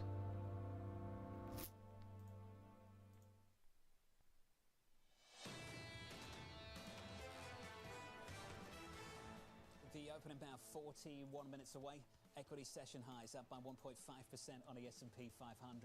Adding some weight to that rally from last week, and what a phenomenal rally it was, up by 1.9% on the Nasdaq 100 this morning. So I'm still rejecting. Your week ahead looks like this. Tomorrow, numbers from Bank of America and Citi, plus United Airlines coming out with the results after the closing bell. On Wednesday, retail sales and Fed Chair Jay Powell will be speaking. On Thursday, an ECB decision plus another round of jobless claims, and we'll get Netflix earnings before the long weekend and the Good Friday holiday.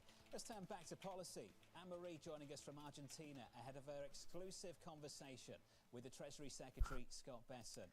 AMH, welcome to the program. Welcome back, I should say. Talk to me about this first of all, because a lot of people have the same question. Why Argentina? Well, it's a great question, given the fact that this is an individual who is right now in the driver's seat with trying to get to the bottom of 90 agreements and trade deals. When it comes to Argentina, though, I think it's twofold on why people think the Treasury Secretary is making time, his only second foreign trip, to come here to Buenos Aires.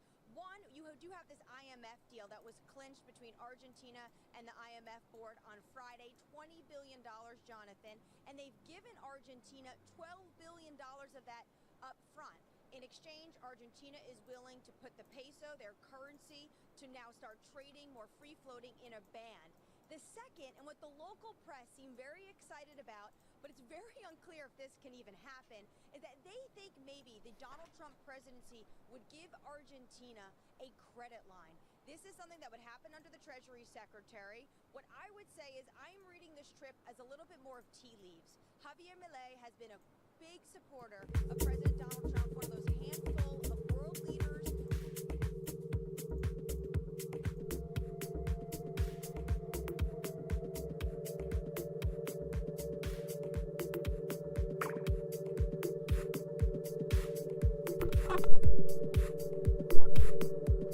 One second, guys.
Alright guys, so we're back. So what Denise is saying. I'm gonna go to rodeo for that. That's no, you could do it. We are here in New York. Okay. We own the New York. Alright, so let's see what's going on, man. Yeah, gold. Alright. So we're on the support right now. I kinda tend to like this setup. Okay, let's see what happens here. Come on, come on. We just have a new 4-hour candle. Oh, that's not what I want to see. We have a new 4-hour candle open. I'm looking for a break of this low, guys, and a continuation now. So, yeah. Let's see what happens. Are we gonna get below this?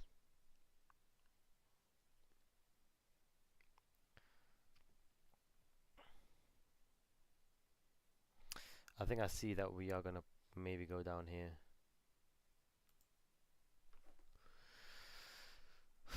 Ah, man.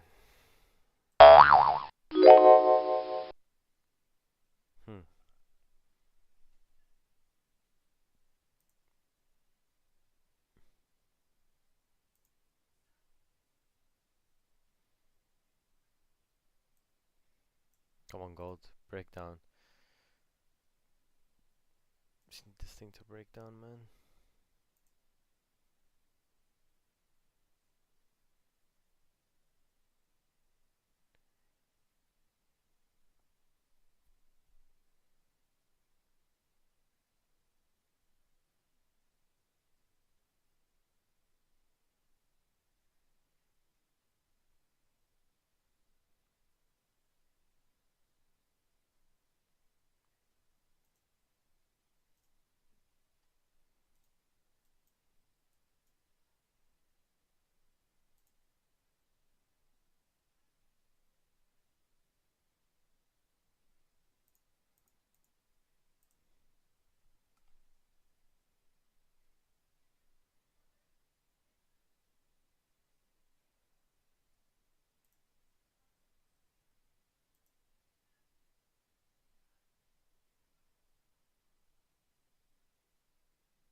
Which rate these will end up going into effect, but it is likely that it would be somewhere in that ballpark. We should also keep in mind that sector-specific tariffs are designed to be stacked on top of existing levies, and President Trump made clear that these tech imports are still subject to that 20% baseline tariff rate that's been in place against Beijing since February. Now, Matt, while this reprieve is considered to be temporary, it was seen as at least an initial victory for big tech as they sort of buy a little bit more time to work with this administration to try to get more permanent carve-outs. It's something that President Trump said that he was open to, particularly when it comes to specific products. He said that he wanted to show flexibility, but of course the big question is just how flexible will he really be?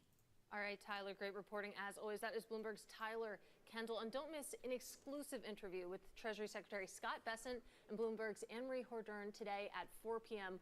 Wall Street time. But let's discuss a little bit more the company impact of these tariff exemptions and coming semiconductor levies. Bloomberg Intelligence senior tech analyst Mandeep Singh joins us now. So apparently there's more to come, according to the administration. And as Tyler just walked us through, we're talking about sector tariffs stacked on top of existing tariffs. And then you take a look at a stock like Apple just ripping higher this morning. A pessimist could say that that might end in tears. Well, so look at what's transpired, you know, in a week. We have had two situations where tariffs were increased, then they were rolled back. So I think the positive reaction is more that, okay, revenue and margins aren't going to fall off a cliff here because of the 145% that's funny, man. rate. But at the As same a trader, time, I you would get paid argue, to make when you decisions, have and uncertainty like this is an important decision on gold especially right when now. it comes Should to I take the Apple profit? being a global company with, a large... And then this is the thing that makes a difference between how much money you make. It's a big decision, man. Yeah. Personally, me, I'm gonna make the decision to hold.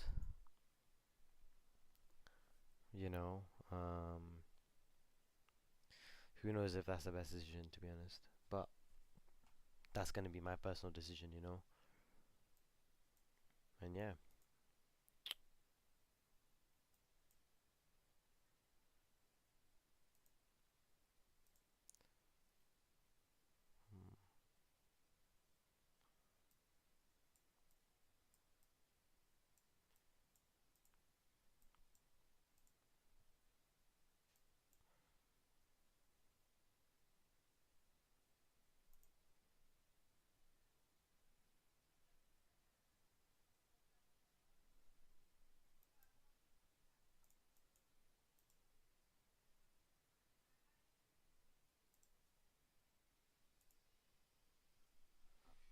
EU is interesting. It's dropping nicely. I think the dollar is going up right now. Let's see, my dollar Swiss going up. Finally, this is coming back up. I don't know if that's the low though. Really be careful.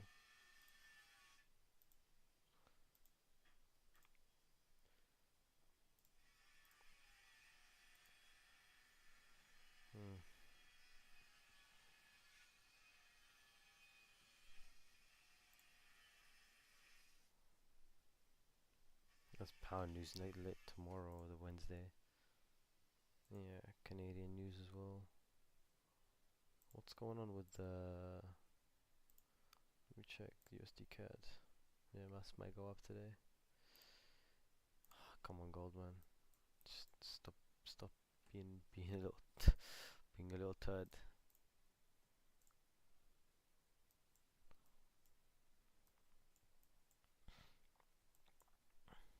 We might be in a painful slow wave that coming down. This might be painful to watch.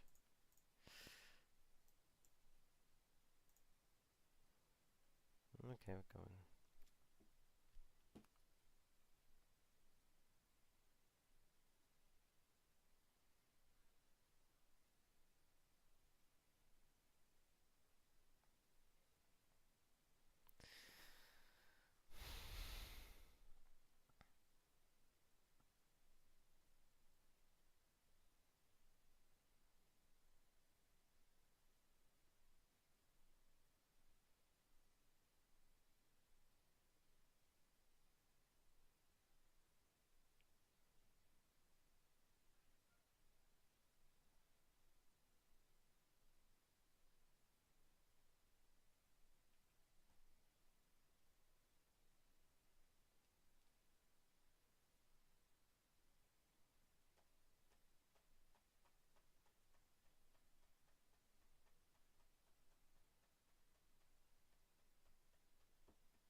Yeah, we might just be in a weird consolidation.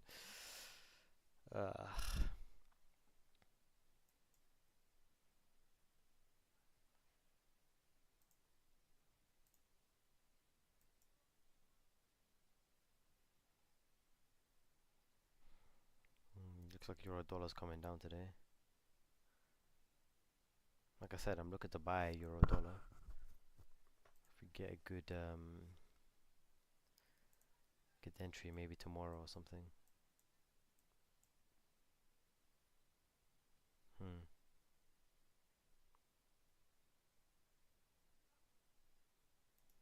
Dollar's starting to push up.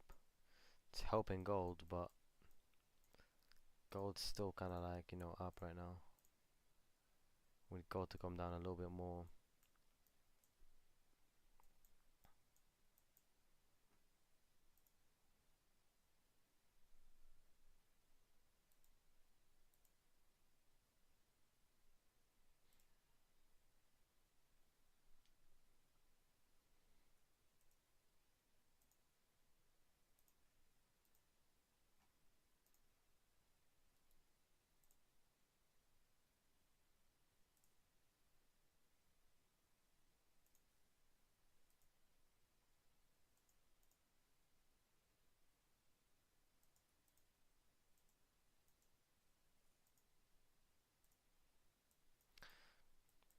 Alright, looking to break this low, guys.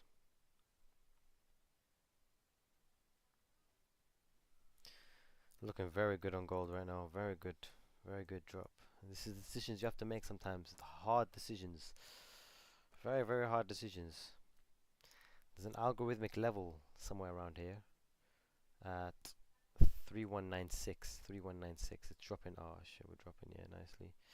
There's another. There's a couple algorithmic levels. I mean, I'm looking for this low to break, man. That's what could happen. But the thing is, it could just consolidate here, man. We need to get out of some of these trades, man. Hold on a second.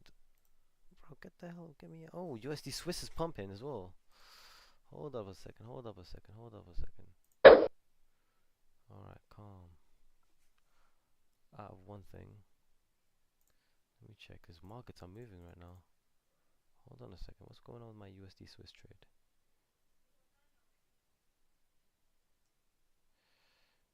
USD Swiss.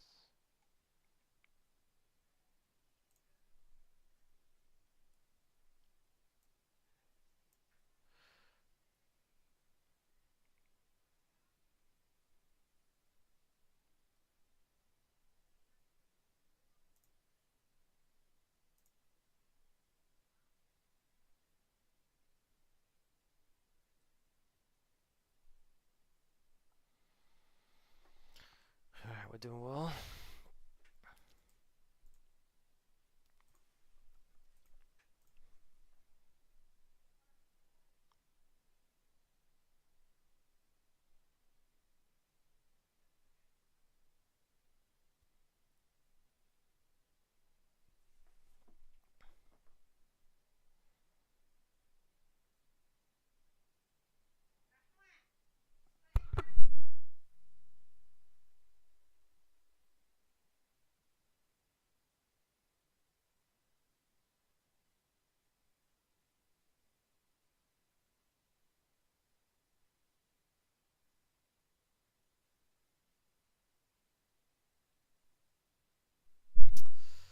This thing better not hold, man. Come on, man, stop being a turd. Go down.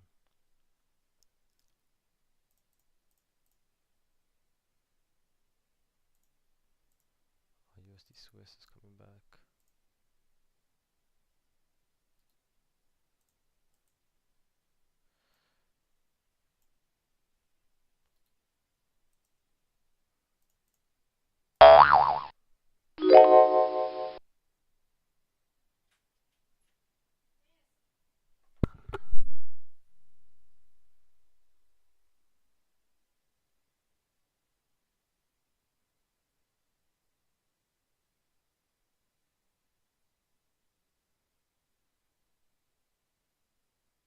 The gold is dumping. It's looking good.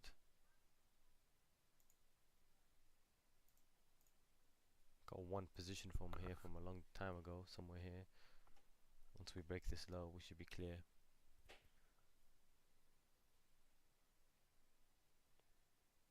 Come on, man. Come on, gold. Come on, gold.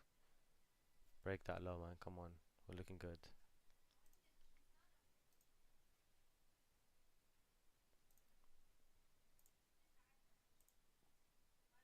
Come on, break it, break it. Come on. Come on. It's flipping. Oh, shit. Should probably take some profit here.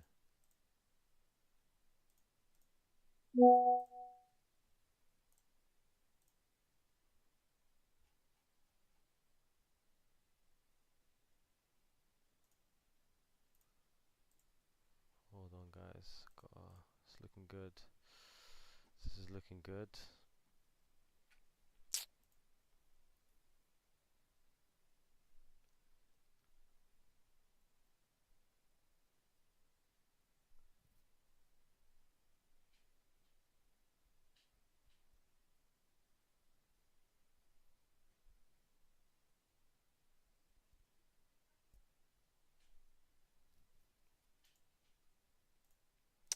Come on, man. We need to break this low. Come on. Alright.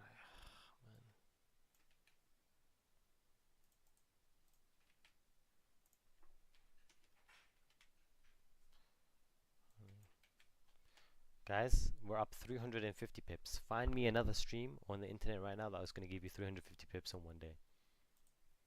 350 pips plus running. Another signals group that actually talks about it like this, bro. Streams for free, talks about it. We're up 350 pips right now. 350 pips.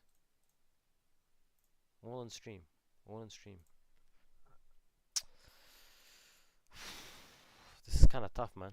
I've got a couple of decisions to make right now. Like, I've got accounts that should I take? I'm up nicely.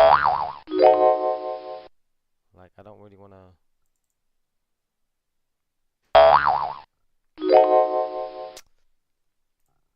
Literally, I'm up nicely right now, man. What are you guys doing? Because I'm holding, man.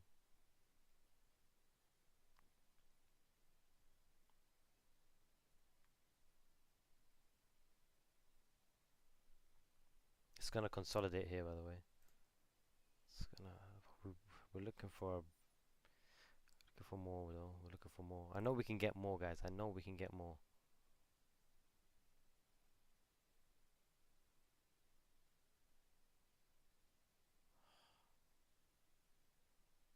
It's good to reduce risk, though. Oh man.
I'm staying in this.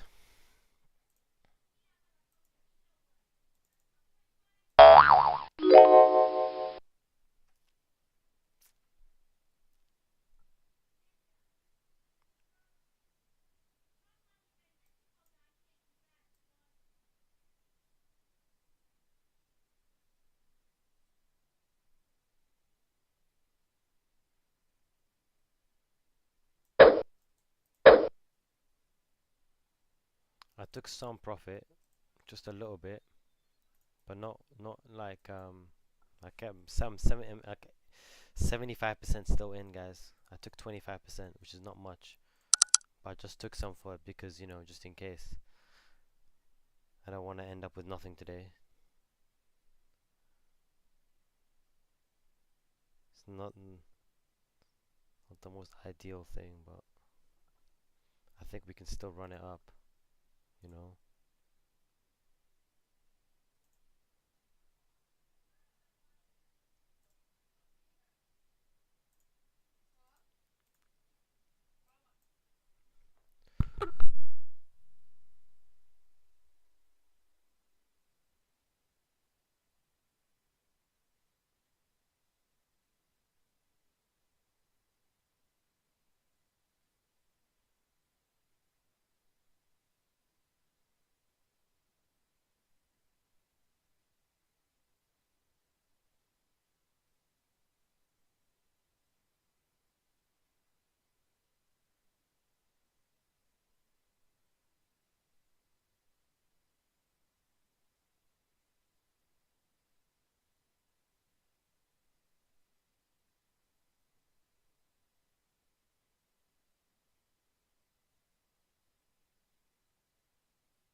Oh shit, man, the mic was muted. I was just saying, guys, I took some profit just here. I'm trying to concentrate. I took 25% off. I didn't take much profit, but just 25%. I'm just trying to analyze it right now, man. Honestly, guys, I'm just analyzing the charts. It's just a bit, yeah. I think we can still go down more to break down this low into the gap here. I think we can go low too, to be honest. But I'm actually annoyed I took 25%, but I was like, let me just take some money just in case I end up with no money at the end of the day. You know, like a little bit, you know, just a little bit. Yeah.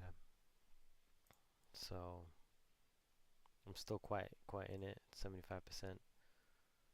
Still trying to make some money, man.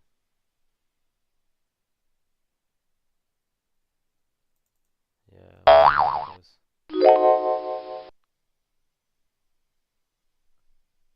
Still looking good though to keep going down. This is a really big move, guys. You're not gonna find a big move like this usually. It's actually like, if you get a big move like this, you should really just close the trade completely. This is 500 pips from the high to the low. We secured 350 of those pips. It's a tough decision, man, to close the whole thing, to be honest. I would close the whole thing, honestly speaking. If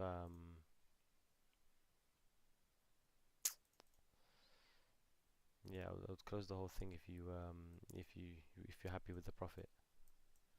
I think I can make more money. That's why I'm not out of it yet, and I'm gonna be patient. It's just hard to be patient right now, man, because it's choppy.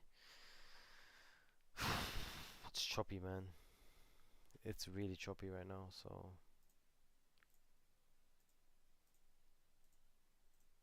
the money's good as well. Like, the money is good. What's everyone else doing here, man? Everyone else still in the trade? I'm finding it difficult to not close the trade. So been, moving inventories around. I did read one company that talked about how they were in China. They're shutting stuff down there. They're moving to the U.S. But other companies are not saying the same thing. I'm not seeing companies saying they're about to do a ton of layoffs. That being said, when I look at the soft data and the survey data, in a variety of surveys, both consumers and corporates are reporting an eroding outlook for the labor market over, kind of the next 6 to 12 months. So you have to take that seriously. Also, just to follow up on 100% recession is not murky. I mean, even if we don't have a recession, you could have a period of really low growth, high inflation, even if we're not at the NBER defined threshold of recession, it could be pretty ugly out there. Literally the first thought I had this morning when I saw that. And look, Katie picks up on an important point, because when I backtest equity returns for different GDP environments, guess what? Negative GDP, which is most consistent with a recession, is actually typically up in equities. What we tend to see with the S&P 500 is that you tend to fall in the 0 to 1% range, in the 1 to 2% range. Equities do not like being on the precipice and being stuck in sluggish growth where you're constantly worried about tipping into a recession. And by the way, when you have one, you price it in ahead of time. But Lori, do you have any confidence based on what you're seeing so far in earnings season? The banks came out pretty clean. The provisions were not that much higher. When you looked at JP Morgan, of course, we have 2 more tomorrow. The tide can turn. But wait, who's tomorrow? Citigroup, Bank of America. Okay. So 2 very important ones, but you have not seen real signs of stress besides words of caution. Yeah. Is there anything to grab onto there? No, I think that's fair. And you know, if you even go back to the SVB scenario a few years ago, I mean, companies came out very quickly, especially on the banks, and said, you know, like, we learned a lot from the GFC. We kicked into high gear over the weekend and we managed through. And there have been so many other instances since 2018 where companies have, you know, successfully navigated through. And I think you're seeing some signs of that now. I will caution, though, that back in the 2018 trade war, initially there was a lot of optimism on the ability of companies to manage through, and things held up pretty well. And it was really September after Labor Day before, you know, I think it was like that 3Q reporting season. You know, companies get out to all these sell-side conferences and they waved, you know, kind of the caution flag then. So it may just take time. Speaking of time, you had President Trump coming out into the weekend, rather, removing some of the hurdles on critical industries here when it comes to tariffs. And then the Commerce Secretary right away saying this is temporary. When you think about that, how much uncertainties that create for companies like Apple, I know sectors like Apple operates in, the semiconductors more largely. How do you think through that? So it's funny, I was actually talking to somebody about that on Sunday, and someone internally, and you know, when I saw the news on Friday night, what instantly came to my mind was that growth in tech had already been acting better post the Rose Garden, and so and also I think value comes under pressure more from an earnings perspective in a sluggish economy, and you want, you know, kind of more secular growth, right? So I was like, okay, this is just something else, right? That's going to come in and kind of power that growth trade, which has had this sort of sneaky outperformance post the Rose Garden. And then we got the news on Sunday, and you know what popped into my head was, this is not great. I will confess, I bought my 4-year-old a Panic iPad because his is on his last leg, and if you've met him, you know, you don't want to take that away. Don't mess with his iPad. Don't mess with the iPad. But in all seriousness, I said, look, it seems to me like we took 2 steps forward and maybe 1 step back. So I don't think that was necessarily a great development for a fatigued investment community that's still trying to make sense of this. I think that was frustrating. But at the same time, I do think that last week we saw, I don't want to use the word pivot, right? But we did see a shift and a beginning of dialing down. And, you know, this is, you know, we're still headed in a better direction. Headed in a better direction. I want to talk about what's coming up, though, and that's earnings, because you saw Citi, of course, downgrade their EPS estimates. You saw something similar from Mike Wilson over at Morgan Stanley. A lot of folks have told us that there's more to come when it comes to earnings estimates, downward revisions. What do you think? Okay, so I think about this very differently, and I have a little bit of PTSD from early 2023, when the argument that was going around was that the stock market could not possibly have bottomed before the recession has even started, and there was this big view that you had to have this slash to earnings estimates, and the stock market couldn't bottom until that happened. There's a little bit of truth in that, but there's also a little bit of something that's a little bit off on that. And what we look for is earnings sentiment and the rate of upward revisions. So if you are not in a crisis, right, if it's just kind of a stressful period, you want that indicator to go down to 30%, and then it can start to move back up, and that can help stocks heal. We do agree with the idea you need to reset expectations before you can have a durable bottom, because people have to believe PE. So I get that. But in a major crisis, we've gone back and looked at this, and the rate of upward revisions. All right, U.S. market is about to open. Out between 10 and 20%. Let's see what happens here and on that is gold. when stocks bottom, not when you go back up to more than 50% upward revisions. People always want to wait for that and miss the bottom. You want to see that second derivative improve and earnings sentiment take the hit and then start getting less bad. That is your opportunity to buy a bottom in the stock market, and people always get this wrong. So if we are setting up for the same kind of, you know, bad argumentation to filter through markets again, you know, we're ready for that argument. Lori, it is great to have you on with us. RBC's Lori Calvasina. I'm always happiest when you're on with Nathan Hager in the morning, so that I get this primer before I get to work. But we'll take a hit on our show as well. Blue Origin is preparing for its 11th human space flight. The NS-31 is an all-female crew, which includes Katy Perry, Lauren Sanchez, and Gayle King. For more. Alright, market is about to start in 1 minute. US market. I think we might see a continuation on gold. I'm hoping to see a continuation on gold. Gold to drop even further. Right, from liftoff to touchdown, this is an 11-minute process, 11-minute flight, and looking to see gold drop even more. You guys were, let's say, discussing, debating. You know, Katie makes the point correctly. Get ready, guys. 30 seconds. 30 seconds. Oh, man. Above the earth at any given time.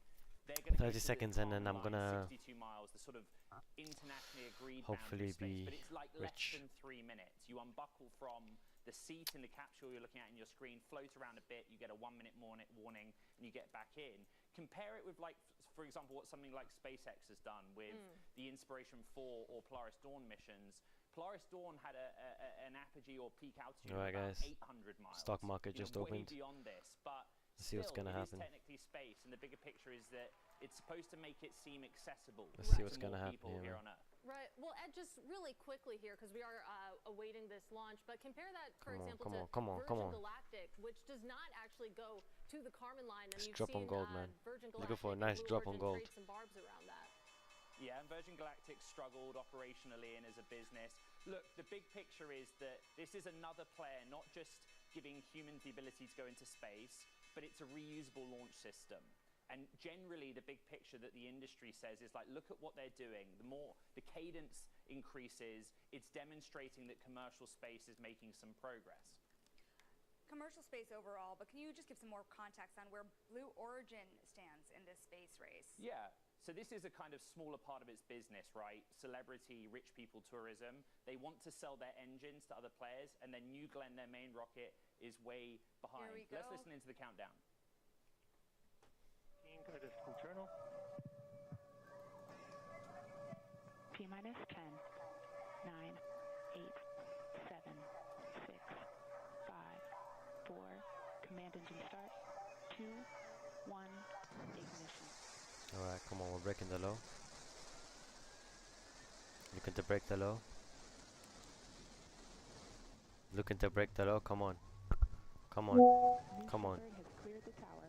Come on, guys. What am I even hearing in my ears right now? I've got this oh yeah, okay, come on, break the low. Break the low. Break the low, break the low, break the low, break the low, break the low, break the low, break the low, break the low. We're below 3200 now.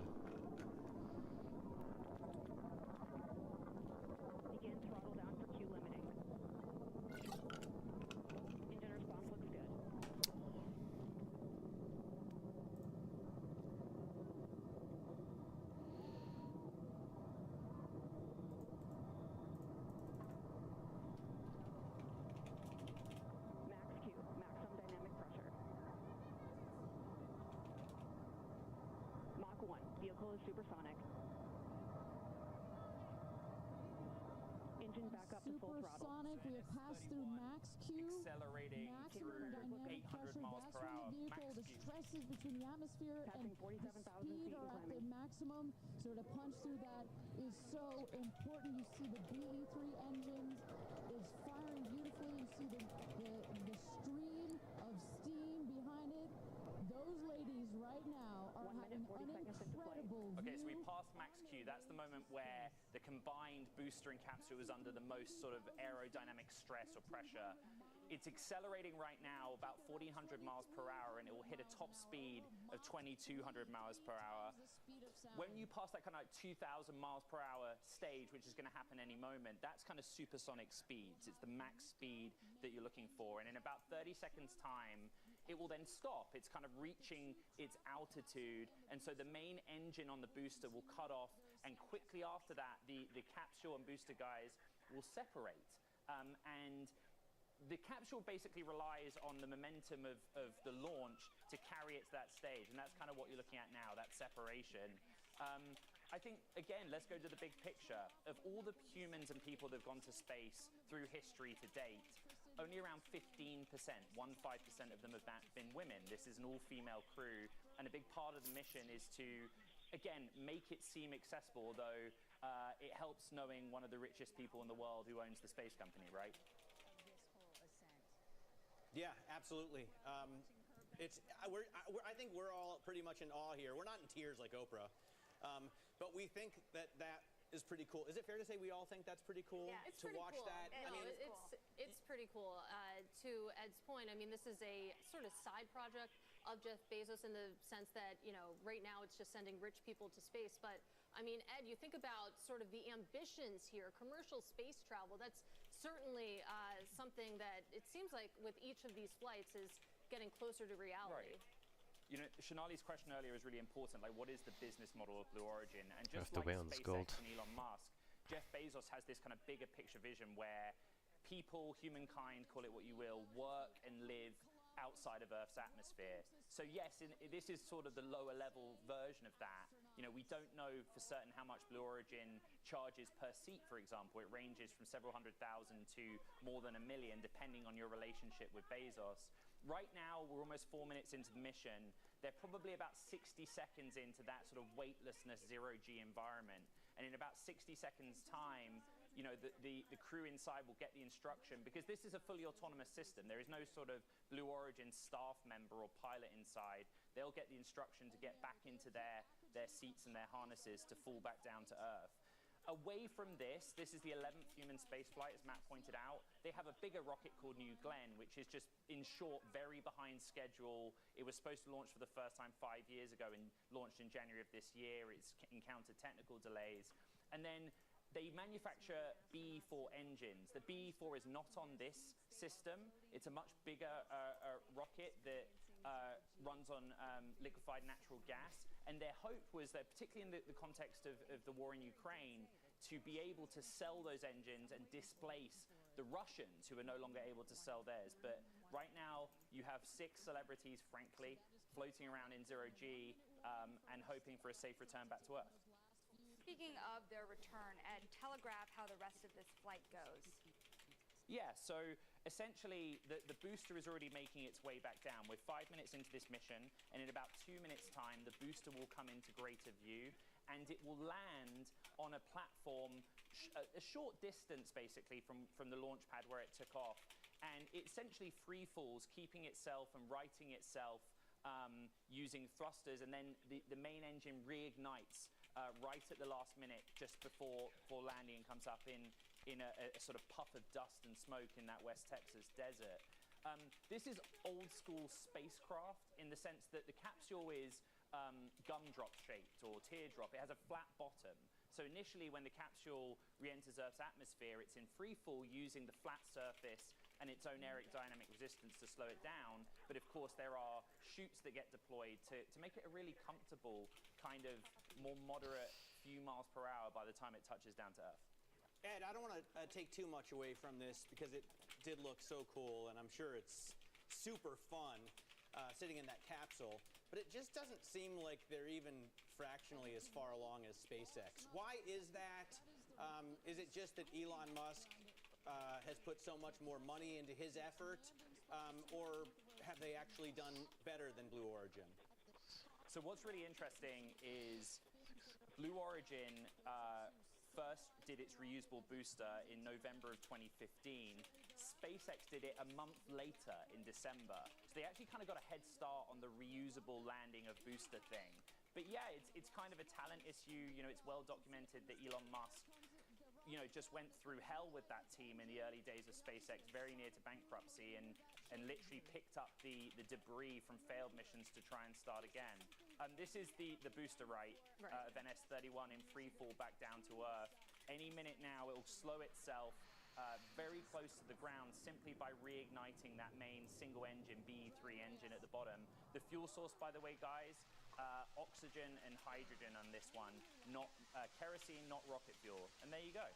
Yeah, and for the non-space experts out there, of course, the crew isn't in the booster, which just landed consolidating right on now, and gold. it's creating that big dust plume. They A lot are, of people course, texting me. Sorry, in the guys. capsule, which has yet to land. Ed, And they hit so You close know, to target. I mean, it's super impressive, right? people wants to join the very VIP impressive. group, And we were but talking listen, about man, sort of the space the race VIP with group you have to SpaceX, pay. but You talk us a know, little bit more about Virgin Galactic. we're I know catching that nice they have trades all the plans time. for If you an wanna upgraded space be in the range VIP group, summer you have to pay. 2026, which It's certainly simple as feels that, far away guys. from I'm right not now, giving but away that would freebies mark to their join the return VIP to group. You know, semi-space. it's an exclusive Yeah, so group Virgin that Galactic makes has, like, money. a completely Like, different why am I technology, giving you right? guys money It for is free? a You know, spacecraft that looks like a you know, you have to. I stealth don't want bomber people kind that of are going to be plane trolling that and stuff flies in on my the VIP group. I just fuselage want of a serious custom people, you know, that aeroplane want to that make takes money. it to altitude, and then it drops from the fuselage of that You know, plane like so a rocket, basically, or a, you know, in the military context, and shoots in an arc upwards to space.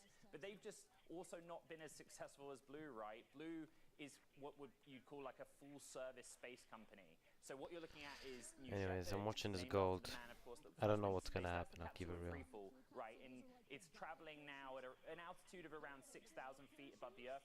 Those first shoots that deploy, they are drogue shoots. So they're I think we're initial going to bursts of continue drogue down. shoot that We're slow going to it break this down low over here. rapidly at first, and then the main shoots will be deployed as a consequence. There you go, coming And out then, right now, traveling like a 100 miles something per like hour this. and slowing down really quickly. Now, That's Matt, what I think is Katie, going to Charlie happen. at a leisurely 40 We just have to miles wait. per hour.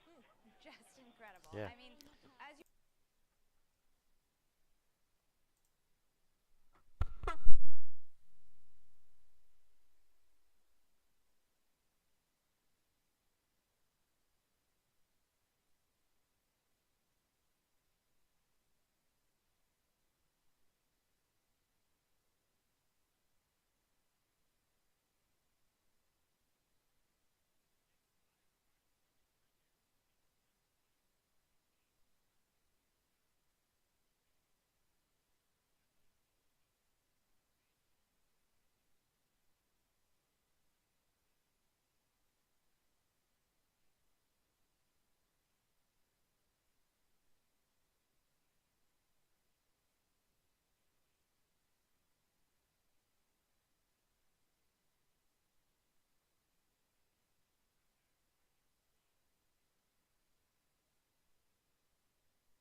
Man.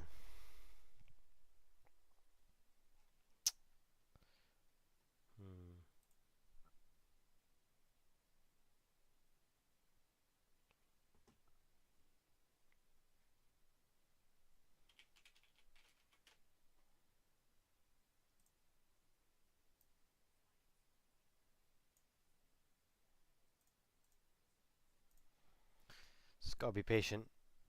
Flipping game is really annoying. I might, yeah. Did you guys, would you consider entering another position here? Sometimes I would, sometimes I wouldn't. It depends. I mean, you already kind of got out, I think, over here somewhere, didn't you? It depends, you know. What I can. It's tough to say. I'll be honest with you, not really. If you're already in it, bro, just stay in it. Just, you know what I'm saying? I wouldn't really consider entering another position here. No, no, no. This is actually a point where you should get out if you want to get out, kind of thing. I'm just watching what it does because it might just, we might be just in a rangy day today, and it might just do this and go back to my entry. I actually might get out in a second. Still in from 23 or so. Yeah, that's good, man. It might come back to your entry. That's the only thing. I'm just watching it. It's tough. It's tough right now. Gonna give it a minute. It's not really. It's kind of annoying. I'm not gonna lie.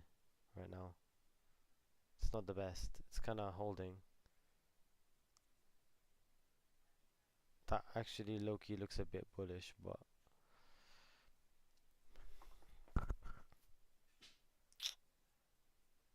just wait, I think.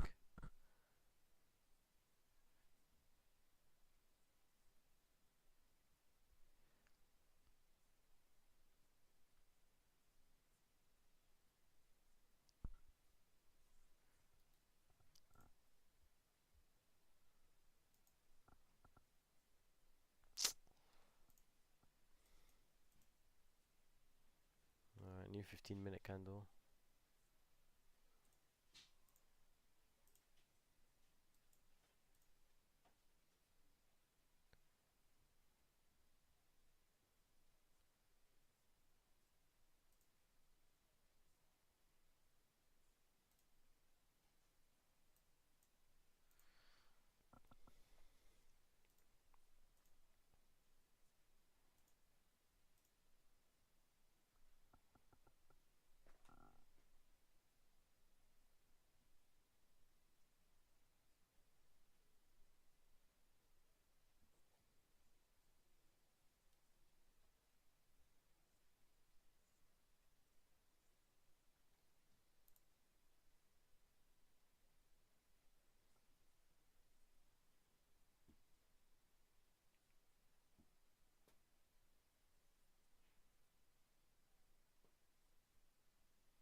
Alright, so if you want to enter a short here on gold, you can actually.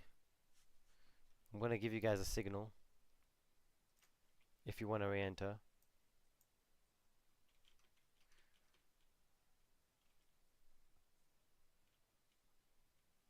I don't really want to give because we're kind of already up, but basically you can enter here actually. I'm watching it.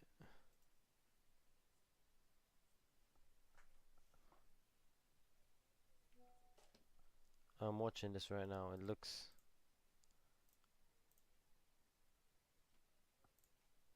this looks good for sale.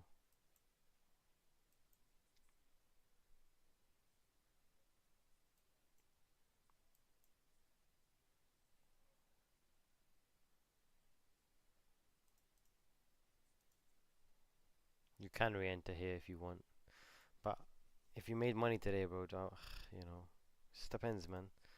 Just hold it, cause it's not the best position. I mean, when we got in over here, this is a place where you can get in. To be honest, if we think it's gonna continue down, I think it will continue down, and we are high.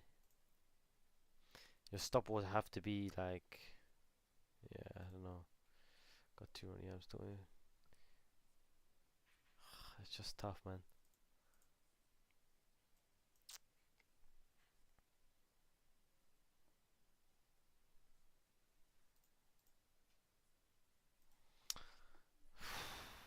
What's the problem, man?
Why is the news talking about this shit, bro? No one cares about Kendall, Chloe. Who the flip cares, bro? Talk about some real shit, bro. No one cares about these people's lives.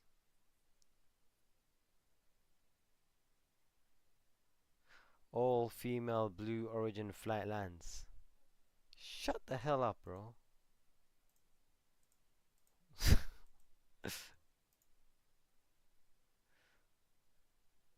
What is this?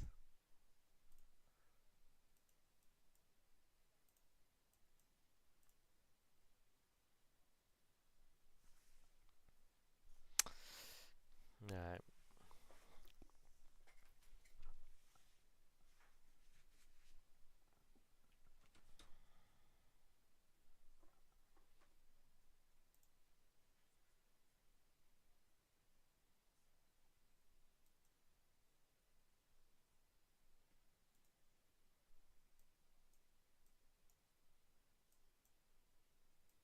Alright, I'm gonna stretch. Give me like 5 minutes, I'll be back. Give me 5 minutes, I'll be back.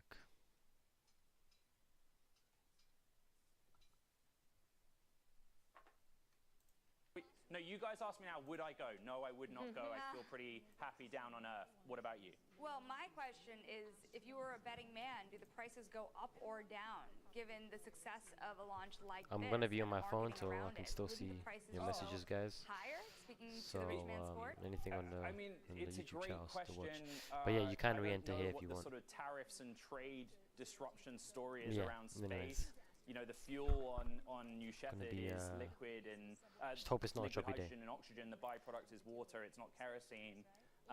Jeff Bezos bankrolls this company, but there are other outside investors. Like, are they sort of sensitive to margins on a mission like this? I highly doubt it. Ed, I'm surprised that you wouldn't go. I mean, of course I would go in a heartbeat if I were standing around and somebody said, hey, do you want to jump on top of this rocket and get launched above the Kármán line for 3 or 4 minutes, experience weightlessness, look back at the Earth? How would you decline that offer? Well, my starting answer is also that I don't have the wedge for it right now, but I like it here on Earth, right? There's enough technology in my life every day where I'm like, this is pretty sweet. California's nice. I'm comfortable, and I just, I like high-speed vehicles on Earth like you do, and I just don't feel ready yet. That's the truth. I just don't. Yeah, Ed, I'm with you. You could not pay me money to get into that thing. Seriously? Yeah, I love being alive. Not that, we've seen anything horrible happen here, but there's always a risk, of course, when you get on any flight, let alone one that's going 62 miles above sea level here. So, Ed, again, just to bring us back to these images, it looks like we're getting closer to opening. We know that the recovery crew, friends and family have arrived towards the capsule. They were removing the air cushions, the parachutes. It looks like we're getting pretty close to opening that door that we're staring at right now. There it goes. Yes, and this is the moment we can watch it, listen in. I think that's Jeff Bezos on the left. He's taken off his jumpsuit or overalls and is now wearing jean t-shirt combo. It's a very different gig doing this to covering financial markets and technology stocks. You have to really be into fashion, and I just got an IB saying, wow, we have a Kardashian correspondent. But yeah, they all smiles, everyone seems safe, and you know what happens next, based on my experience of going in July 2021 when Bezos went up, is that there is just endless hours of press conferences and interviews describing the experience and what it was like. I just want to see them get out of this capsule. I mean, they opened the door briefly and then closed it like they weren't quite ready yet. Just a sneak peek. Jeff Bezos hanging out with, looks to be Christian Amanpour. I'm not sure who's standing there, but they've got a full camera crew. I mean, he's got something in his hand. I have to say, the payoff is going to be the look on Katy Perry's face, right? Isn't that what we're all waiting for? Like, how excited were you? How cool was that? Hopefully they'll have her song E.T. playing, but it does look like we're getting close. I can't have gone through the last 12 or 13 minutes and then not see them get out of this capsule, is I think what I'm saying here. Do you think the viewers agree? Stay on it a little longer. I mean, markets aren't doing much. We're up 1%. The VIX is back down to 30. We can verbal this. The dollar's down. Gold is down. Everyone's chill. There's a massive sigh of relief in the markets. We can tell the audience that much while we wait for the crew crew to get out. But yes, I agree. People want to see their faces. Yeah, I don't know if it's hard to know what to call this, because in any other environment, a 1.3% rally on the S&P 500 would be huge. But I mean, relative to the past couple weeks that we've lived through, relative to maybe the news that we got this weekend, it's not impressing me. I'll remind everybody that we're not even back to 5,500 on the S&P. So this is good, but not great, right? At 54.35 as we stand. I want to see Lauren Sanchez and Gayle King get out of this capsule. I feel like they've been in the capsule on the ground now longer than they spent going up in the air and coming back down. I don't think that there is an issue, guys. I don't think that there is any sort of emergency event, like they can't open the door or someone's stuck or anything like that. I think that, you know, as fast and fun as the launch is, space takes time. On markets, there is no causal link here. I'm just making an observation that one of the very few technology names in the red is Amazon, although it's down 0.5 percentage point. Jeff Bezos on your screen. The relationship with Amazon, who knows? But here's your big moment, Matt. Right. We're going to let you go, Ed, and we thank you so much for your analysis, although they are now we got it. Now we got it. Okay, fine. We got it. There we are. Is that Lauren Sanchez? I would imagine so. Leading the crew Lauren out. Sanchez out Open first, arms. nice. We'll see your baby. Where are my babies? They're over here. Go see them. Where? I have to go Right there. there. Okay. We've got his pop sensation, Katy Perry, back on Earth, kissing the ground. Fireworks. Baby, you're a firework. All right. Oh. Well, here we go. We'll, I guess, watch the rest of the crew get out, and then we'll get back to markets.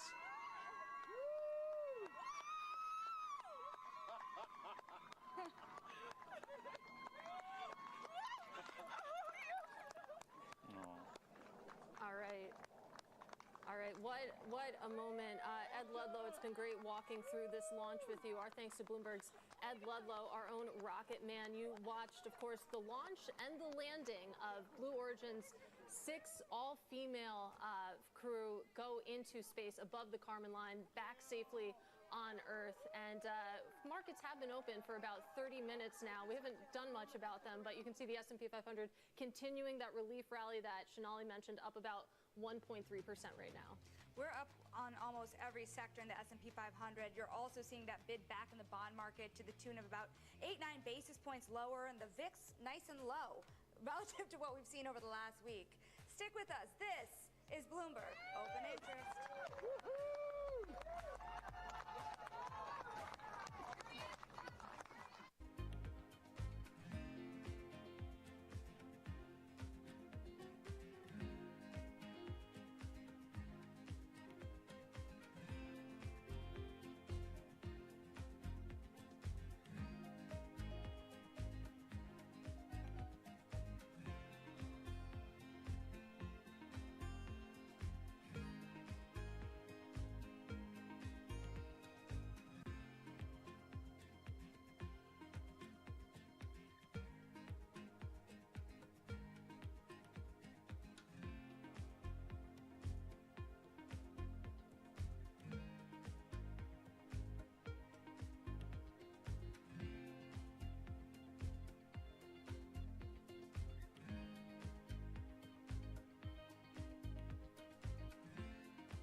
DraftKings hit a milestone in the second quarter of 2024.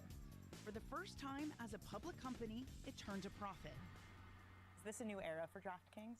There's an inflection from when you're cash flow negative and you're operating off of equity raises from the past to when you're self-funded and you're cash flow positive and able to control your destiny a lot more. You've had your first quarters of profitability now. Does that take pressure off? Does it increase pressure? I think it increases pressure. I mean, once you start making profits, people expect you to make more, and all of a sudden you're valued on a multiple of those profits as opposed to the theoretical what could be. So very important, I think. When you're cash flow negative, you've sold a vision of what the company should be working on, and you're very focused on working on that and delivering against that.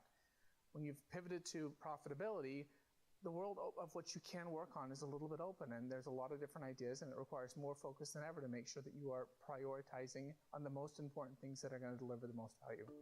DraftKings' solid standing in a booming sector gives them the luxury to play the long game. They're not under pressure to cut costs. When you have really strong revenue growth, you don't need that. If you look at where we are today and where we want to be and where we believe we will be, the vast majority of the incremental EBITDA is not coming from any cost reduction. It's coming from increased revenue. We don't feel like we need to cut costs because we're growing our revenue so much. We want to grow our revenue into our existing cost structure, and there's no need to reduce the cost as long as we're being efficient with what we allow our cost growth to look like. Bloomberg brings you breaking news 24 hours a day. Powered by more than 3,000 journalists and analysts in more than 100 bureaus across the globe. Bloomberg Television. Context changes everything. Bringing you up-to-the-minute geopolitical news whenever and wherever it happens. I'm Stephen Engel at the Forbidden City in Beijing, and this is Bloomberg.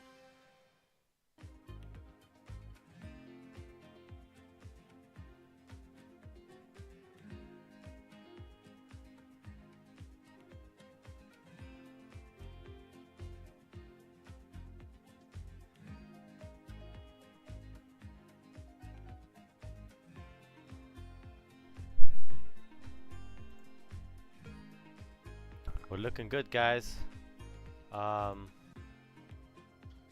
we're looking good. We just want to see this break this. Sponsored by Progressive Insurance. I'm Deborah Rodriguez. We'll wait. That's looking good. A historic flight carrying the first all-female crew, 6 of them, including our own Gail King, has just zipped past the Kármán line on Blue Origin's New Shepard rocket. Welcome to space, ladies, or shall I say, astronauts. Oh, the moon! You guys, I will have to tell you, look at the moon. Look. Oh, my God! Oh, my God! Oh, my goddess! That's our pink moon. Sounds like Katy Perry among the crew, experiencing zero gravity for the first time in their lives, looking down on what appeared to be little blue Earth. We could hear Katy singing, Gail marveling before their capsule, attached to 3 parachutes, glided to the ground in the West Texas desert a mere 11 minutes later. All 6 women have now emerged from the capsule after Jeff Bezos used a hammer to crack it open. Katy Perry and Gail both kissed the ground. Oprah there to greet her bestie after she wiped away tears as she watched the whole thing from below. Stocks are up about 1% in early trading as investors try to figure out the latest changes to President Trump's tariff policies and whether he's actually granted exceptions for electronics like cell phones made in China. Correspondent Nancy Cordes at the White House. White House officials tried to explain the distinction on Sunday. This is not like a permanent sort of exemption. It's not that they won't be subject to tariffs geared at reshoring. They'll just be under a different regime. Trump was still explaining last night. And we wanted to uncomplicate it from a lot of other companies because we want to make our chips and semiconductors and other things in our country. Court documents released today shed new light on the 38-year-old suspect in an attempted break-in and arson at Pennsylvania Governor Josh Shapiro's home. CBS's Chanel Call is in Harrisburg. Bomber admitted to harboring hate for Governor Shapiro, adding that he said he even wanted to beat the governor with a hammer. Bomber has been charged with aggravated arson, attempted homicide, and terrorism. Shapiro, his family, and their friends had gone to sleep after a Passover Seder. They all got out safely. The suspect's mother tells CBS News she called police to try to get help for her son, who she says suffers from mental illness but got no response. Meta's historic antitrust trial has just gotten underway. Tech contributor Ian Schur. Facebook, now renamed Meta, disagrees, saying it is not a monopoly and that acquiring Instagram and WhatsApp have not harmed competition. Mark Zuckerberg could be called to the witness stand.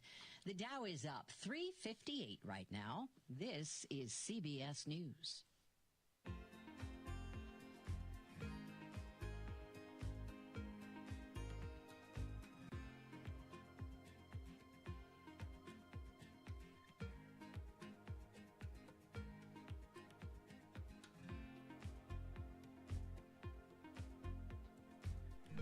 I'm back. Alright, I'm just eating now. Can't lie.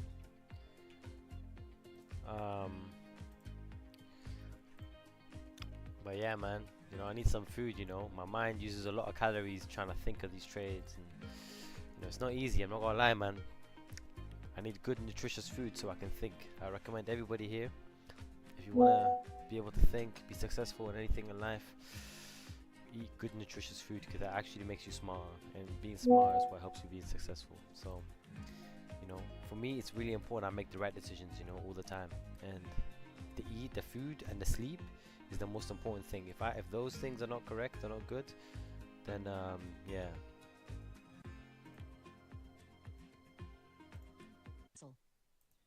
It was a loud and destructive Sunday in one neighborhood in the Texas capital. There's an investigation in Austin, Texas after a house explosion yesterday Yeah, I can injured mess up, 6 man. people and damaged 24 nearby homes. This woman... Bro, it's so hard to be patient with these trades sometimes, man. I'll keep it real with you guys. Like, this is up 500 pips. Like, this is a big trade, man. Oh no, 370 pips. We're up 370 pips. Like, that is crazy, you know.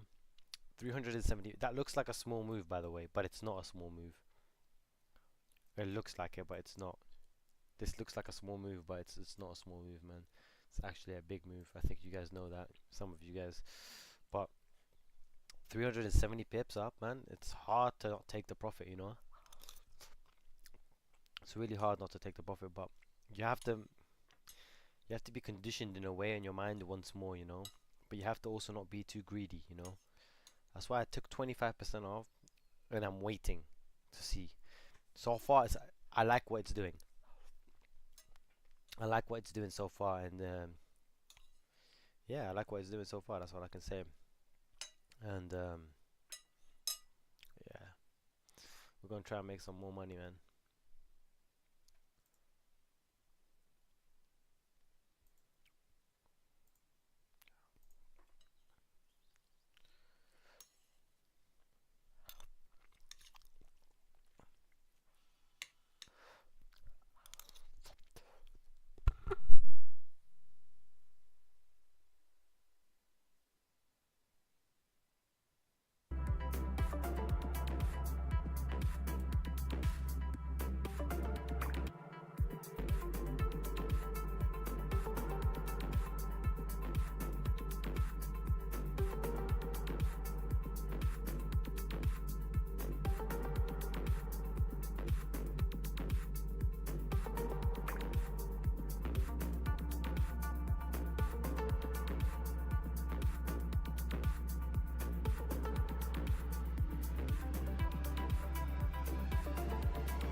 Yo, ASAP, Tobes, did you take the re-entry on that trade? I'm just wondering how brave you were. Because if you took the re-entry on that trade, you're a G, bro. I don't know if you did, but I'm not gonna lie, it was risky, innit? But if you took the re-entry on that trade, you are a legend, bro. But you're already in it anyway, so it doesn't really matter. But if you took it, yeah.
trading is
consolidation bullshit.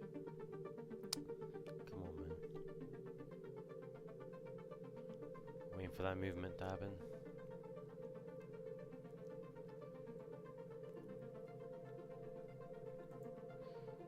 Should be soon.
What's up, bro?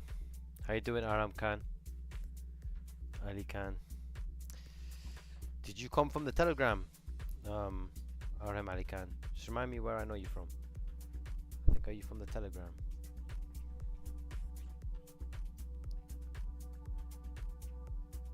Arham Ali Khan. Hope you're doing good, bro. Did you catch the trade today? You know, the 370 pip trade?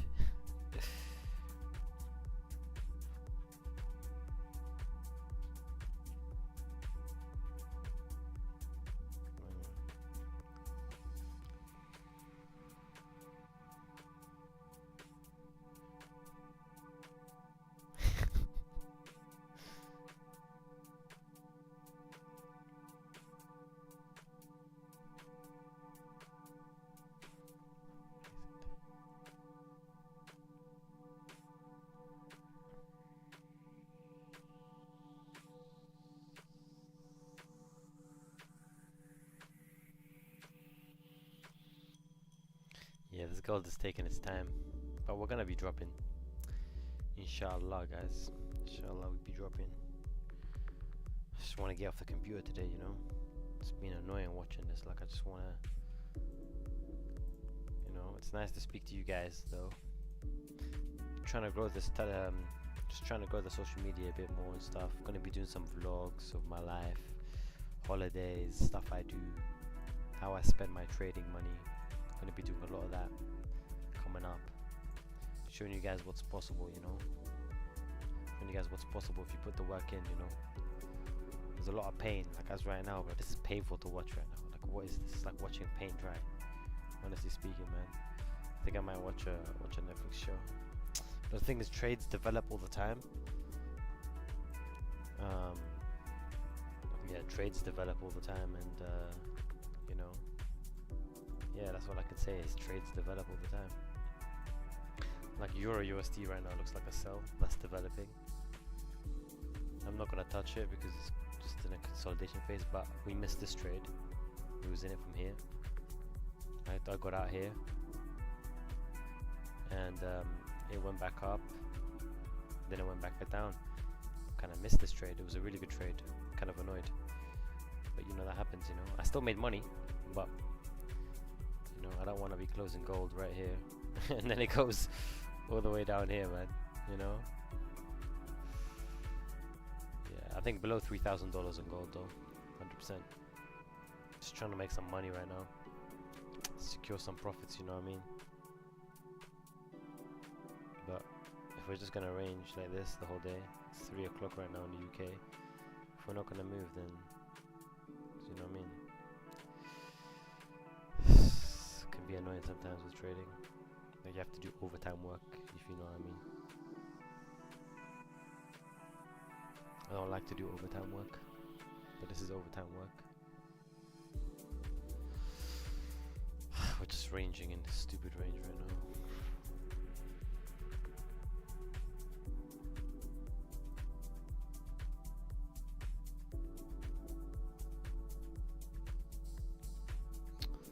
Another 2 hours. I might actually just I don't know, but yeah, if anybody just joined, you know, we're always catching trades. Currently we're up, you know, we're up 370 pips today, just today, first day of the week. Happy to say that, happy to flex that. Yeah, man. Everyone's having a good day. I hope everyone's making money today. It's been a choppy day, if I might say. It has been a choppy day. Not the kind of day I like to trade. Alright, so we might be getting out of this soon. We need a movement soon, man. Otherwise, we're just gonna be in a range. And I'm not willing to let go of all this money I just made right now. It's really like, yeah, it's one of those ones.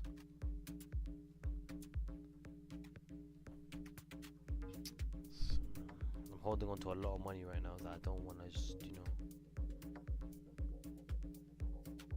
hold on to people's monthly salary right now. So depending what this gold does is if I make somebody's monthly salary or not.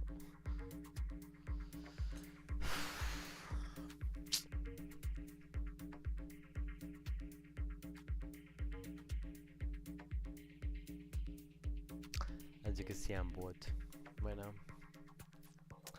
But it's important I watch this, you know. It's really important I watch this. Let's listen to the news, man. Anything. What's it coming shortly, so we'll bring that to you when we get it. Here's one for you, Paul. The share of Manhattan home sales involving a trust surged to 28% last year. It would seem that brokers and wealth advisors are telling us parents are using trusts more and more to buy homes for their kids. Low-key hungry, might order some food. Avoid the tax ramifications, and because they want discretion. So maybe you can take your lead from that. Yeah, okay, very good. Check the markets for you all day long, right here in Bloomberg. I'm John Tucker, that's your Bloomberg Business Flash. All right, John and Tucker, thank you so much. We appreciate that. Emily Grafeo sitting in for Alex Steele. I'm Paul Sweeney. We're live here in our Bloomberg Interactive Broker Studio. We're streaming live on YouTube as well. Head over to youtube.com, search Bloomberg Podcast Live, and that's kind of where you find us here. We've had volatility, let's call it what it is. We've got the VIX pulling back here 5 points here, but we're still at 32, and anything over 30 kind of gets your attention. We've seen volatility in the bond market. One could argue that was one of the reasons that President Trump amended some of his initial policy thoughts here, but just a lot of volatility out there, and a lot of folks are looking for some guidance about how to navigate some of these markets here. That's why we turn to the pros like David Bahnsen. He's a Chief Investment Officer at the Bahnsen Group. David, how are you communicating with your clients here today? What is the message as we see these big swings in the markets? We are communicating early and often. That's how we're communicating. Lots of stuff to say. And it's really addressing stock market, bond market, macroeconomic. I've decided to try to do a lot, even evaluating small business implications. It doesn't affect investors day by day in terms of the bottom of their screens, but it's going to have a lot to do with where we go Q3 in the economy. So we're trying to look at all aspects and give our clients a full perspective as to why we're doing what we're doing. Let's talk about the week that was last week. Like Paul said, there was a lot of volatility, a lot of headlines. China made up a large portion of the news flow. David, do you think that investors really should be focused on everything that happens in China and forget the tariff news when it comes to the other 70 countries? Well, I think that the tariff news in China is the biggest story, and I think that there will end up being a combination of cosmetic victories and perhaps some substantive victories with these other 70 countries. When I say cosmetic, I mean probably deals we would have gotten anyways. And then again, I'm hopeful that there'll be some better deals, meaning less impediments to trade with the other 70. China's the big elephant in the room, and of course, I happen to believe this is the way that the administration should have done it to begin with.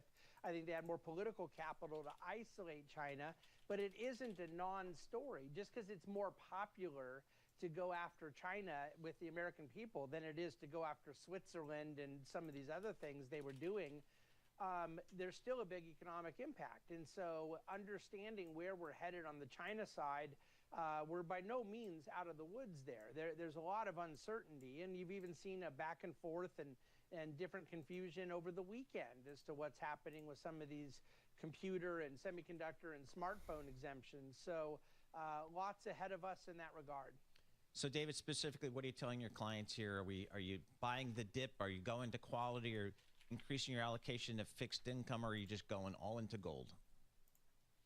Definitely not the latter. And one of the beauties of being a dividend growth investor, Paul, is that we're already in quality, so we don't have to go to quality.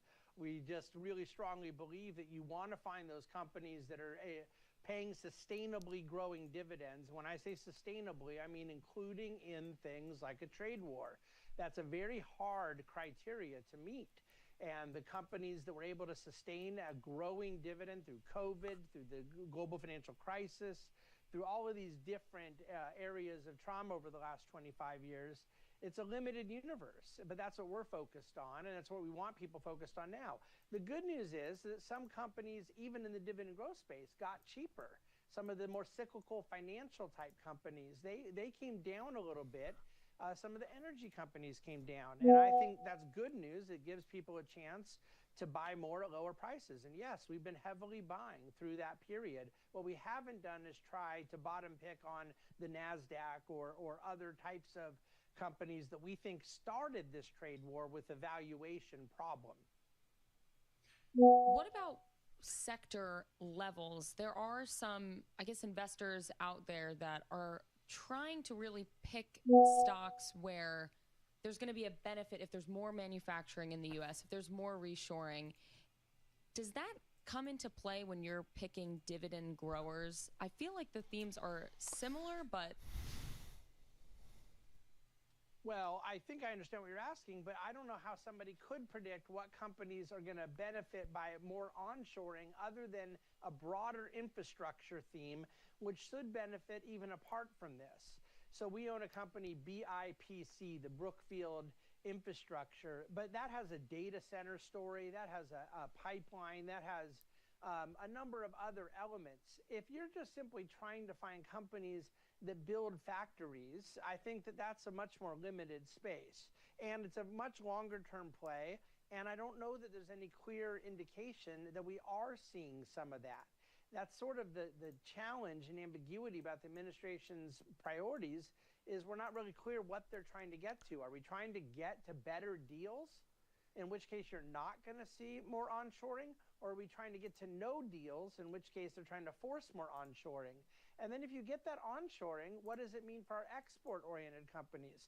In other words, does one hand giveth and the other hand taketh away? So we're not trying to set investment policy around administration policy. I don't think anybody should.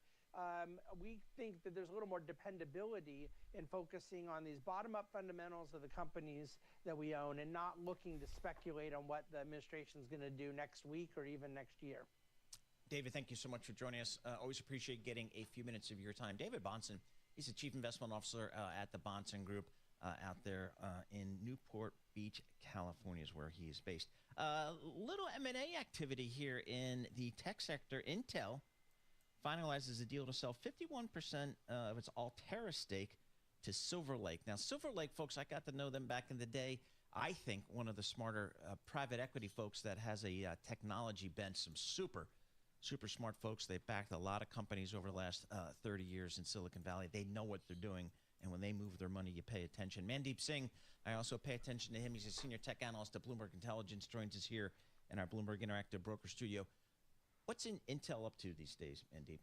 Well, they got a new CEO, and I think he's making the moves. Everyone was looking forward to what is he going to do differently than Pat Gelsinger, and it looks like he wants to turn around the foundry business. There was one school of thought that thought Intel should sell the foundry and focus on chip design like NVIDIA, but clearly he feels, foundry business can be turned around. And so the easy pickings here is raise cash, get rid of the non-core assets, which is Altera here. So they're selling 51% stake. Mobilize another business that comes to mind that they could sell. And look, with a company like Intel, everyone knows that, you can't really turn around this company to show high growth. It's more about how do you manage the company in a way where they're not burning a lot of cash, as well as they can have, low to mid-single digit growth. And I think that's going to be the playbook here. So, Mandeep, is Silver Lake getting a good deal then with this acquisition? I think so. I mean, Intel paid, $16 billion plus 10 years back. So they held the company for 10 years, and now they're selling at half the price. And look, this isn't a high growth asset, which is why it was non-core to Intel. But we know semis isn't that sweet part of the cycle where everyone seems to be bullish on AI and semis. And so maybe Silver Lake can come up with a better way to, leverage Altera in that semi space, because that's what everyone seems to be excited by. How can I play in the demand for semis? Why didn't they sell the whole thing? Well, I mean, it's a private equity player, so you know they're not gonna put a lot of money in one asset, and they just wanted 51% so that they can run the company at the same time. Intel can benefit if they are able to successfully turn it around. And yeah, I think Altera still yeah, needs bro. Everyone's Intel got their goals. technology to be successful. So it's not as if there's a complete decoupling. Yeah, I hope you It pay just back your allows credit card Intel debt, to man. focus more on the core business, Just the don't take foundry out any and more their, loans for trading CPU or business, anything. as opposed to That's what I focusing on recommend. Altera and Mobileye. Trading is not a thing you should ever take Should out we loans for. expect with this new Intel CEO I don't know if you to have or have see not. It doesn't really matter, more but news like this? Intel just a selling lot of other people that parts message of me, its they take business? out trading, I they think take so. out loans for Mobileye trading, which is not a good definitely idea. another one, which is And yeah, man, non-core I to get it, man. Intel. Freedom, Even innit? if Work they as a want to double freelancer. down on AI and chip design within AI. I mean, Mobileye is more autonomous driving, and yeah, that also came from trading started another off as a side acquisition hustle for that me, and then it Intel became did a back main in thing the for me. day. So I hope they don't end up taking a Yeah. loss on that one. But I But now do I'm trying to do think, more social media the stuff, playbook so I here can just seems to be diversify a that, little bit, they want so I to don't have to focus on trade all the time. foundry and core. I've got other CPU things to do, chip design. like this is Foundry, what I'm doing right that's now, just so you know. making chips, right? Yes. Yeah. The manufacturing side. Now, Go who on else this does that? page, Signals Well, we Group, just heard the news around NVIDIA, using TSMC to make their AI supercomputers here in the US. This So gold is really, that was really quite like a bit of news it's because sus. I would have thought TSMC would partner with Intel, and there was some rumblings about, TSMC doing something with Intel, at least here in the US.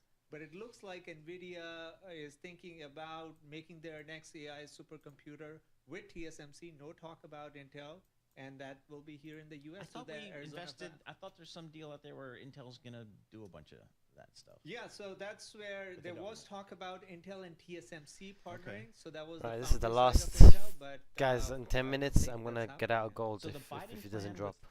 with Intel, which was to do a big I think, big investment, is that still on or no?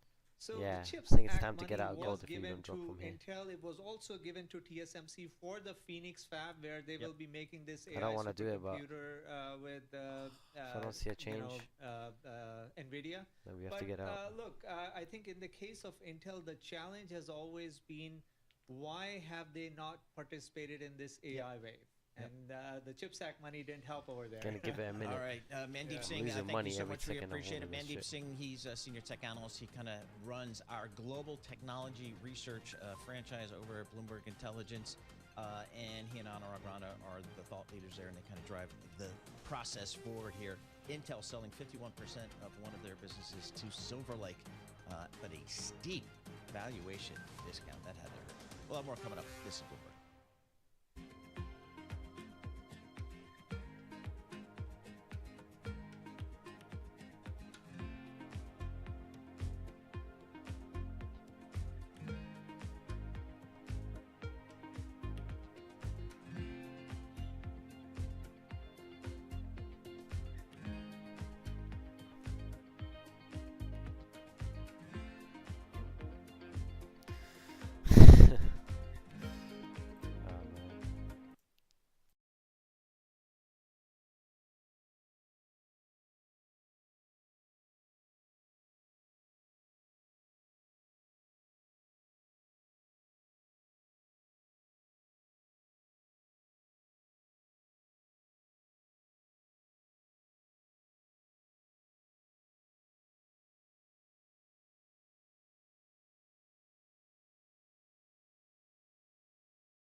Alright, so this is the candle that's gonna matter the most.